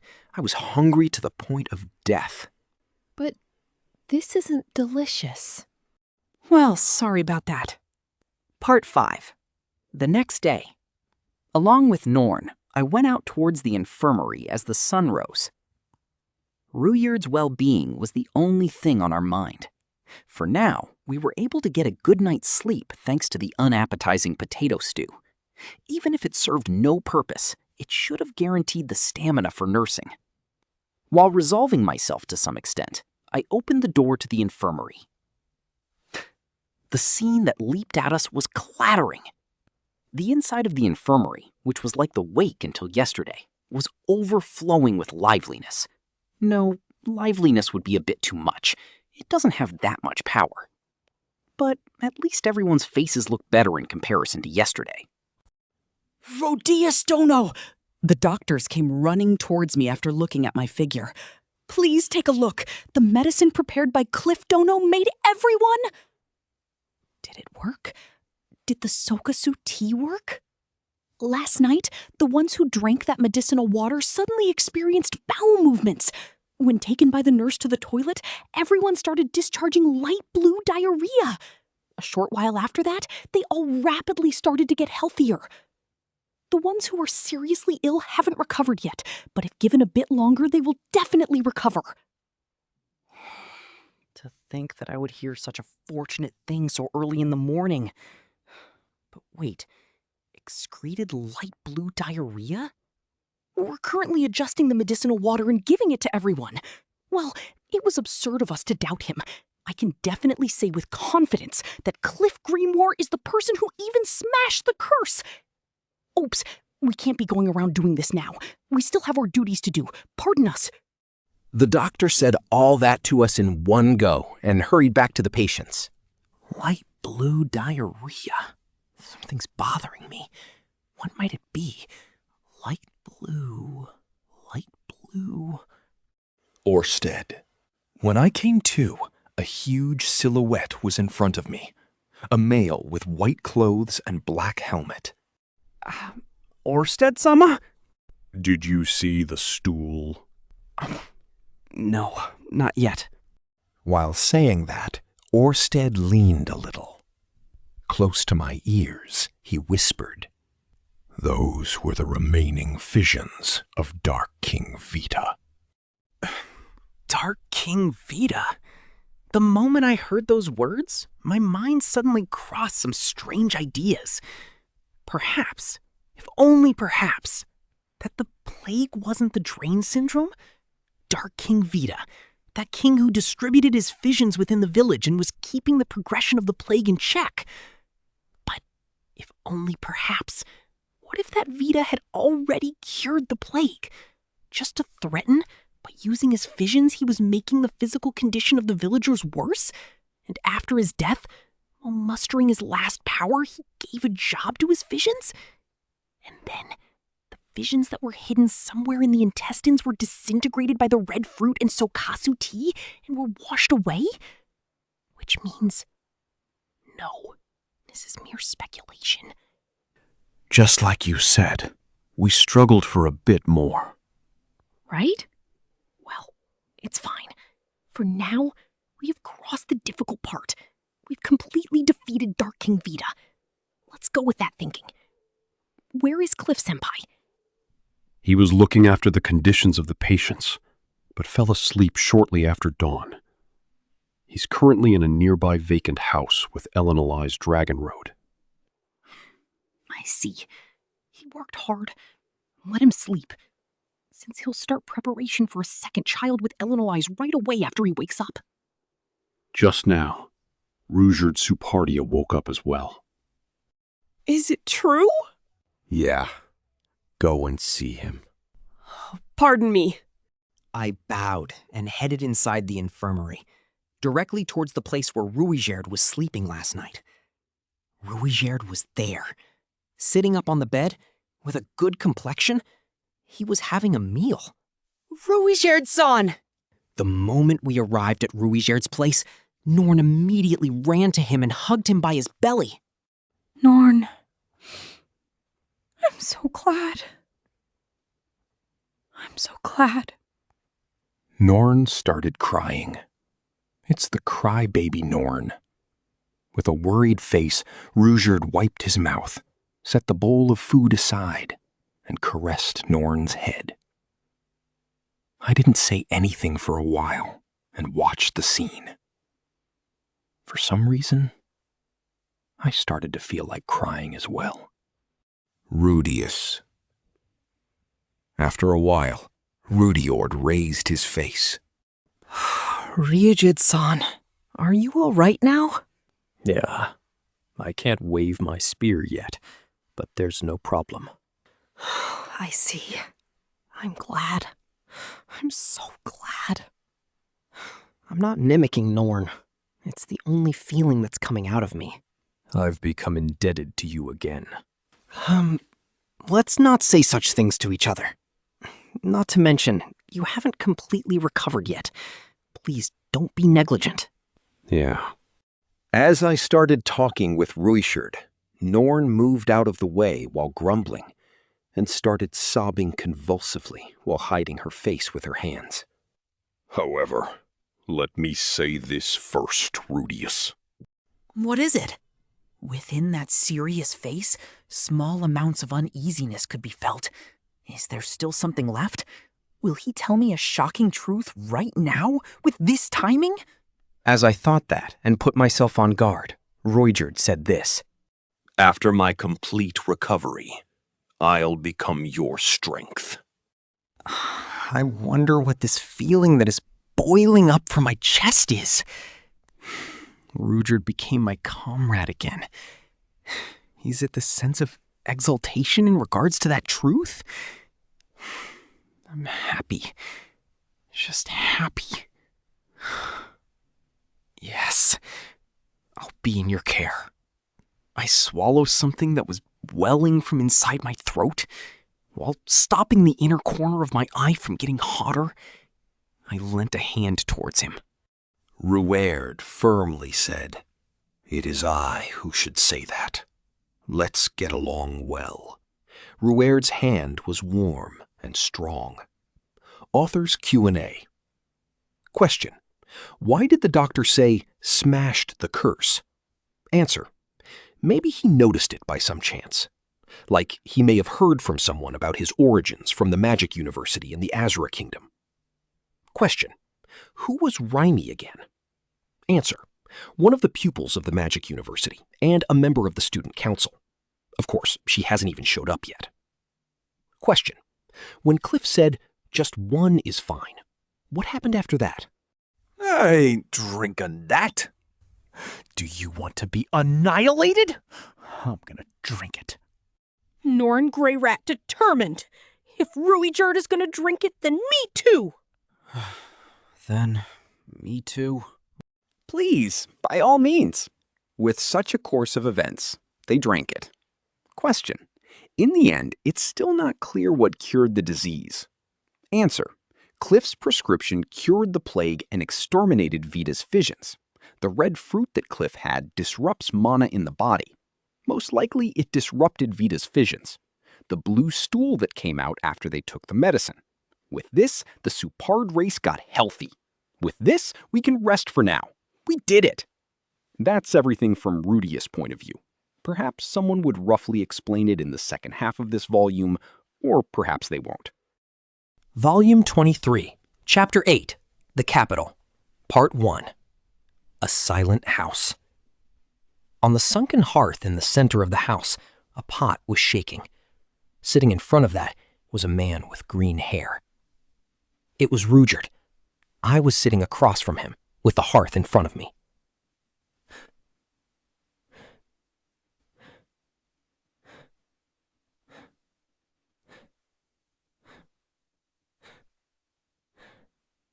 There was no conversation. Only silence remained between Ruijard and I. There was nothing to say. No, it would be better to say that there wasn't any chance to speak. All of my focus was directed entirely on what is in front of me right now. Failure is not allowed. My gaze pointed directly in front. I waited for the moment to come. And so that time came. Carefully stretching out my hand, I put out the pot's fire. But it is not over yet. I must not rush. And like that, for almost 10 minutes, I stopped moving. After 10 minutes had passed, I finally raised my voice. Rudeus-san, are you ready? Yes, I do not mind. As I received those words, I reached out to what was beside me. It was completely white, with a gritty surface, and an appearance close to that of an egg. Not like. It was a chicken egg. Breaking the egg and taking out a bowl, I scrambled the egg with chopsticks. I was completing that series of events as if it was natural, as if I had known it from the moment I was born. The soul of a child of 3 is the same at 100. Once you learn how to ride a bike, no matter how many years pass, you never forget. It is the same as that. No, I may not have even learned how to do this. From the moment I was born, I may have had this information. In other words, it was instinct. The egg was now being beaten. I repeated the action once more. There were 2 eggs scrambled in the bowl. I left that as it is and reached out towards the lid. All right. Taking off the lid and looking at the inside, I nodded. The steaming white rice was making a simmering noise. The uninterrupted steaminess of the cooked rice was spreading throughout the room. The inside of my mouth began to water, and I unintentionally gulped. I was overwhelmed by the urge to rake the rice into my mouth, but I endured it and stirred the rice mixture. I took the bowls and dished out the freshly cooked rice, a bowl full of it. Not too much, but not too little. Therefore, with the chopsticks, I opened a hole in the center of the rice. Into that hole, I poured in the eggs I had scrambled earlier and stained the white rice with a gleaming gold. But that is not all. From here on out, this moment that I have been waiting for from the instant I came to this world until now has been my greatest wish. I took the small bottle next to me. While slowly squeezing itself out from that small spout, it poured onto the golden rice. What came from that spout was a black liquid, a pitch-black liquid that looked like poison at first glance. It was soy sauce. I poured it only once. 2 was also fine, but for now, only once. With just that, the top of the golden rice was now stained black. Just like the tint of a pudding, it caused my stomach to growl. Stay calm. I will be able to eat it soon. It was for this purpose that I went through 4 trials. Also, from here on out, it will be possible to eat this whenever I want. However, the first time is a very important moment that must be cherished. Here you go. Yes. I pass it to Rudeus. After taking the bowl, he waited for me. I immediately repeated the process and made another. And so, thanks for the food. Let's eat. Hands together, we bowed. Bowl to the left, chopsticks to the right. I stretched my mouth wide for the first bite.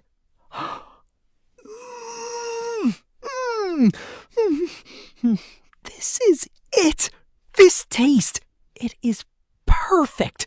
It is not the best, but this is it. This is the taste I have been searching for so long. Bite, chew, calm. 1 bite, 2 bites, 3 bites. Silently, eating, chewing, and swallowing, occasionally coughing as I choked up on some rice. I did nothing but continue to eat. That was such a feast. Before I realized it, my bowl was empty. My happiness time was over in an instant. I was satisfied after eating, but I also felt as if something was missing. But before I made seconds, I looked at the man in front of me. Rudeus was eating in silence. He is not usually a man who speaks during meals, but today he seemed more quiet than usual. No, today it is only Rudeus and I. Because I was not talking, there was no conversation. Although his eating pace is not all that fast, it looks like he still had not eaten even half of his portion. No, I was simply too fast. Nissan? Wow. As I thought that, Norn was sitting right beside us before I realized it. Norn, When did you... When? You ask? I just got here. I tried calling you once when you were eating. So she arrived while I was eating. What are you eating? Something good. Do you want some too? Then I guess I will. Nor nodded as she glanced at Ruijerd. I immediately served rice in a bowl, beat the egg, scrambled it, and added soy sauce. The entire process took 10 seconds, but the taste isn't the tiniest bit different. It is the technique of a craftsman. Eat as much as you want. What is this? It is my comfort food. Thanks for the food. Norn took the bowl I handed her and began eating slowly. I waited. I waited while they ate. I sat and waited. You are still not done? Hurry up. I want to hear your opinions, although there is no need to, but I still want to know. And while my thoughts raced, Ruijerd had finished eating. So this is what you were talking about on the journey. Yes. What do you think? Delicious. His impression was a single word. But I was satisfied. My companion and I were finally able to eat what I had been searching for long ago on that nostalgic journey. I was satisfied. It is only a pity that Eris was not here. Thank you for the meal. Thus, Norn also finished eating. And she had only just started. That was quite fast. What do you think, Norn? This is what I was talking about at home. It was quite delicious. It does not taste like anything I have had before. Is it because of this seasoning? Yeah, it is soy sauce, a versatile seasoning. It is delicious with anything you put it on. Norn seemed to be in great admiration. I will make it at home and let you eat it. Today is an anniversary. The anniversary of the first egg-mixed rice has been tasted in this world. It is just that eating a raw egg will upset your stomach, so you need to use detoxification magic. If detoxification is needed, then do not make someone recovering from a disease eat it. I made her angry on the anniversary. Part 2.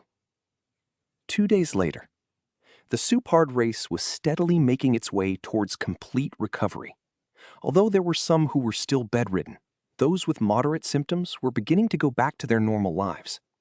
I also took it upon myself to build a dark room to grow the Sokusu herb in the corner of the village.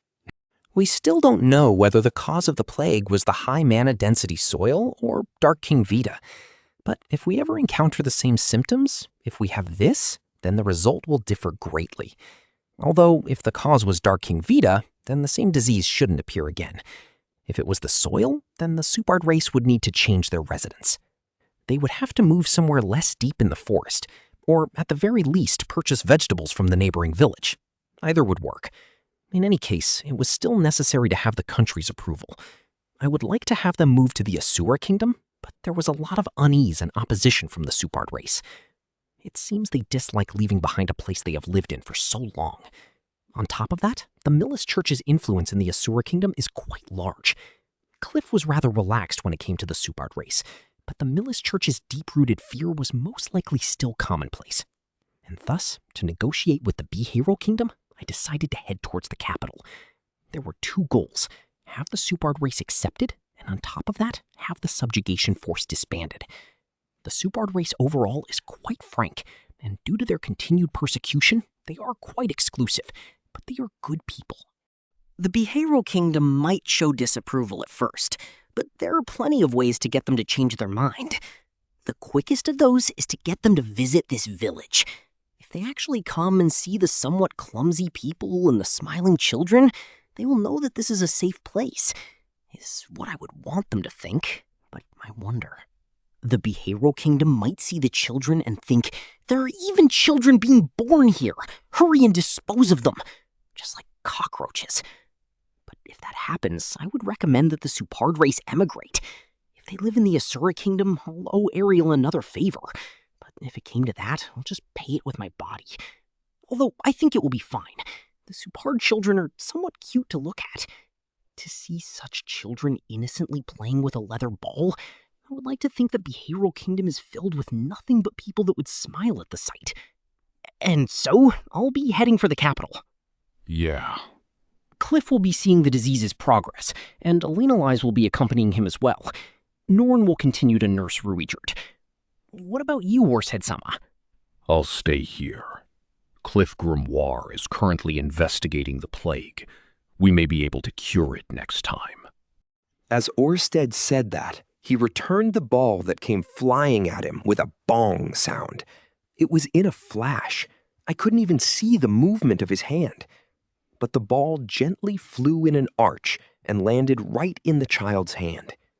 With the negotiations, it will not be necessary for me to go. Of course. No matter how much the helmet seals your curse. With another bong, the ball was hit back. Orsted, it's not as if the curse has completely disappeared. Yeah. The ball was returned again. But if it comes to it, I'll be relying on your appearance.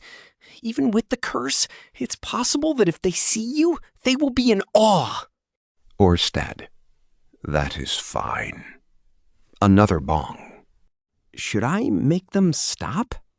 No matter which direction he sent the ball flying, the Supard children continued to send the ball in Orsted's direction. The look in their eyes, rather than hostility, was curiosity. Because there's some weird guy here, let's try throwing the ball at him, kind of thing. If it weren't for the helmet, they might not be throwing the ball but rocks. But because the ball keeps landing comfortably in their hand, it's somewhat fun. There is no problem. This level doesn't even count as an attack. Is that so? I wonder if Orsted was having fun. I couldn't see his expression under the helmet, but he wasn't in a bad mood. Is it fun? Orsted. It isn't bad. It's fine if it's not bad. Then I'll be taking my leave. Yeah. As Orsted said that, I left the area. Sandor and Doga were waiting for me by the teleportation magic circle. While I will go to the capital, Sandor will go to the second city to meet with the informant. The destinations were different, but we decided that splitting up would be good for efficiency's sake. I was taking Doga as an escort. I feel like he won't be of much help, but it's better than not having him. Whoops! On the way, I nearly ran into Ruijerd. While leaning on Norn's shoulder, he was walking dizzily. Ruijerd-san, is it okay to walk? Just a little. Although Ruijerd said that, when I saw Norn's stern face, I knew that wasn't the case. I will be leaving for a bit to negotiate with the behavioral kingdom. I may bring along the country's soldiers with me, so if that happens, please try to welcome them to the best of your ability. As Ruijerd said that, I saw Orsted, pressed against a wall, continuously having the ball thrown at him by the children. It looked like bullying at first glance, but for some reason, it was a pleasant sight. Each time Orsted accurately returned the ball, the children laughed. He's different from how he looks, eh? Right? While saying that with a grin, I left. Part 3.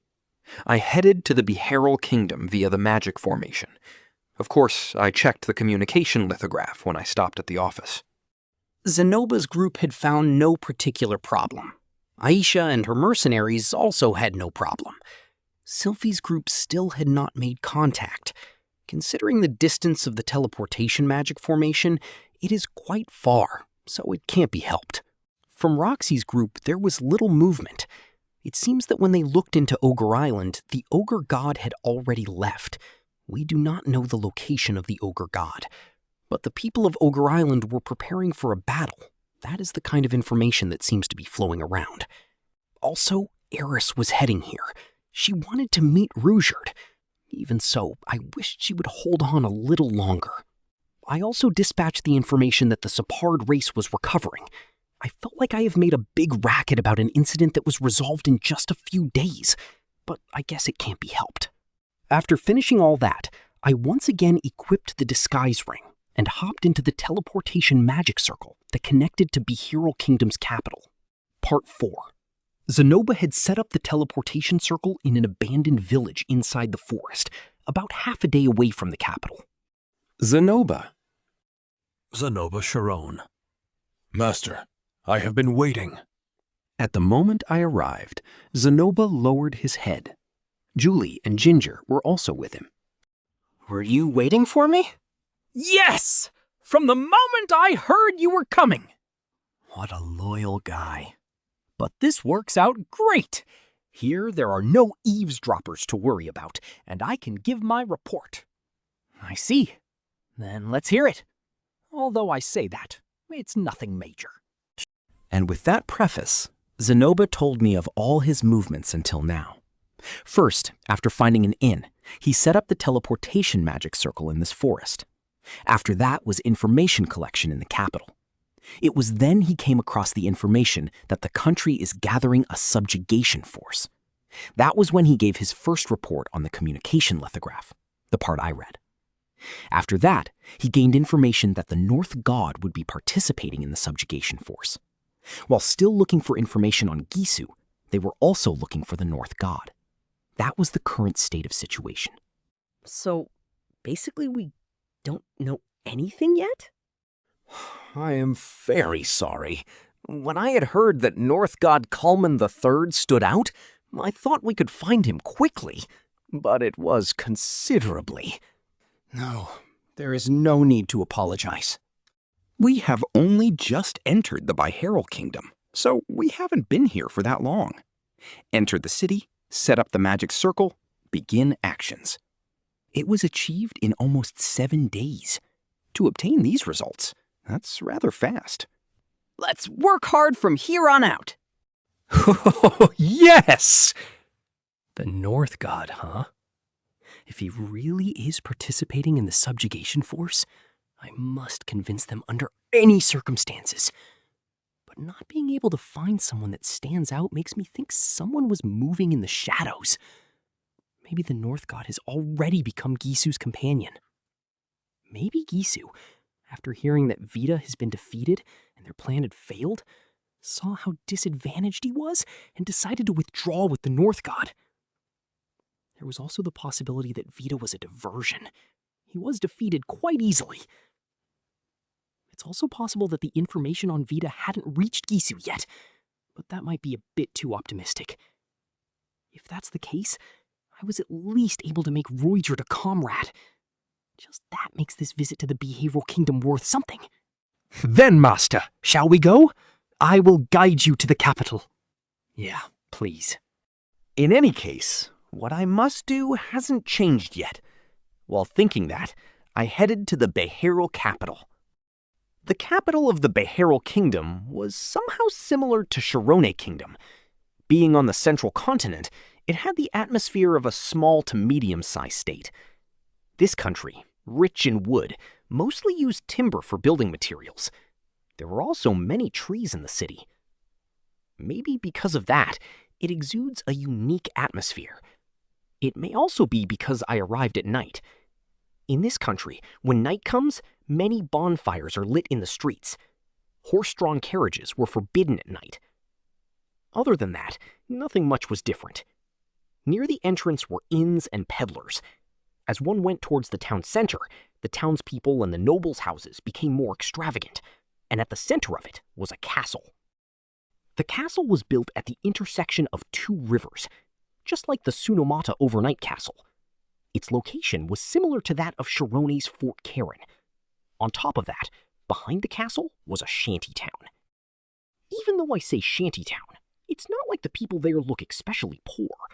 It's arranged like a town you can find anywhere. Well then, I have got to meet the king now, but I wonder if we can get an audience. Queen Ariel's influence may not reach this far. In the room on the inn, I thought together with Zenoba. The place Zenoba was staying in was not an inn for adventurers, but a luxury inn for the nobles of the city. He was indeed a man of a different pay grade.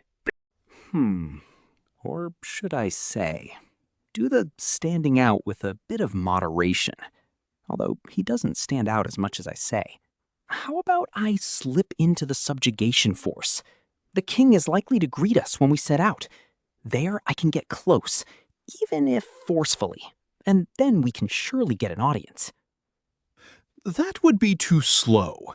After the country has completed preparations to the point of saying, "Start," they might begin despite our protests. There was an order to things.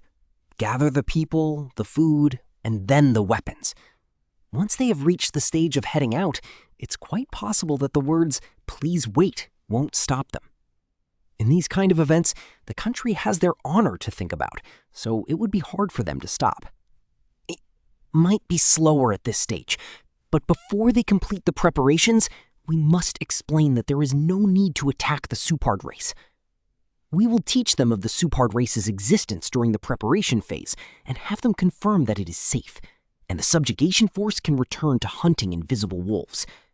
It would be good to have a percentage of the cost. Orsted should be able to provide it to some extent. That's why, before the subjugation force sets out, I want to meet the king as soon as possible. With that in mind, we started thinking for a way. For now, let's try approaching directly from the front. We might stand out, but if I introduce myself as the dragon god's subordinate under orders from the Asura kingdom, and if it comes to it, throw Perugius' name out there, and if even that doesn't work, we can try again and think of a different approach. And so, not coming up with anything better, we decided to seek an audience. Part 6. The next day, after finishing breakfast, I decided to look around the castle. So the castle was similar to Shironi's after all, in both size and atmosphere, but the large amount of wooden parts was different. Now, Zenoba said they would be the same in their weakness to fire. Pause. There is probably a toll gate. I hope Queen Ariel's name will be enough to grant us an audience. Though this place doesn't have any relations with the Asura kingdom, so following the proper procedure will be difficult. We're following it? We're following it. Meeting with the king of a whole country is surprisingly difficult. For all my audiences up until now, I have skipped the usual procedure. Normally, I would use the country's nobility to make an appointment, preparing clothes and a carriage, along with a certification of identity, and on top of that, introducing myself by a civil official of the castle. After confirming that I was someone trustworthy and adjusting my time according to the king's schedule, we would finally be granted an audience. This would normally be the expected flow. So it is difficult without connections, after all. However, despite setbacks, it is definitely not impossible. Even so, if we stand out too much, our means of finding Gisu will become limited, although he might have found out about us long ago. So, Zenoba, there are many rumors of us working together. So from here on out, it will be just me and Doga.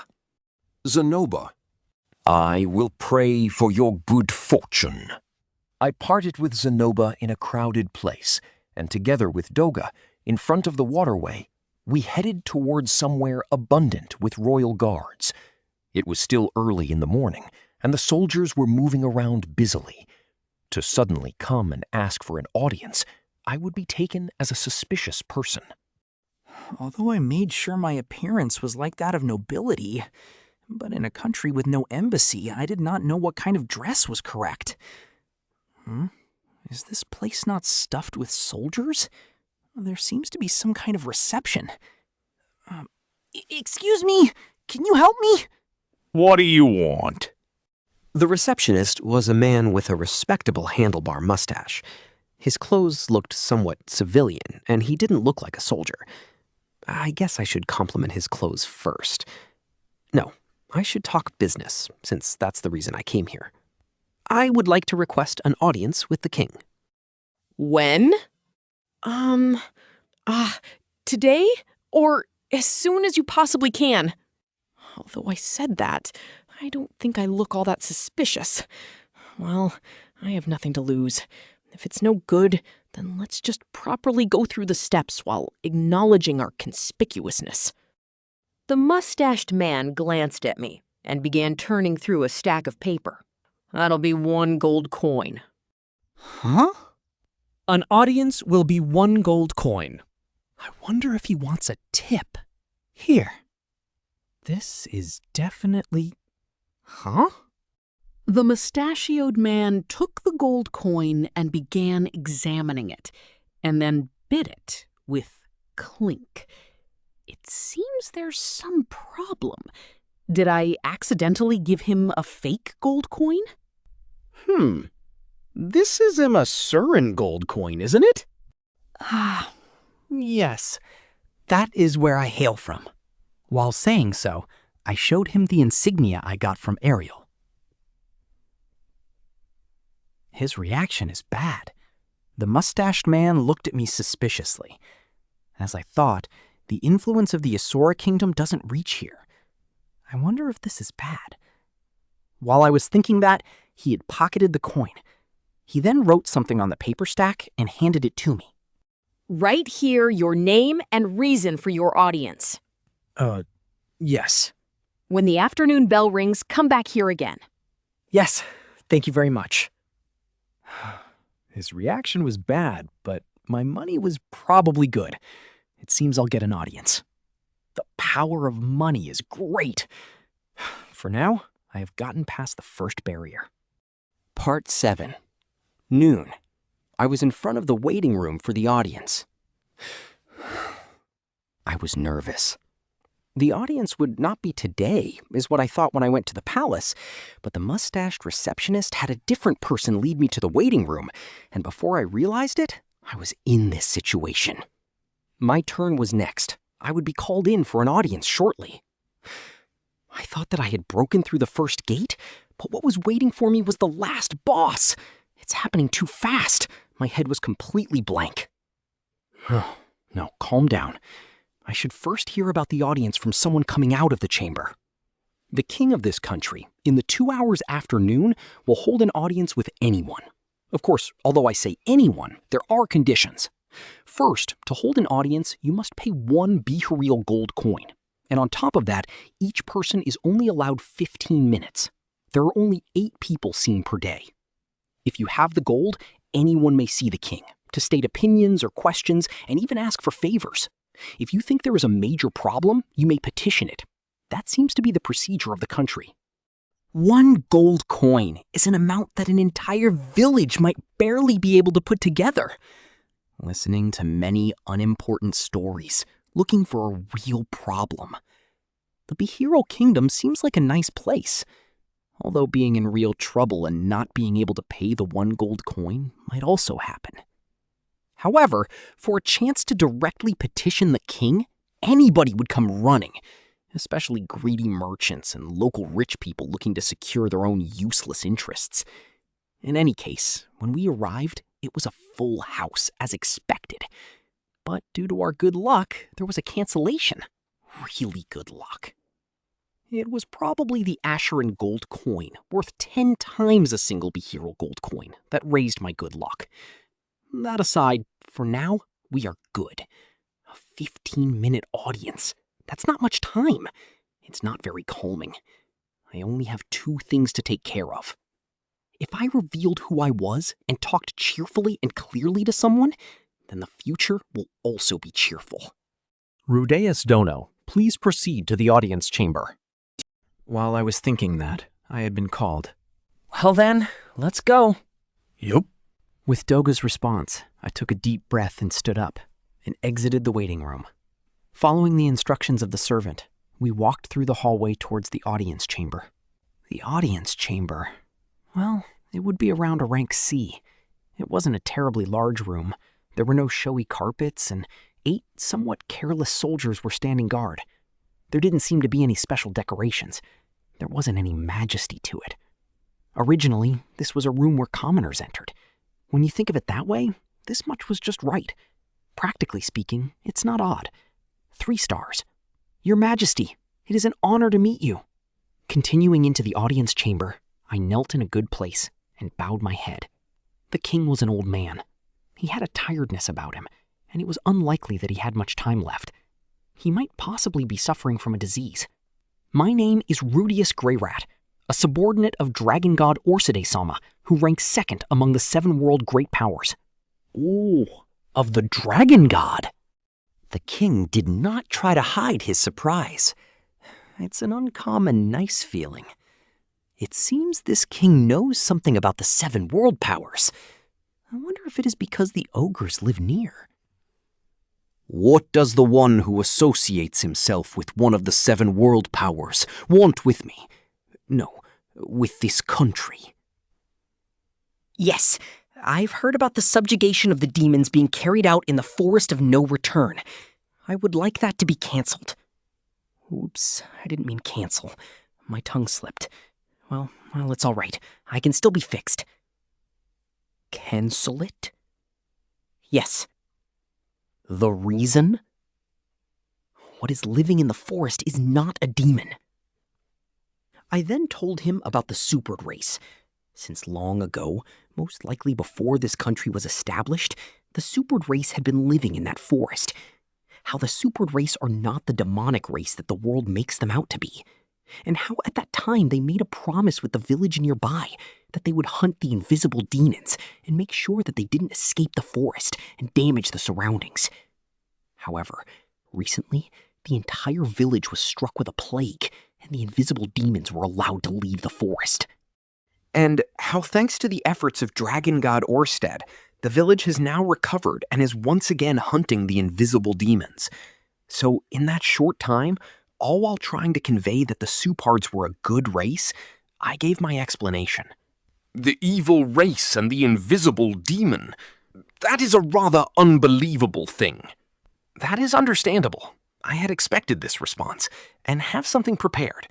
Once you see this, an explanation will not be needed.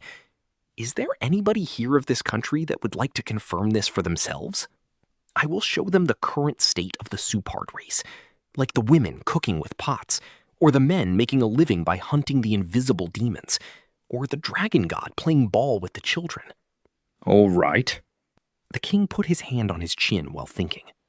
Assuming what you say is true, at this point I can no longer cancel it. Many men of valor have already gathered in the country. Then it wouldn't be a problem as long as you give the directive that the people of the forest who live at the back of the Earth Dragon Valley are not demons, so do not attack them. That it's fine as long as they hunt the invisible demons, which most definitely exist. Although, if money is a problem, we would be willing to help out. I took another breath. The Supard race, since ancient times, has lived in this country in secret. However, even now, they do not request preferential treatment. They only seek to live in the corner of this country, out of the way, in the forest. If that is still not agreeable, and His Majesty wants the Supard race out of his kingdom, I will arrange a destination of migration for them. The king, observant. You seem to hold the Supard race quite dear. When I was young, my life was saved by one of them. As I said that, the king put his hand on his chin. I glanced across and could see that the servant was worried about the time. 15 minutes had nearly passed. That is time. Please withdraw. I humbly ask you to consider. They mean the country no harm. Taking one last breath, one step before leaving, I bowed my head. Gullikson, Sandor! On the king's command, 2 soldiers came forward, one with a handlebar mustache and another with a thin, long face. This was the part where I'm picked and thrown out. Although I thought the talk went well, it was still too abrupt. This time it's a failure. I'll try again. On account of this person, go and confirm the truth. Yes! Is that all right? These soldiers will be dispatched, and if it turns out that you are lying, as planned, the subjugation force will set out. It's a little abrupt, but it seems the soldiers will be coming with me. Do not deny it, and confirm the truth with your own eyes. He's a good king. It must be because he listens to the problems of the people daily. The Behavioral Kingdom's degree of trust from the Orsted Corporation has increased. I give you my heartfelt thanks. Finally, I bowed my head. It somehow went very well. Author's Q&A. Q. I've become anxious now that Rudeus has said that everything is proceeding smoothly. A. That's obvious, since he came here to search for Gisu, but not even his name has turned up yet. Q. It's found out that the cause of the plague was radiation or the like. The readers realized that it was especially close to 3/11 on that subject. The world takes it as satire, and Magonote-san's social evaluation goes up in laughter, or so I thought would happen. LOL. A. If they did something like that, I'm afraid they won't just stop at teasing me, but get angry at me while saying imprudence. Q. Does Zanaba's income comes from dolls and picture books? A. That's how it is. He is in possession of a large-scale production factory and marketing store in the capital of Asura Kingdom. Q. I have great admiration for the poultries all over the world that provide cheap and safe eggs while carrying out thorough hygiene management and great effort. A. The blessing of the supermarket to provide fresh eggs constantly. Q. Is Rudy in disguise the whole time he's in the kingdom in the audience room? A. Of course. Q. Was TKG a joke reply? A. It wasn't. It was to give the reader an impression of a heartwarming portrayal of Peace's arrival, even if it was only for a moment. Q. Greater than, if it came to that, I'll just pay it with my body. Meaningless? A. Using Rudeus-san's body mana for at least 1 month free of charge is rather very, very meaningful. Q. Make sure that you disinfect and properly wash the egg before serving yourself. LOL. A. Of course I do that. Q. How do you read Onizoku and Onigin? Onizoku and Kishin in Japanese.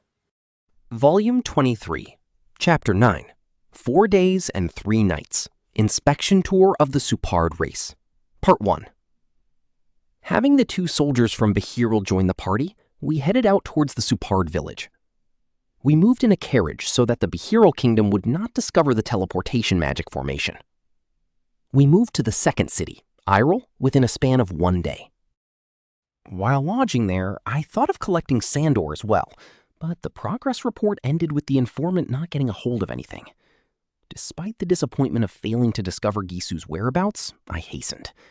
Furthermore, it took another day to get to the village of the Earth Dragon Valley. The village was the same way I remembered it, with many people, and Granny was yelling energetically at the mercenaries as well. It has not been even 10 days since then, so it is obviously expected. I would like to tell Granny that it's all right, the forest people are now safe, but it is still too early for that. Even if the subjugation force is disbanded, it will take some time. While thinking that, we stayed at the village for 1 night, and then moved towards the forest at dawn.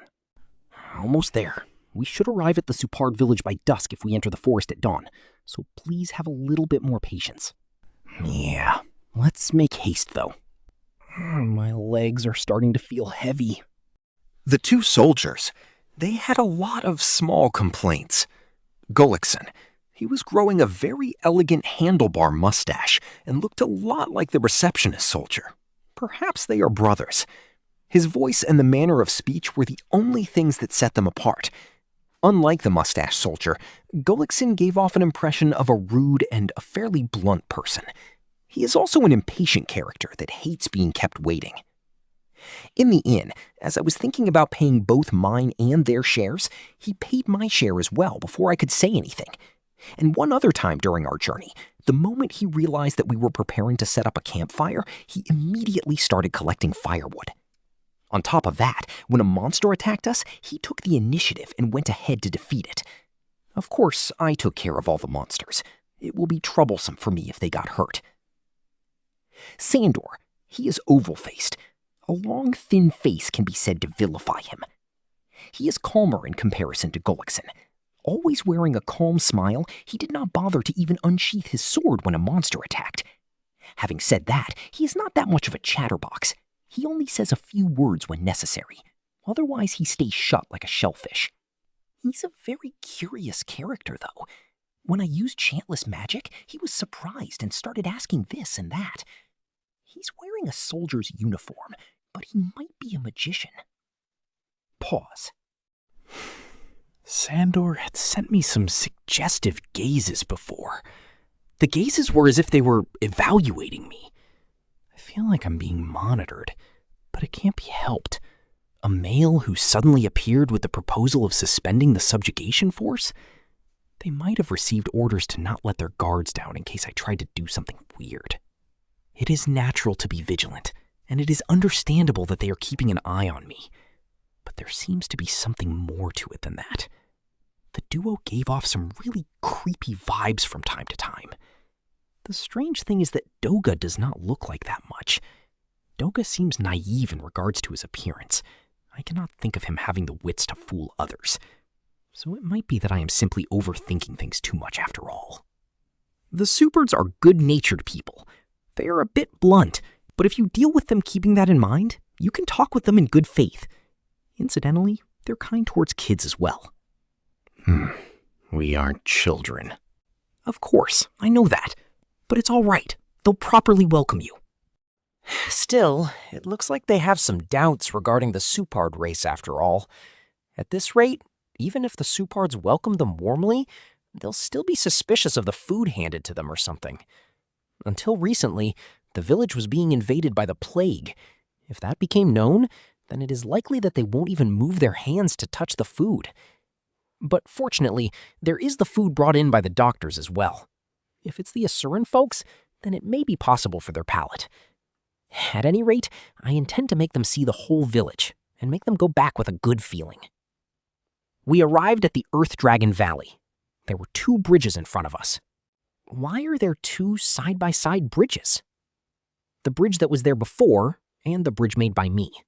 It would not be good if we were to fall down midway, so I created one with earth magic. So which one should we cross? When I pointed to the one I created, Gullickson jumped on it right away and started walking. Without any handrails, despite the height, he rapidly walked without any hesitation. Perhaps he's not afraid. I guess. I followed him. Behind me was Sander, and Doga was at the end of the line. Please be careful so as not to fall. If I had passed earlier, I would have been able to save them if someone were to fall. But Gullickson is really impatient, just like Eris. Perhaps Gullickson is a sword god style user? Are there earth dragons below? When I turned to look, Sander gulped as he was trying to look below. Sanderson, you're a resident of this country and yet you don't know? I know of it, but this is the first time I've come here. That's obvious. There are probably not many who have seen every famous place of a country, since this wasn't a tourist attraction spot. From the standpoint of a soldier, if one enters the forest after being specifically told not to, it would prove to be somehow problematic. There are only a few who have climbed the Red Dragon mountain range in the east of Asura Kingdom. It's the same as that. Rudeus Dono, I've heard that you've come to call yourself the subordinate of the dragon god Orsted, but have you ever fought an earth dragon? I have not. Sandor's voice was trembling. Perhaps he was afraid of an earth dragon suddenly climbing out of the valley and attacking us. The bottom of the valley isn't visible. What is lurking in it? What would pop out of it? Those unpleasant thoughts are probably swelling inside his mind. Please be relieved. I wouldn't know what to do if I was thrown inside a flock, but if there were only 1 or 2, I think I could deal with them. Is that so? Oi! Hurry up already! During the time we conversed, Gullickson had already crossed over and was waiting. We increased our pace to catch up with his impatience. After crossing the bridge, the Supard race's village is only a little bit further. And from there starts the real thing. Part 3. Inspection tour of the Supard village. Guide, Rudeus Greyrat. Support, Doga. Number of participants? 2. The Separd village only has one entrance. The entrance is being guarded by 2 gatekeepers, so as not to allow the invasion of monsters. Thanks to their peculiar sensory organ, a trespasser can never be overlooked. Of course, they have already sensed our arrival. However, there is no need for concern, since they're a very friendly species. Just what happened to you suddenly? I'm giving an explanation. Galixin was dubious. He won't realize it by just looking. That's why there is a need for an explanation. For that reason, a guide is necessary. Hence, a presentation. We can see the entrance. Can you see it? Those people are the Separd race. You realize why they're facing this way, even though they're inside the forest, right? When I pointed towards the village, both their bodies stiffened. It's the real, genuine Separd race. Looks like their hair really was green. Indeed. However, there is no need for concern.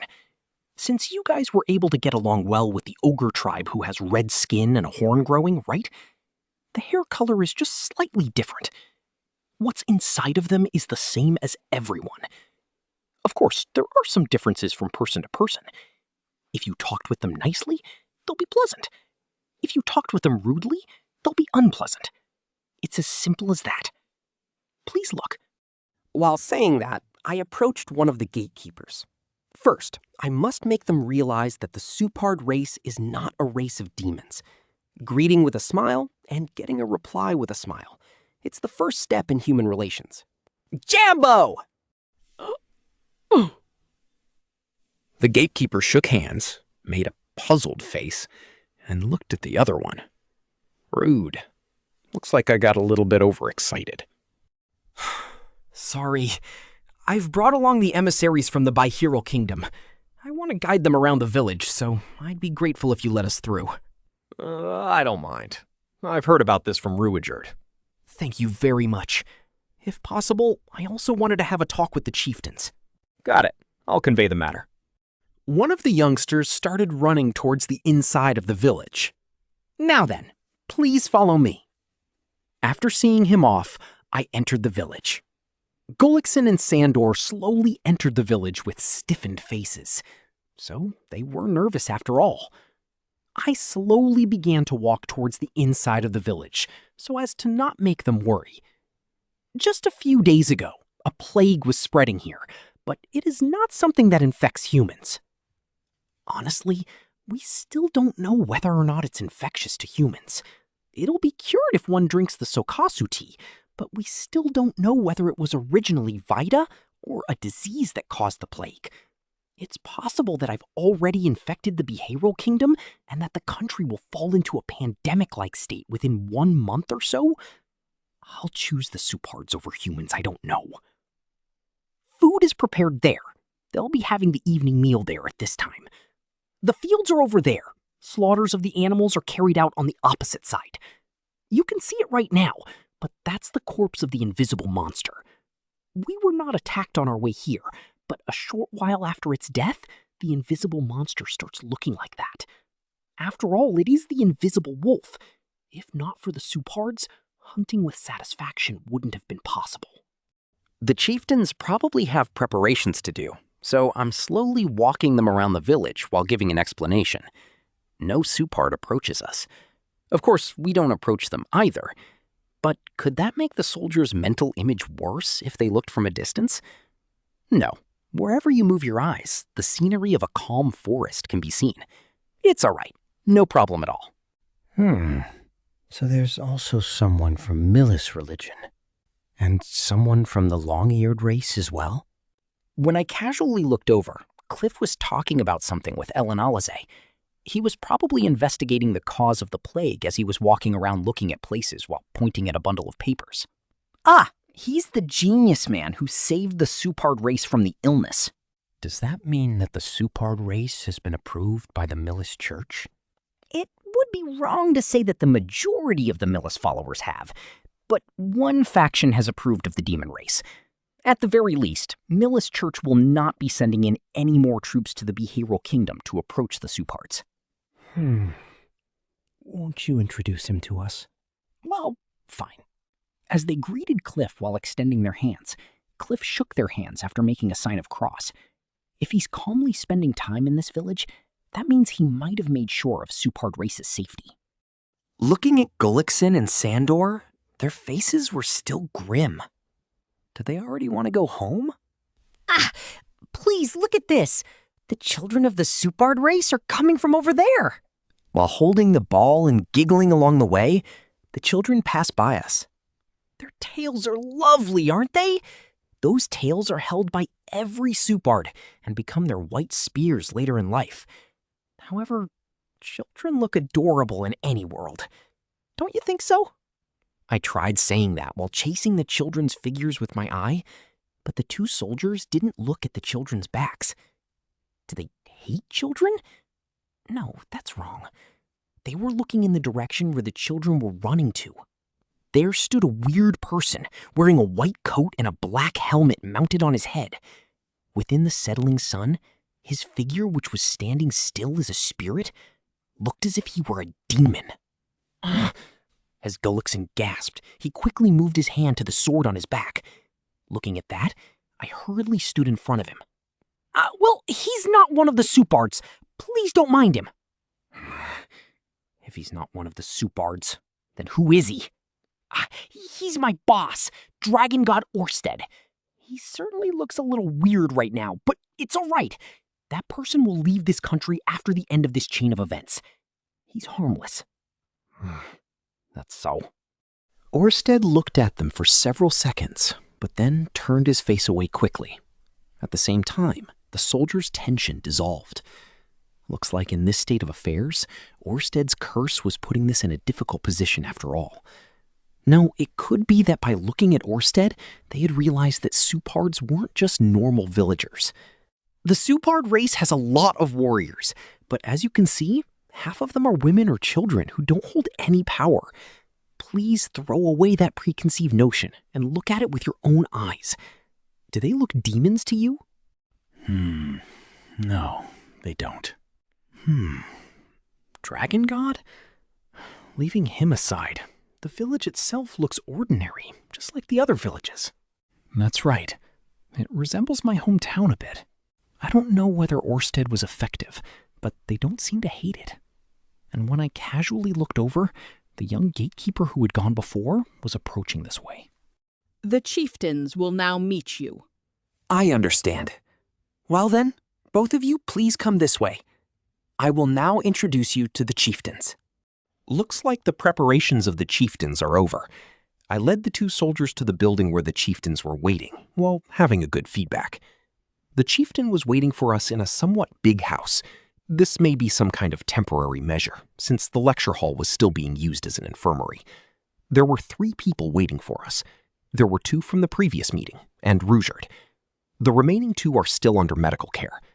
Norn was beside Rujard and put out the tea ceremony that was prepared in advance after we entered. This little sister of mine is a very perceptive child. Well, she couldn't do something like this before. Is this the fruit of formal education? So, Rudeus Dono, what would you like to talk about? Supard race's history up till now, their present condition, and their wish regarding the country. I understand. The conversation advanced relatively calmly, probably because the welcome was modest. The thing of the past and things of the present. And thus, regarding the circumstances after this, they don't want to hurt anyone and want to live in peace. That modest wish of the Supard race was delivered from the chieftain's own mouth to the soldiers. Unaware of it, a calm atmosphere had already begun to flow between the soldiers. The tranquility of the village, the chieftain's gentle demeanour. Rujard too looked like he was diligently trying to unfasten his vigilance. I understand. We'll convey the truth to His Majesty.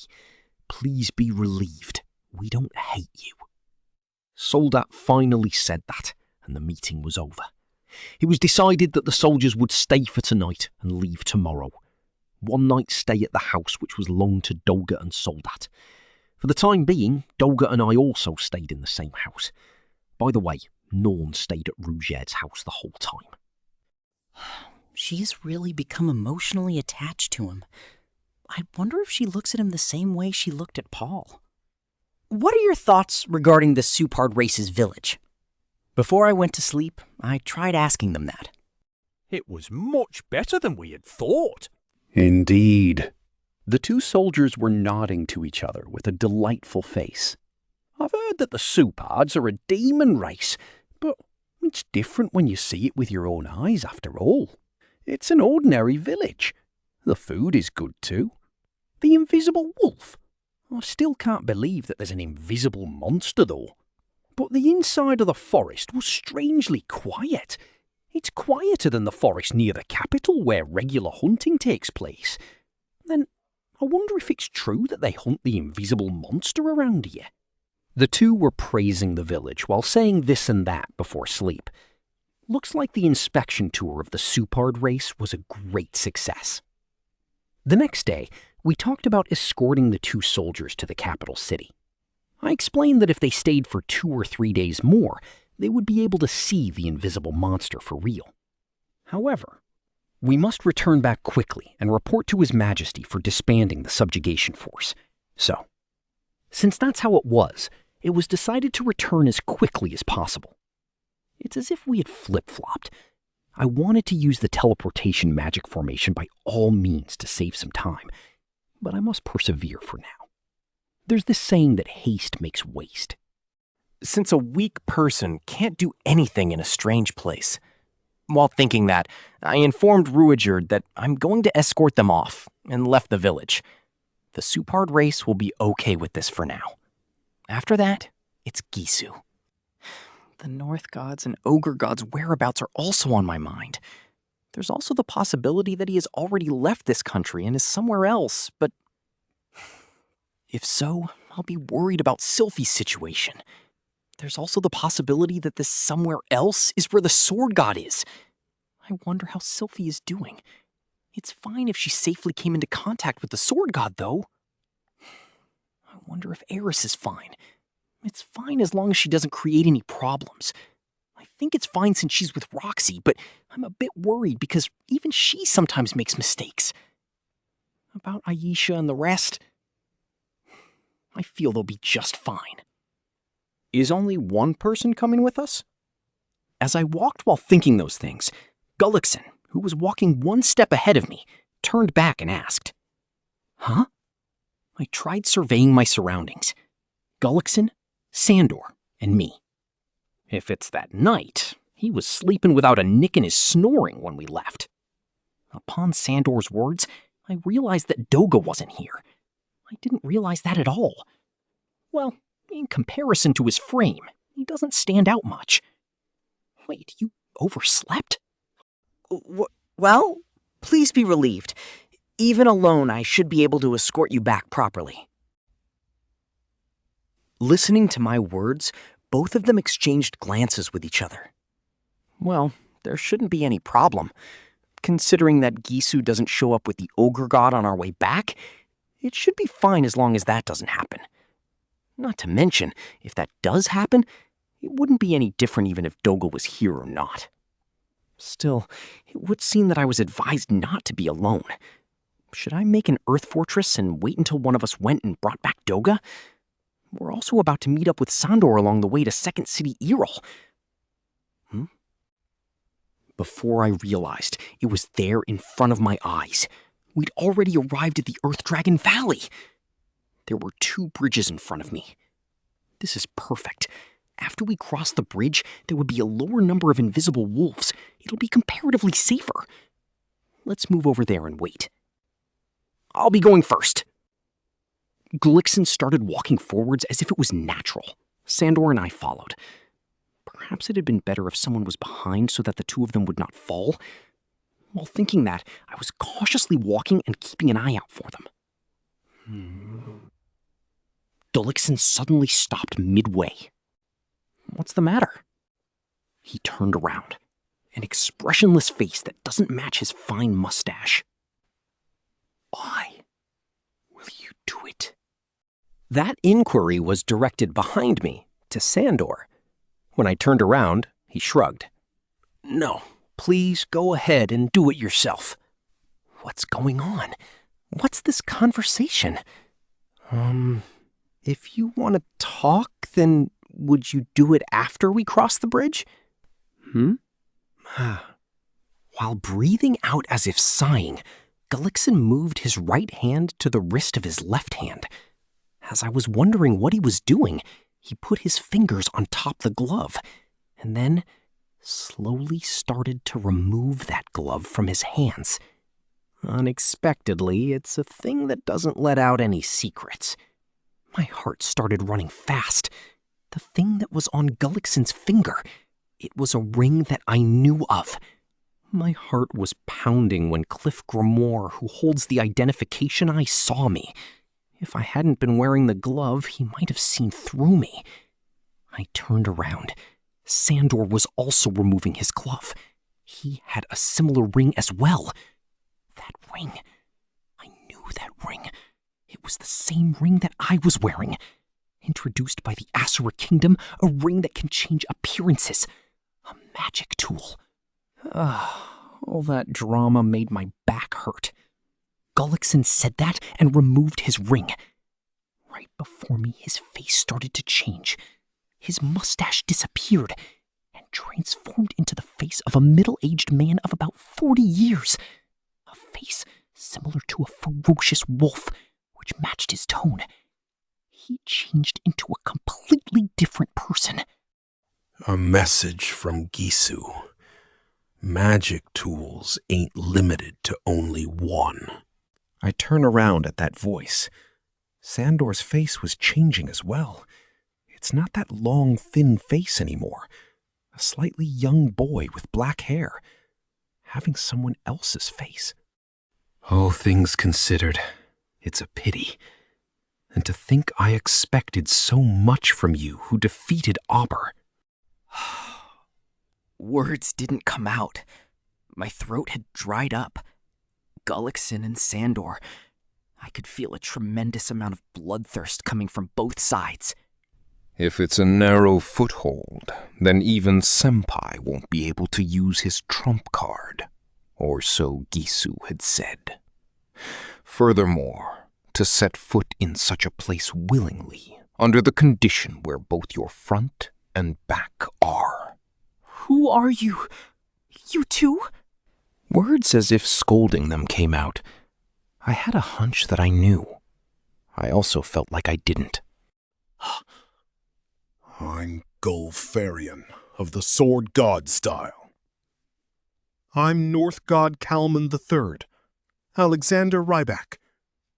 Both of them said in succession. Sword God Gulfarian, North God Kalman III. The two who said Gisu's name. Enemy. Both of them were enemies. The moment I realized that, I immediately extended my hand towards my waist to push the button of the scroll for summoning the magic armor Mark I. My hand didn't move. Right in front of my eyes, my entire right arm fell down. That right arm hit the bridge and was falling down the valley. When I saw, Gulfarian had unsheathed his sword. He cut it, but it was already too late to think that. Intense pain ran through me, and I tried to stop the wound with my left hand. Nay, my left hand didn't move. Wrong. It wasn't that my left hand didn't move. It wasn't there.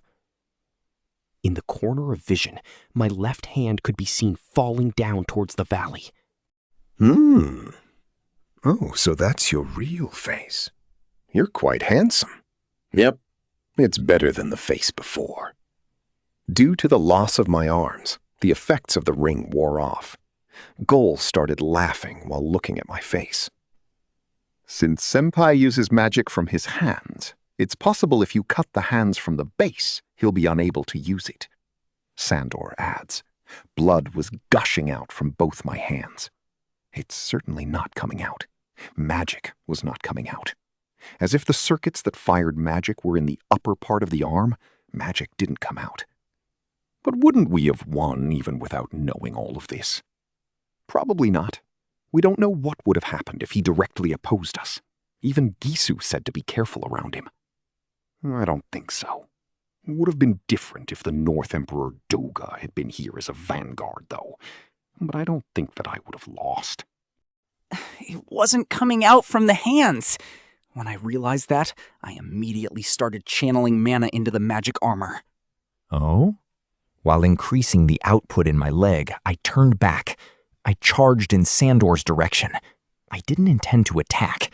My aim was to slip past him and reach the Supard village. My back felt a shock. I was hit by a slashing attack. A slashing attack capable of cutting up the magic armor MK2 like butter. It was the long sword of light. My body was cut right in half, or so I thought. But then the shock on my back would have been weird. As I thought that, I was assailed with a floating sensation. I was falling. Within my spinning field of vision, Alexander and Gull could be seen peeking below from the top of the collapsing bridge. Oh, is it because I tried to tread on the bridge with a fully powered MK2? That thought crosses my mind. I was falling.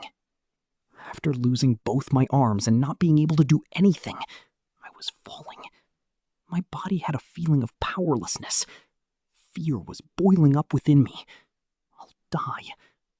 The moment that word echoed in my heart, my whole body felt a strong impact, and I lost consciousness. Part 6. Uh-oh. He fell down. While looking at Rudeus falling down into the valley, Gulfarian breathed out a sigh. Alexander, too, was looking down at the valley while knitting his brows in disapproval. Gullson, did you go easy on him at the end? It seemed to me that you didn't cut him properly. Don't be foolish. Look at this. The sword held by Gull was broken from its base. It's understandable if someone were to look into it. Those kind of swords were distributed among the soldiers of the Bihiro Kingdom. They were casting articles.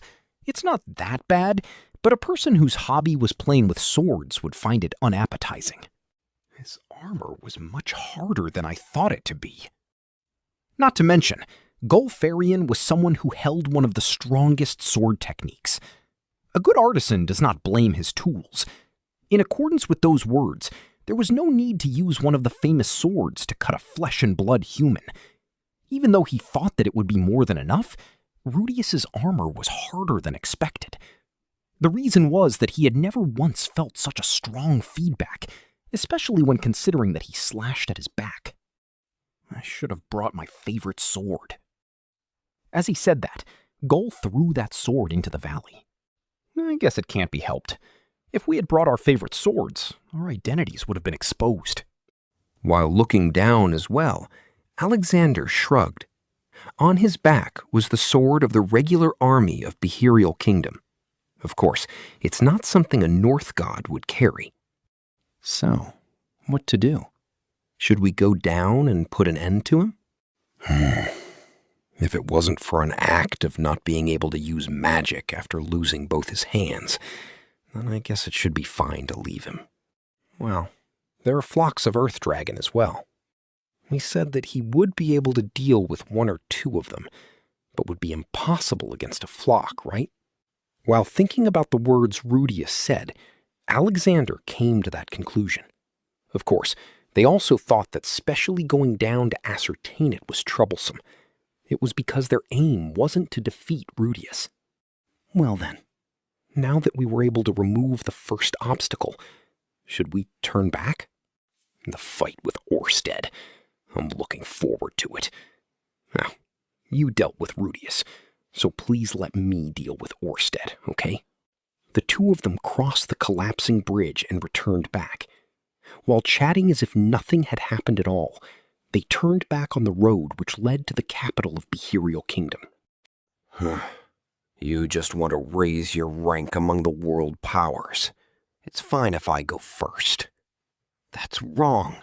I don't want to raise my rank among the world powers. I want to become the hero. A hero who will surpass his father, North God Kalman, who surpassed his father. There was none who would run after their figures. Even among the Supards who held the third eye, there was not a single one looking at this place. After the turmoil of the disease, they had not gone far from the village for hunting. Even if there were any, for argument's sake, the two of them wouldn't have attacked him on the bridge. I'm not trying to get a head start on you. Aren't we supposed to do it exactly as planned? Because those were the conditions. Irritating. While leaving those words behind, Gulfarian and Alexander Ryback vanished into the forest. Stillness fell upon the valley. Only the collapsed bridge was left. And then only silence remained. Pause. Author's Q&A. Author. The opinions of Rudeus becoming so careless was a lot, so I rewrote a little. He'll now want to take Doga with him and turn back. Depicting it is really hard, isn't it? As an author, I wanted you to recognize that the two soldiers became comrades during that kind of flow. And while saying those lines at that time, I wanted you to realize that it didn't matter much even if Doga was there or not. I wonder whether the number of simple events weren't enough or the writing style was awkward. Looks like it doesn't always go as we want it to be. Q. How should I say this? Why weren't there words like, Rudy will die, or is it going to end in the Q&A section? A. Because simply falling down into the valley ain't going to stop it. Q. Is Alexandra the uncle of the death god? Is he an uncle with a young face? A. It's possible they're half-siblings. Q. Why did Gulson cut Rudy's hands instead of his head during his first attack? Were they being cautious? If the sword god and north god wanted to fight Orsted so bad, then why didn't they attack him the first time? I mean, even though they think they couldn't win unless they surprise attacked Rudy, it's funny that both Gull and Alec intend to win against Orsted. I mean, was there any reason for them to expose themselves and fluently talking before attacking Rudeus? Author's answer. Just like how it's written, it's because those were the conditions. That's why. As an author, I intended to write it in this form. They removed their rings and named themselves. They heard it fair and square from Gisu, a method to defeat Rudeus without letting him use his power. They executed it and were successful. No matter how much cautious you are, the thief will definitely get in. It's fine if it's similar to this, but I guess it's quite difficult. Questioner. Were the two of them substitutes for the ones who were near the king? Author's answer. That's right. Questioner. I won't consult with the boss when I think that it's even slightly strange. Author's answer. But that boss doesn't give out satisfactory instructions. Questioner. The amount of spelling mistakes has steadily accumulated, but should I tell you about them after this volume has ended or immediately after you realize it? Author's answer. While looking at the Q&As and taking down memos, I'm rectifying them at my own pace. The first time I read it and find any, I immediately rectify it. If after several days had passed and then there's still something left, then I'd be grateful if it's done after it's ended. Volume 23, Chapter 10, Disappearance, Magic City, Sharia. There was a house located in its suburbs. In that house, an elfin girl was copying the contents of the mail that came through the communication lithograph. Her name was Faria Steer. She is often called Faria or Tia by her friends, but not a single person in the company staff has bothered to remember her name yet. This girl, during the absence of both the president and chairman, became the supervisor of the office. And although Rudeus has yet to know it, Faria Steer was indeed the true name of the little elf-chan. Let's see. The mail from Sylphiette-san says, the title of the sword god has been taken over by someone else. The former sword god's whereabouts are currently unknown. Nina-san is pregnant, so she can't aid us. I'll be heading towards Bihiril Kingdom now. Is this what I should redirect? Her job was to transcribe the collected news that arrived from various places, and then hand it over all at once when Orsted or Rudeus came back. However, based on her own judgment, she was allowed to redirect any urgent news that came through. Let's see. The sword god has been substituted, and the whereabouts of the former sword god are unknown.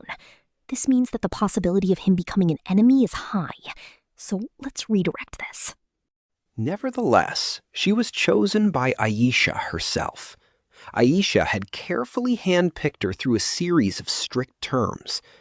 At first glance, Orsted's office work can be done by anyone, but there is tons of information that must be prevented from leaking. Thus, the post can only be taken by a reliable person. Faria's birthplace was the capital of the Renoa Kingdom. Her father was a retired elf adventurer, and her mother was the daughter of the town's human merchant.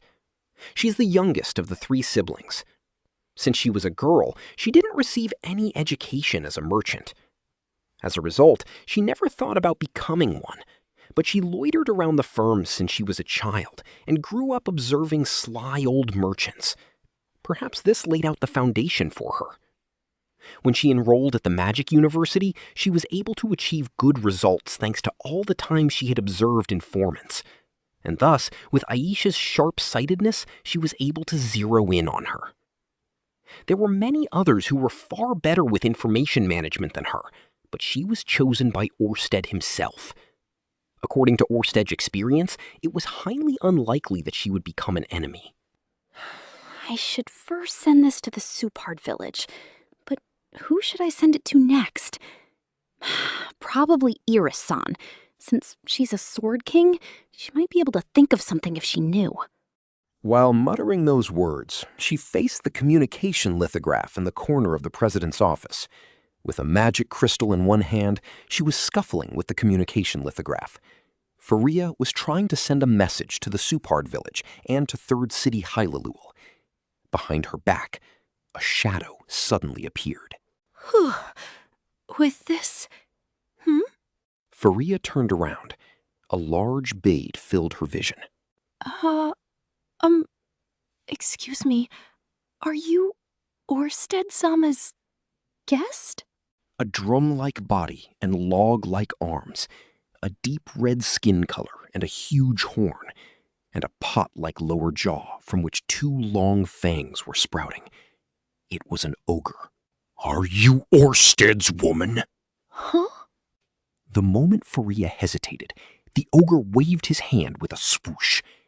The communication lithograph, which just sent the message, was blown off with a large noise, along with the office door. You what? Enemy? You fight? The ogre stuck his fist out in front of Faria. Faria's field of vision was completely filled with his fist.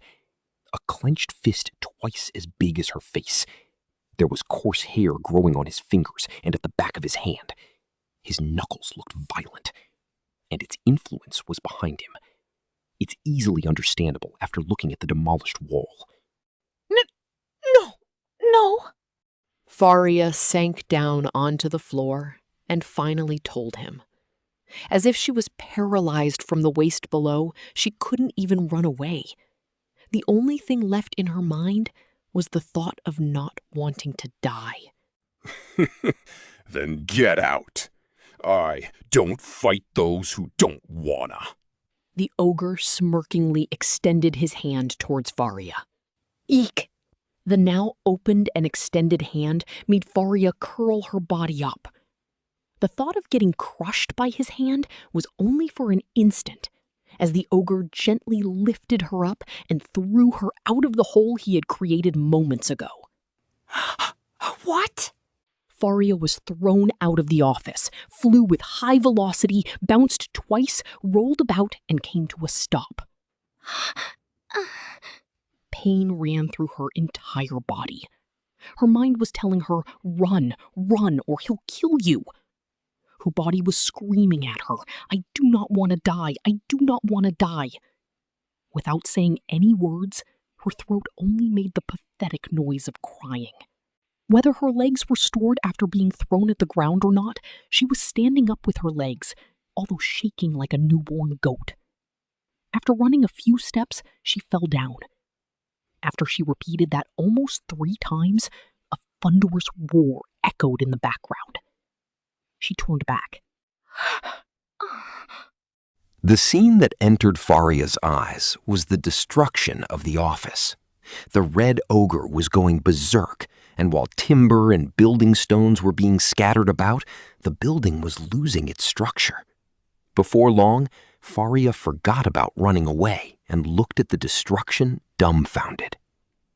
Dumbfounded, she just saw the destruction, wreckage, and the transformation. She couldn't do anything. There wasn't anything she could do. While being harassed by a feeling of powerlessness, she just kept watching. She wished that the red ogre wouldn't come out of that wreckage. She wished that he wouldn't come this way. She was wishing for the surroundings to go quiet, for the noises to vanish, that someone would come to investigate after hearing that thunderous roar and protect her. She just kept wishing for that. That day, all of the teleportation magic formations set up by Rudeus Greyrat lost their light. At the same time, Roxy and Iris were in a forest. The third city, Hylalul, was a port city. The oceans of this world are fundamentally filled with fishman race or sea fish race. Together, they are called the beings of the sea race. Except for a predetermined area of the ocean, the passage of land dwellers has been prohibited. Fishing in one part of the neighboring port city was allowed, but if one left that area, then the sea race would probably sink the ship immediately. However, it is a little different in Hylalul. The sea in between Ogre Island and Third City Hylalul are Biharo Kingdom's territorial waters. During the founding of Bihire Kingdom, all of the sea race were purged from this area, thus giving Bihiro Kingdom complete access to the sea. Since then, Third City Hylalul has become a popular fishing port with types of seafood that cannot be found anywhere else. Or so it was supposed to be. Oh, I'm tired of just eating fish these days. Is that so? Is it not delicious? On the outskirts of the city, there was a forest surrounded by large walls. Rather than prohibiting anyone from invading, it is more for defending against the monsters that occasionally came out of the forest. The two of them were walking within this forest while eating dried fish. It is delicious, but salty. Why would someone sprinkle salt like this? It is probably for the sake of preservation. If it is for preservation, then why not just use ice magic like Rudeus? Not everyone can use ice magic, you know? A smile crept onto Roxy's face as she replied back to the complaining heiress. Fundamentally, Eris wasn't the type to complain about food, but it was certain that pickling salt was put on the fish a bit too much. A town with an abundance of seafood, or so they say, but really it is filled with nothing but preserved food. However, the reason for that has already been found. It takes a whole day by ship from the third city Hylalul to reach there, Ogre Island. Ogre Island has a fine set of fishermen at their disposal. Legally, the ogre fishermen and the human fishermen cooperate and catch fish in the vicinity of Ogre Island. However, the fishermen of the ogre race were not fishing now. They just kept talking about how a war was coming in the near future and were preparing for the fight. This resulted in a decrease in the quality of goods in the port city. Why were the ogre race saying war was coming? Roxy and Eris made sure to get the information regarding that. It was because they were participating in the subjugation force, on orders of the ogre god, the head of the ogre race. And now, the head of the ogre race, ogre god Molta, was in Second City Irel. They were currently heading towards the teleportation magic formation that was set up in a cave to relay this information to Rudeus. They were a little late in submitting the news, but the last time they saw the communication lithograph, it had good news saying that the Supard race was heading towards recovery and that the negotiations went well too. It was doubtful whether the situation over there had suddenly taken a turn for the worse. The ogre race will protect the Bihiro Kingdom. They probably still uphold that oath even now.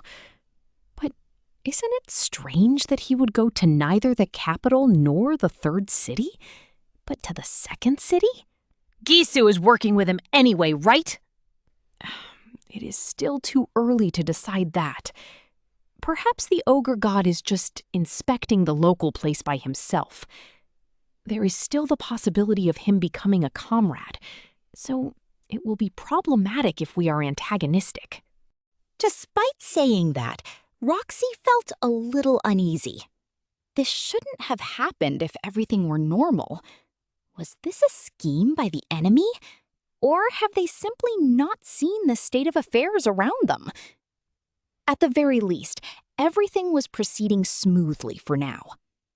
Rudeus had rescued the Supard race and made them comrades. The information in regards to this place, they were unable to locate Gisu, but they were able to confirm the ogre god's whereabouts. Perhaps Sonoba might have obtained information regarding the North God in the capital, thinking optimistically without any basis. However, she had an unpleasant premonition, which was unrelated to that. This was also a baseless premonition. When she thought about it, she felt that it was similar to when she was imprisoned in the teleport labyrinth. Everything looked good, but it felt as if there was something important missing. Rather, Roxy was aware that whenever things looked good, she was always able to create a mistake somehow. Listen, Roxy! After we report this info, shouldn't we meet up with Rudeus? You just keep saying that, do you not? But I just want to meet Rifujin already. I will introduce you as well. Once.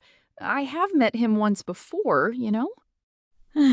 Looks like Roxy realized the origin of that unpleasant premonition as she gave a wry smile. Both Rudeus and Eris held no fear towards the Supard race. In her mind, she knew that the Supard race was not a race of demons, but her body stiffened up anyways, no matter what. Possibly because she heard about the folklore so many times as a child. However, she must meet him. Rifujin was a benefactor of both Rudeus and Eris, a comrade, a fellow who she must greet properly. Still, she naturally felt reluctant to do so. She might be able to change after meeting them, talking with them, and coming in contact with them. But if she could not, that is probably why she had that premonition. Let us see. Now that we have come this far, I guess it is fine if we move to the second city. That way, Ogre God Malta cannot change his location, and we will be able to confirm our info as well. For now, they have obtained all the information that they could from the third city. It should be fine to leave their position for a bit and go see the Supard village. While thinking that, Roxy's feet came to a halt in front of the cave where the teleportation magic formation was set up. It was a hole that was large enough for one person to pass through while crouching, camouflaged by branches. Its previous owner, a bear, attacked them when they approached the cave, and as a result, it was killed by Eris and then eaten. At that time, thinking that it was just right, they ended up recycling the cave.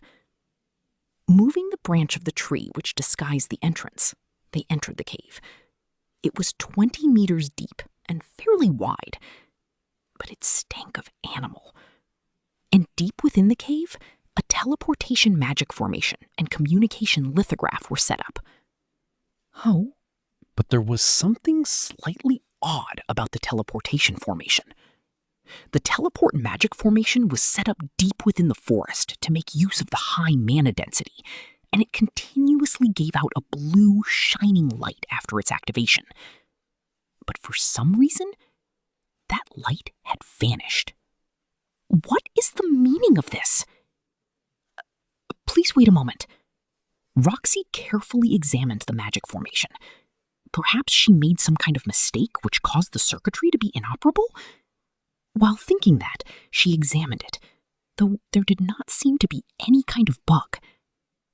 To begin with, they just used it the other day and it worked fine. There was not any evidence that someone entered the cave as well. Hey, this one is not working as well! On Eris's voice, Roxy raised her head. Iris was squatting down in front of the communication lithograph that was set up in the corner of the room. It had lost that light as well. Roxy rushed over and tried sending in mana with random words, but there was no response. Just what might this mean? Roxy stood shock still, dumbfounded. That was strange. Leaving the teleport formation aside, the communication lithograph was made by Orsted himself. She did help out in its production, but it certainly was not defective. It could not possibly stop working just like that. It is obvious. But Eris was not confused. Did she know the cause of the malfunction? Roxy looked at Eris with the intention of hearing her out. Eris folded her arms, spread her legs apart, looked down on the communication lithograph, and spoke. Something happened. That is, if something did not happen, then this... As she was about to complete her sentence, Roxy realized something happened. Where? Not here. There was no indication that anyone came here. The entrance was properly concealed. There was not any indication that any human or monster had come here. Then, somewhere, but not here. Teleportation magic formations and communication lithographs only work in pairs. If one of the pair disappears, then the other will automatically stop working. There were no abnormalities in this one. Then, the other one? Something happened at Magic City Sharia?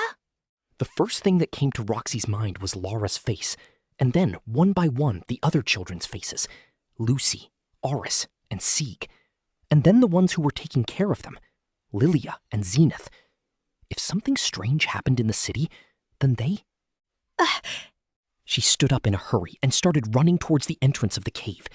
She thought that if the one here did not work, then the other magic formation will. But after several steps, her feet came to a halt. What if she was on the enemy's side and attacked the office in Magic City Sharia? What would happen to the other magic formations? She would obviously not leave them alone. She would destroy each and every one of them. What should I do? What should be done? Should she ask for someone's help? According to the last message, Orsted was not in Sharia right now. Was there someone to protect them from the attack that came? Roxy! On Eris's shout, Roxy suddenly turned herself. Please explain the situation. I see.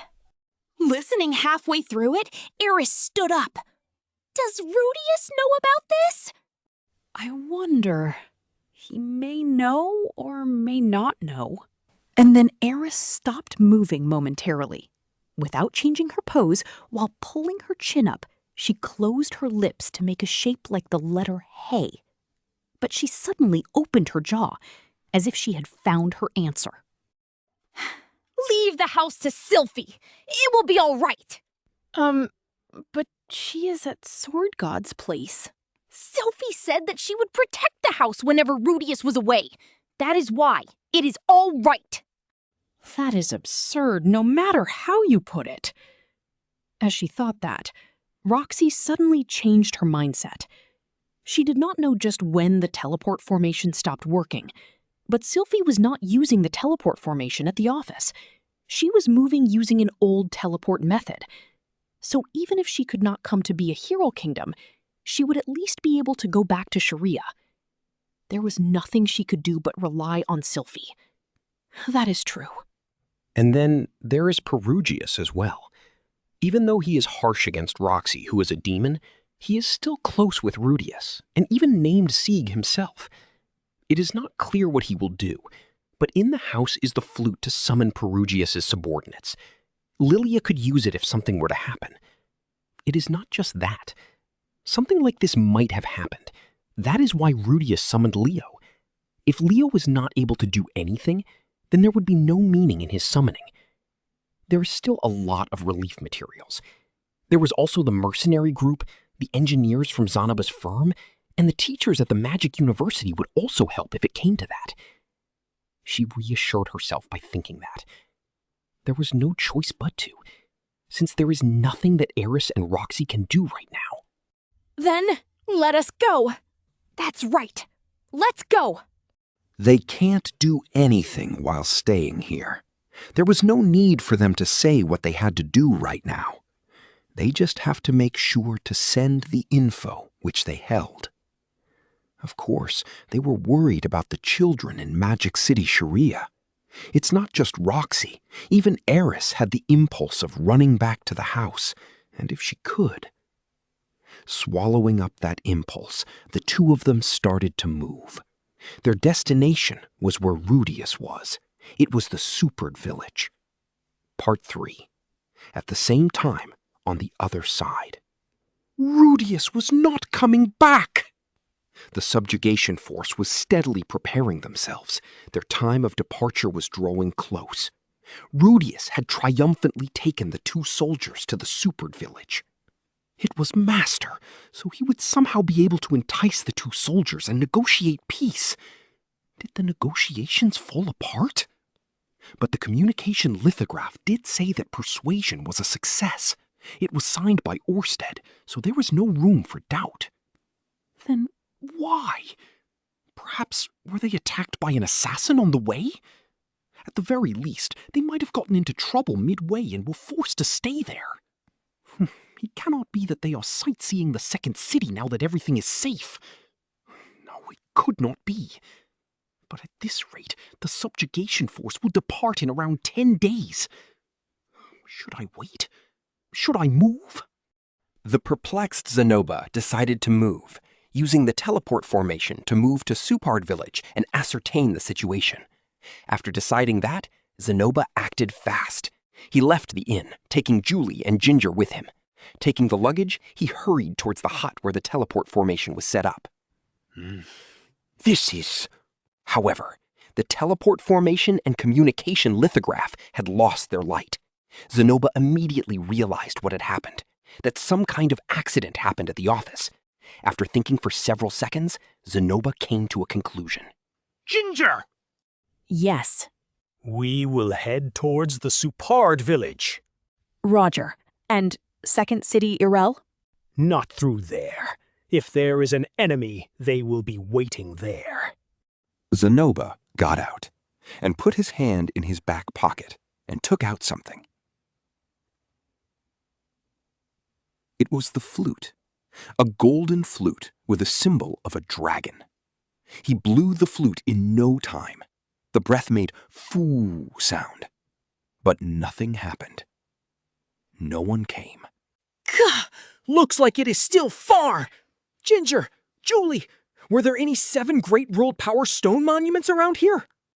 I do not remember one. I have not seen one. Zanoba Shirone. It cannot be helped. If you find one on the way, let me know. Let us head towards the Supard village this instant. Yes. The three of them started moving towards it, towards the Supard village.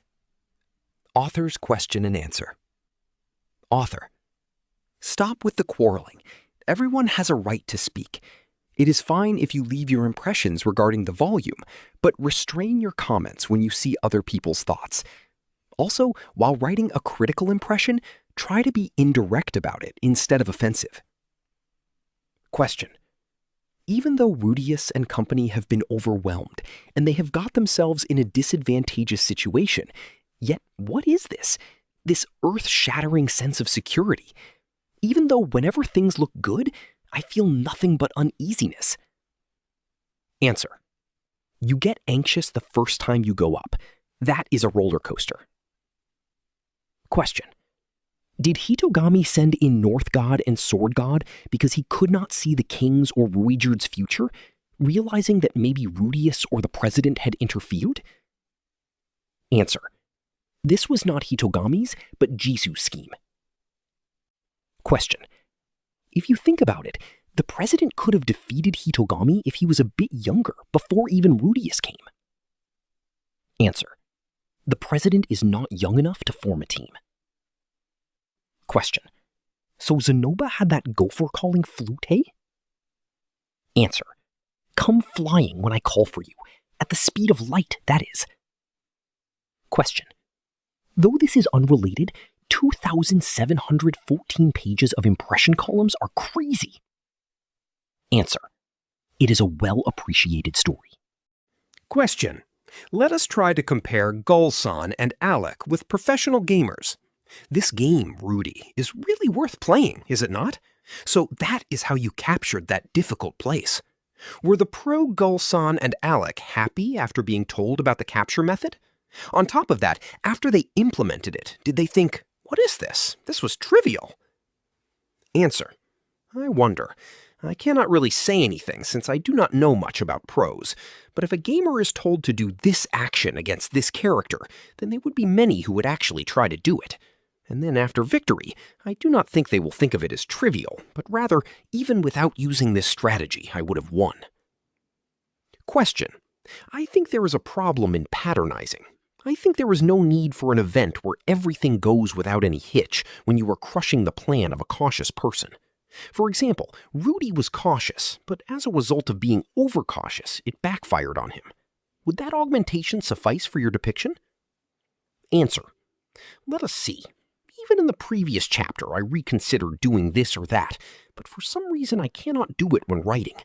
No matter what I do, I want to bring out the feeling that when a mistake happens, it happens, and when a success happens, it happens.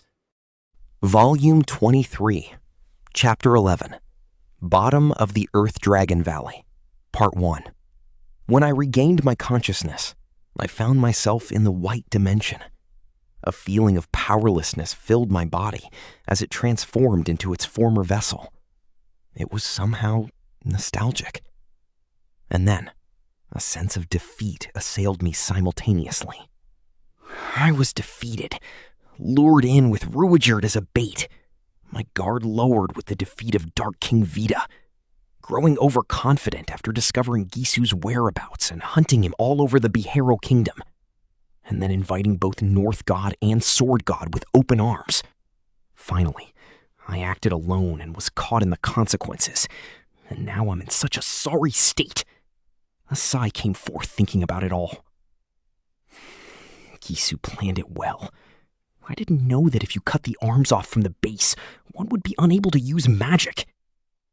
The choice of location was also clever. I certainly couldn't summon the Mark I on top of the bridge. He must have chosen that place before the battle started. Roxy has been working on a system that would somehow work without expanding the magic circle, but Gisu doesn't know that. I probably wouldn't have lost to those two if I had fought them with Mark II. Not to mention, it looked like those two hadn't even thought that the bridge wouldn't be able to withstand Mark II's force. But if you think about it like that, there was an escape route below it. In the end, just where was Gisu? Was he there, disguised as the king of the Bihero Kingdom? His voice was different, though. Well, if it's Gisu, he would have been able to deal with that somehow. After all, with your support, wouldn't anything be possible? Wait, speaking of suspicion, Sandor too was quite suspicious. His face, voice, and physique didn't resemble Gisu's in the slightest. Was it because of the magic tool? It's highly likely since magic tools exist. He probably slipped into Ashura Kingdom from the get-go and restrained the Golden Knight leader. He was awfully accustomed to intelligence gathering, so the probability is high. Not to mention, occurrences like this are repetitive these days, using dreams to attack the mind. It was like that with Dark King Vita, too. Perhaps you have a slime-like appearance as well? That mosaic guise of yours isn't to hide your identity, but it is how you originally look, or something? Hey, say something already. Wouldn't I look like a fool if I keep talking alone? Now that I've been defeated, at least tell me all of your secrets as you laugh. Isn't that how you do things? Patting my shoulder and saying, I appreciate your efforts. You persevered, but it's my win. A pity, isn't it? Deyu fu fu. Won't you do that? Hey, come on. I'll sock you hard in my final moments. Just die. As I said, I'm already dead. I mean, what happened, Hitogami-chan? Somehow, the quality of your mosaic looks bad today. Are you feeling down? My future changes every time you move. Obviously, that is the only reason I'm moving. I'm constantly observing my own future. I'm watching my far distant future. Yeah, I know that. Future sight, was it? If I recall correctly, a maximum of 3 people? You can look at the futures of 3 people, was it? 3. I can look even more than that. But I'm unable to take my eyes off from my own future. That's why it's 3. So most of your powers get consumed into watching your own future, eh? My future is pitch dark. It started to darken from that moment on. A very bleak future, huh? There was only Orsted at the beginning. But he was just a small fry, not my enemy. I would absolutely not lose to that ridiculous simpleton. Simpleton, huh? Well, even Orsted has made some minor faults here and there. Just recently, he was silent about the Supard race as well. I'm not in any position to criticize him, though. But from that moment on, it came to be that one man found himself next to Orsted. I don't know that man. A complete anomaly. He's probably not of this world. It only became a little darker at that time. Perhaps he might be talking about Nanahoshi's boyfriend. His name was... I forgot. But it immediately increased with one more. A woman. After that, my future became dark and fell silent. As you kept moving, the number of comrades increased around Orsted, and each time you moved, my future became darker. It's already pitch black now. Then that means whatever I did was not in vain? No. Everything was in vain. I'll render it all futile. So edgy. But if we assume that I'm already dead, then there's nothing much to do. If you die, I can still make it. That future is based on one person, after all. I can overturn it if I kill the person with strong fate. That's how I've been doing it until now. Would you prefer that I beg for my life? Should I say, please at least spare my family somehow, while prostrating myself? I guess it would be impossible considering the circumstances, though. Die. Die. Die. Saying die like that. Are you an elementary schooler or something? Just die, Rudeus. Listen to me. Part 2. I woke up. The worst wake up ever. If I'm told to die like that right in front of me, then I'll obviously be worried. But well, even if he said to die like that, he won't say I'll kill you, though. I can understand where Hitogami's reliance upon others comes from. Or rather, how should I put it? He won't do his work by himself. Just gives the instructions from above. An unpleasant guy to deal with. At any rate. I'm alive? I surely considered myself dead. Magic Armor Mark II held a lot of power, but I was just a lump of living flesh and fainted. At that height, no less. I didn't think I would have been able to withstand the fall. However, now that I've woken up like this, the question remains whether I did withstand it. Maybe something cushioned my fall? It didn't look like there were any trees. In any case, you've given birth to a robust boy, oh Paul-san. Oh Zenith-san, thank you very much. I rose up. The surroundings were gloomy. Was it a cave? I suddenly felt something out of place. What did I just do to raise myself up? Straining my abdominal muscles, pressing my elbow against... My arms are here. Both my arms that should have been cut off by Sword God were sticking to me for some reason. I don't remember myself having regeneration. I stared at the arms while thinking that. Whoa! What the hell? My hands were pitch black, similar to obsidian, jet black arms. However, they freely moved around as my nerve impulses passed through them. Raising my arm to look up to its shoulder part, the black arm had taken root at the side of the base of my shoulder, just like a plant. It was a little gross. Not to mention, it looked like I was somehow stripped out of Magic Armor Mark II as well. I didn't have the bottom parts either. I'm only wearing a pair of underpants below. Incidentally, bandages were wrapped throughout my body. Blood was spread apart at my side. Probably first aid treatment. So a person who can't use healing magic saved me, eh? Which means these arms were also because of that person? Ah. When I looked around my surroundings, my clothes were all folded up. Moreover, what the hell? An arm rolled over on the side! A freshly cut raw arm! Oh, that arm's mine, isn't it? The dragon bracelet was stuck on it. Ouch. When I tried to move in haste, pain ran through my entire body. I immediately casted healing magic and cured the wound. And then I removed the bracelet from the raw arm and put it on my black arm. It's working, right? Where is this? I stood up as I expressed my curiosity. While starting a fire in the palm of my hand, I illuminated the surroundings. Its extent was 5 meters in all directions. The wall was made out of earth. Looking at the ceiling, I found that it was definitely a cave. I was laid to rest on top of the cloth or something that was spread out at the most inner part of the cave. This cloth, was it a mantle? For now, let's go towards the cave's exit in order to ascertain the location.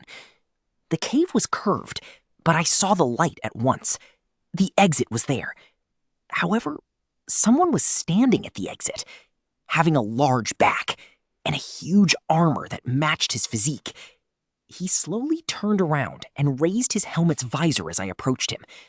A face that I recognized came into sight. Ah, Doga! Yup. Did you save me?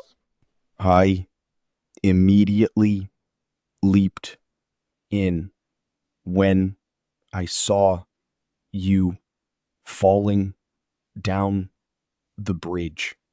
You fainted. I carried you back, but the armor was heavy, so I stripped you. I brought you here and treated you. So he's the one who saved me? Leaping inside the valley like that? Oh, sorry, Doga. Sorry for saying that you didn't stand out much and that it would have been fine without you. I see. Thank you. You're my lifesaver. Sorry, I acted alone. I let my guard down. Yup. It was Sandor's order. That's why. Doga said that and let out a weak smile. Even if it was an order, he still protected me the whole time when he was told to do so. That's a good guy, isn't it? Why did I even decide to guard those two? That was really absurd of me. Were these arms also yours? As I raised my black arms for him to look, he shook his head. When I found you, you were inside some type of cocoon. When I opened it, the cocoon became arms. I was inside a cocoon, and that cocoon became my arms? Apart from the fact that the cocoon became my arms, then just what was the cocoon? Did I carry something like these arms that are adhered to me like this? As I pondered while pondering were looking at my arms, Doga said with an uneasy face, I found one of your former hands. I looked for the second one, but couldn't find it. Probably got eaten. Sorry. Not at all. It's fine. Since I can grow them back any time using healing magic. If these black arms can be disconnected, that is. Where are we? Bottom of the valley. The deepest spot. I see. How much time has passed? Don't know. Here, the sun rays don't come. I think that 2-3 days or more may have passed. Doga moved out of my way as he said that. Thereupon, light leaped into my eyes. A dim, slightly blue light. Besides the cave, there were many things like glittering moss and bright mushrooms growing in crowds. Those were illuminating the surroundings. However, that much wasn't enough to catch one's eye. Outside the cave, as if blocking the cave's entrance, there were 3 corpses. Creatures possessing dinosaur-like carapaces. The Earth Dragons. Also, why were there 3 corpses lying over next to each other? Is this your doing? Yup. I protected Rudeus. Now that I looked at it, Doga's axe was painted bright red with blood. Earth Dragon's blood, eh? Nevertheless, to defeat them alone? That's amazing. I might have underestimated him a little bit. If I recall, was it the North God or Sword God who said that? You're a North Emperor, right? Yep. Master said that I was still inexperienced, but monster hunting is my specialty. Who was it? Who said Doga wasn't useful? Didn't Ariel send a proper war potential who was really useful? Sorry, it was me. I seriously underestimated him. I see. That's amazing. Yup. When I praised him, he smiled delightfully. But if Doga was a North Emperor, that means... And Sandal? I can't say.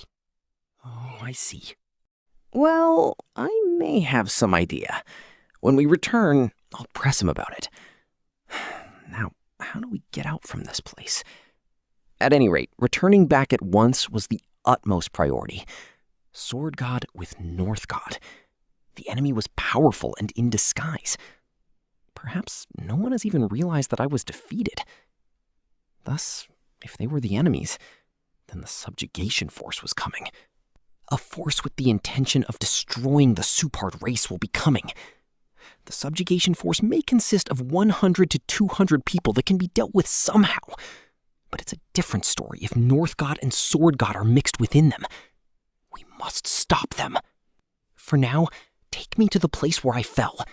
I want to recover the armor, since there might be some useful scrolls that are still left there. Doga. Yep. As Doga nodded, he walked forward, while I followed his reliable back. Part 3.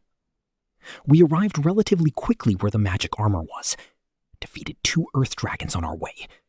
Both of them were defeated with just 1 blow from Doga. It was just 1 blow. The head of the Earth Dragon that was lying in wait for ambush was split open with just 1 swing from that huge axe. Reliable indeed. Recalling the fight with the invisible wolf, he looked weak in underhanded tricks, but I assessed that he wouldn't be defeated when it came to power confrontation. Well, Doga's just fine, though. The magic armor had completely broken apart. Especially the scroll vernier on the back was completely crushed. All of the scroll bundles were cut right in half. On top of that, it was a huge mess considering how my blood was splattered within the vernier. It's useless now.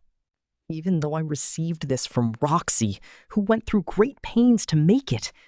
Looks like even the magic armor with its defensive armament wasn't of much use against a sword god class. But I guess that the sword was brittle. The sword simply broke as it cut halfway into the armor. It was an ordinary sword by the looks of it. Gulfarian had plenty of cursed swords, but for the sake of camouflage, he didn't bring one. If he had brought his favorite sword along, the sword wouldn't have stopped at just the armor and would have cut me in 2 equal parts. It's not a very appealing story. But then again, would Orsted or Cliff have noticed if he brought those things along? We can't use this anymore. Looks like I have no choice but to throw away the scroll vernier that Roxy made for me. Even though Roxy made this for me and went through great pains to make it, I'll at least come back later to recover it. The main unit of the armor could still move. 1 arm part still remained in relation to the foot parts, which were unscathed. It wasn't perfect, but... Still, it's a pain that I can't make use of the summoning scrolls for the magic armor. Even though I have to fight those 2, I can't become their opponent without it. I must fetch the reserves from the office as soon as I reach the super village. It would be nice if I had the time for that. Knee? While removing the scroll vernier from the armor, one of the scrolls, along with the piece of sword that was sticking into it, fell. No, it wasn't a scroll. It was a box. It's the box that I put in the vernier since it had the perfect spot for it. It's as big as a standard dictionary. Engraved with ominous patterns of demons. A box that might curse anyone who opened it. The box I received from a Tofei. Looks like the sword had cut on its way and fractured it. It had been cut halfway through. I timidly opened it and looked inside. There was nothing inside. It was empty. No, there's something written on the bottom of it. This black lump of meat is a part of the immortal demon lord Atofei's body. It will protect the owner when caught in a predicament, as if carefully treating the owner. Black lump of meat? I looked at my arms as I thought that. Don't tell me, these arms were that? I didn't remember opening it, but if we think that Gulfarian's strike cracked the box, from there it sensed me being in danger, protected me from the fall, leached onto my arms like a parasite, and stopped my bleeding, then is that what happened? Tofei-sama, thank you very much. The person who would reply wasn't there, but I expressed my gratitude to that violent demon lord from the bottom of my heart anyway, kowtowing in the east direction as my gratitude. She might be on the move right now, but if I meet her, I'll treat her to some delicious alcohol. All right, let's head back. The war was drawing close. I must return quickly. Part 4. Although the situation was expected, we couldn't climb up the cliff. When ascending to some extent with earth magic, the mushroom and moss area disappeared, making the surroundings pitch black. Within that complete darkness, the ones who started attacking us were a flock of earth dragons. The earth dragons kept coming in succession from left and right. Before those overwhelming numbers, we were forced to retreat. On top of the scaffold made using earth magic, no less than 10 earth dragons swooped down upon us like lizards from within the darkness. We were somehow able to deal with those, but the dragons kept coming using magic as a matter of course. From above and below and even the walls, spears of earth came flying at us. We couldn't break through, as one would expect of the thing called dragons. Phew. We tried to test one thing or another several times after that. We tried shooting ourselves from a catapult and reaching the top in one go, while hiding our presence using earth magic and trying to rise up to the top. But we were hindered by the earth dragons either way. They were unexpectedly quick-witted and agile, persistent indeed. The earth dragons were insensitive to the people coming from above, and sensitive to people coming from below. I knew that information, but watching it happen right before my eyes was a first. This was really over the line. They had a willpower like that of a chicken. Should I rather use a vast range of magic to blow them all off? No, even if I did that, we'll just be buried under the rubble. The valley was extensively deep. The earth dragons could use earth magic at will. There wouldn't be much significance to it even if we were to exterminate several tens of them. I didn't want to waste large quantities of mana because I still had to fight the North God and Sword God. As I'm sitting here confused, the North God's and Sword God's daggers may reach the Supard village at any time. It wouldn't be strange if they were headed to a different direction as well. At the very least, Zenoba's location has probably been exposed already. They might already have been done in. I'm impatient. Still, let's calm down. The situation won't change for better if I'm impatient. But the earth dragons above that I looked at with my clairvoyance were still vigilant of us who came down here. Is there some place where they are in a lesser quantity? We set out thusly. It wasn't dark at our feet thanks to the mushrooms and moss. There were not only the earth dragons that were attacking us, but also insects as big as humans, like a longhorn beetle and centipedes. Looks like these dragons lived off by eating these insects. I just saw a dragon holding an insect in its mouth and climbing to the top. No sooner than that, I saw the satisfied dragon falling to its death and being surrounded by the insects. All the fodder was below. Something dropping from above rarely ever happened. It's no wonder that the dragons were only vigilant of the things below. Looks like there was a strange food chain in this place. However, I've been thinking as I was walking. It's easier to walk on this path. The path at the bottom of Valley was flatter than expected. There were places with huge mushrooms or falling rocks and big stones that were blocking us, but overall it was easier to walk because it was flat. I was getting a nostalgic feeling with this easy walk. Yup. It feels just like the red dragon jaw. Those unpleasant, heartwarming memories of Orsted still remained. But it was certainly like that. Red Dragon Upper Jaw, Lower Jaw, and Holy Sword Highway. Mushrooms and moss were hard to find, but I felt like this when I walked around those areas. Then, does that mean someone built this? But there weren't any monsters on those roads, which means someone built it and called the Earth Dragons in here. No, wait. If I recall correctly, wasn't there a story in which it was stated that Laplace called the dragons in the central continent? Which means this road too was possibly made by Laplace. For what purpose? Let's put that aside for now. I should look for a place to climb up rather than that. Topographically speaking, isn't there any place where the Earth Dragons don't make nests? I had been looking up at the top using clairvoyance since some time ago, and I could see many holes in the cliff of the valley, since it had good durability. Just like a street of multi-story buildings built without any gaps. I wouldn't expect them to all be in one hole, but there should be at least a considerable amount of dragons there. 1,000 or 2,000. Among them, the underlings in particular would go down and look for food. But I can't imagine that there would be enough food to support them all. But in this world, a mismatch of the amount of food and magic beasts was a daily occurrence. I wonder if there's something they used to climb to the top? Now, what would they use? If they fell, they wouldn't get up again. The Earth Dragon Valley. Don't fall down there, or so they say. But I guess I underestimated a bit. Rudeus? An enemy? I took a stance as if a new insect had came out, but Doga pointed his finger. There was only a wall in that direction. No, it was not.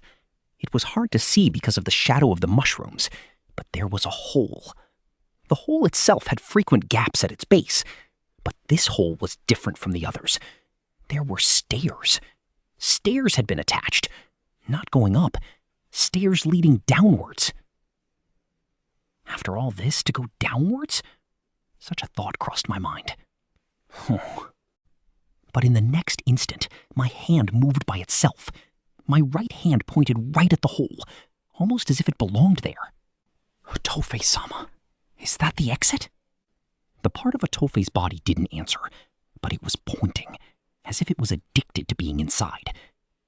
Well then, even if I kept walking, it didn't seem like we would find anywhere to climb up. It was not as if this valley continued forever. If we kept going, we would probably just reach a dead end. Turning back here and looking for the other side was time-consuming as well. Then, if you're curious about something, why not examine everything about it? Let's try going down. Yup. Doga nodded without hesitation. He also might have guessed something upon seeing this staircase. And so, we began down the dark stairs. Right at the bottom of the stairs, there was a huge altar. A huge altar. I wonder if there was any other way to put it. It was a huge cave covered with mushrooms and moss. And as if to support it, there were two large sculpted pillars.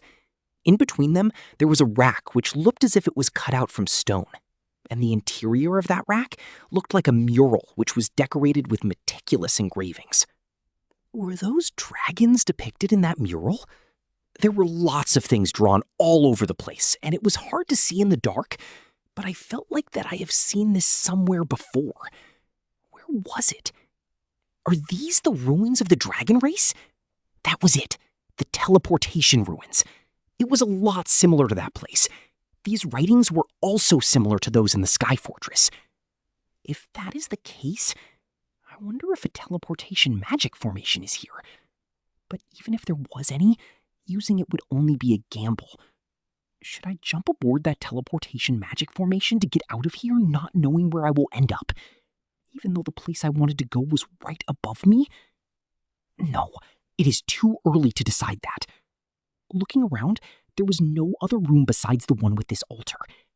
Besides, the Atofe hand was not pointing towards this thing. It was pointing towards the mural. Towards the small stone shelf below the mural? No, it only looked small because of how big the mural was. It was not actually all that small. But Atofe's hand was, without a doubt, pointing there. Suddenly, Atofe's face floated into my mind. I wonder if it is okay to follow that unintelligent demon lord's advice. I felt that unease for a moment, but my legs moved to where the Atofe hand was pointing, to stand in front of the shelf.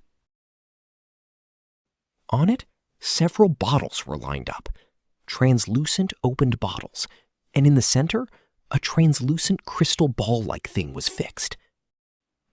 Don't tell me there is liquor inside. While thinking that, I tried lifting one of the bottles. There was a dragon pattern carved on it. I was sure if I were to show it around Sonoba, he would start talking about its value. By the way, it was empty. So what am I supposed to do with this? I asked the Atofe hand. No reply. But instead, the Atofe hand reached out, going past the bottle for the translucent crystal. The moment my hand touched the crystal, I regained control of it. What was that? Is it trying to tell me something? The bottle, the crystal, and the altar. It seemed some kind of role-playing game puzzle had started. Doga! Rudeus, there. Suddenly, Doga, who was behind me, pointed above my head.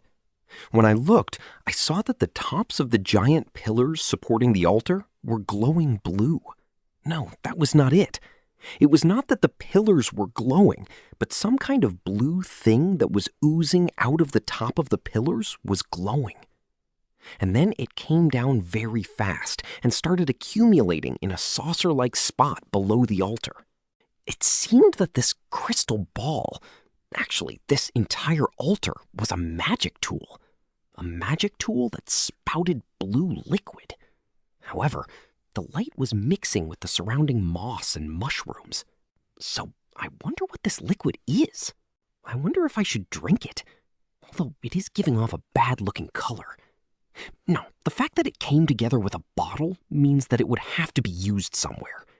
You take the water in the bottle, you take it somewhere and pour it into some device.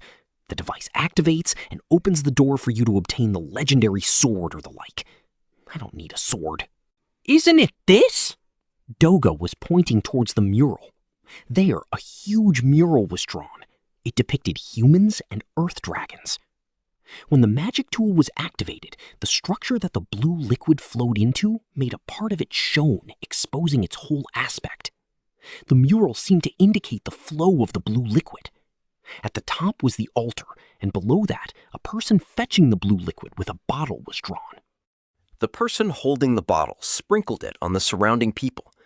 Those that had been covered in the blue liquid took up swords and spears and hunted the earth dragons and other unknown creatures from behind. Going off what I can see here, this liquid was made to hunt the earth dragons. There also seemed to be something written next to the drawing, but I cannot read it. It seemed a little different from the writing of the dragon race. But I suddenly thought of something. The dragons do not come to this part of the valley. Blue moss, blue mushrooms, and blue liquid. It was possible that humans once lived here, and those humans used this blue liquid to drive the earth dragons away.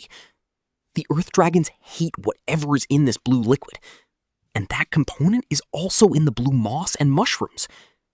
No, looking at the mural, the humans attacked the earth dragons from behind and from below. From below those sensitive earth dragons? Maybe they cannot see it? The earth dragons cannot see the things which emit this blue light, which is why they do not come here much. So coating your entire body in it makes it so the earth dragons cannot see you? Should we give it a try? I turned back and asked Doga. I did not give an explanation. Yep. Part 6. After a while, we were at the top of the valley. We escaped from the Valley of the Earth Dragons. We came out of the cave with our bodies covered in the contents of the bottle. After that, using earth magic, I slowly raised us up. Thinking that we might be found if we went too fast, I went up slowly. It was bingo. The earth dragons, looking at us giving off blue light, gave no reaction. Whether they couldn't see us or didn't recognize us as food. All we did was huddle together and stay still on the platform. It was for about an hour. As a result of our slow elevation, the night sky was visible. Looks like it was currently night.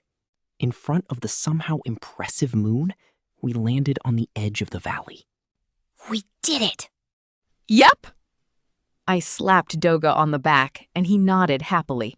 It took a while, but the escape was a success. We immediately headed for the Supered village to tell them about the Sword God and North God. Author's Q&A. Question. I have been thinking this for a while now, but aren't you misunderstanding the meaning of not a very appealing? Answer. It is not a misunderstanding, but rather the phenomenon that I wanted to write horrifying, but for some reason ended up writing not a very appealing. Question. Now that he has the black arms, there is no need for the prosthetic arms, right? I do not think it is bad, but does that mean if he is locked in a king-class barrier now, then he will not be able to escape? Answer. As long as one prosthetic arm remains, it is possible. Question. The current situation is that a part of a Tofei is functioning like an arm, but would he be able to use magic like usual? Answer. He seemed to be using it. Question. Why did the Atofei hand know about the ruins? Maybe the Atofei hand simply pointed towards it instinctively, or maybe it wanted to touch the equipment out of mere curiosity. Question. A North Emperor who is weak in underhanded tricks, would he be deemed as a heretic in the school? Answer. It is not like that. Since it is a school which has developed the best way to fight, perhaps using an axe instead of a sword is heresy. Question.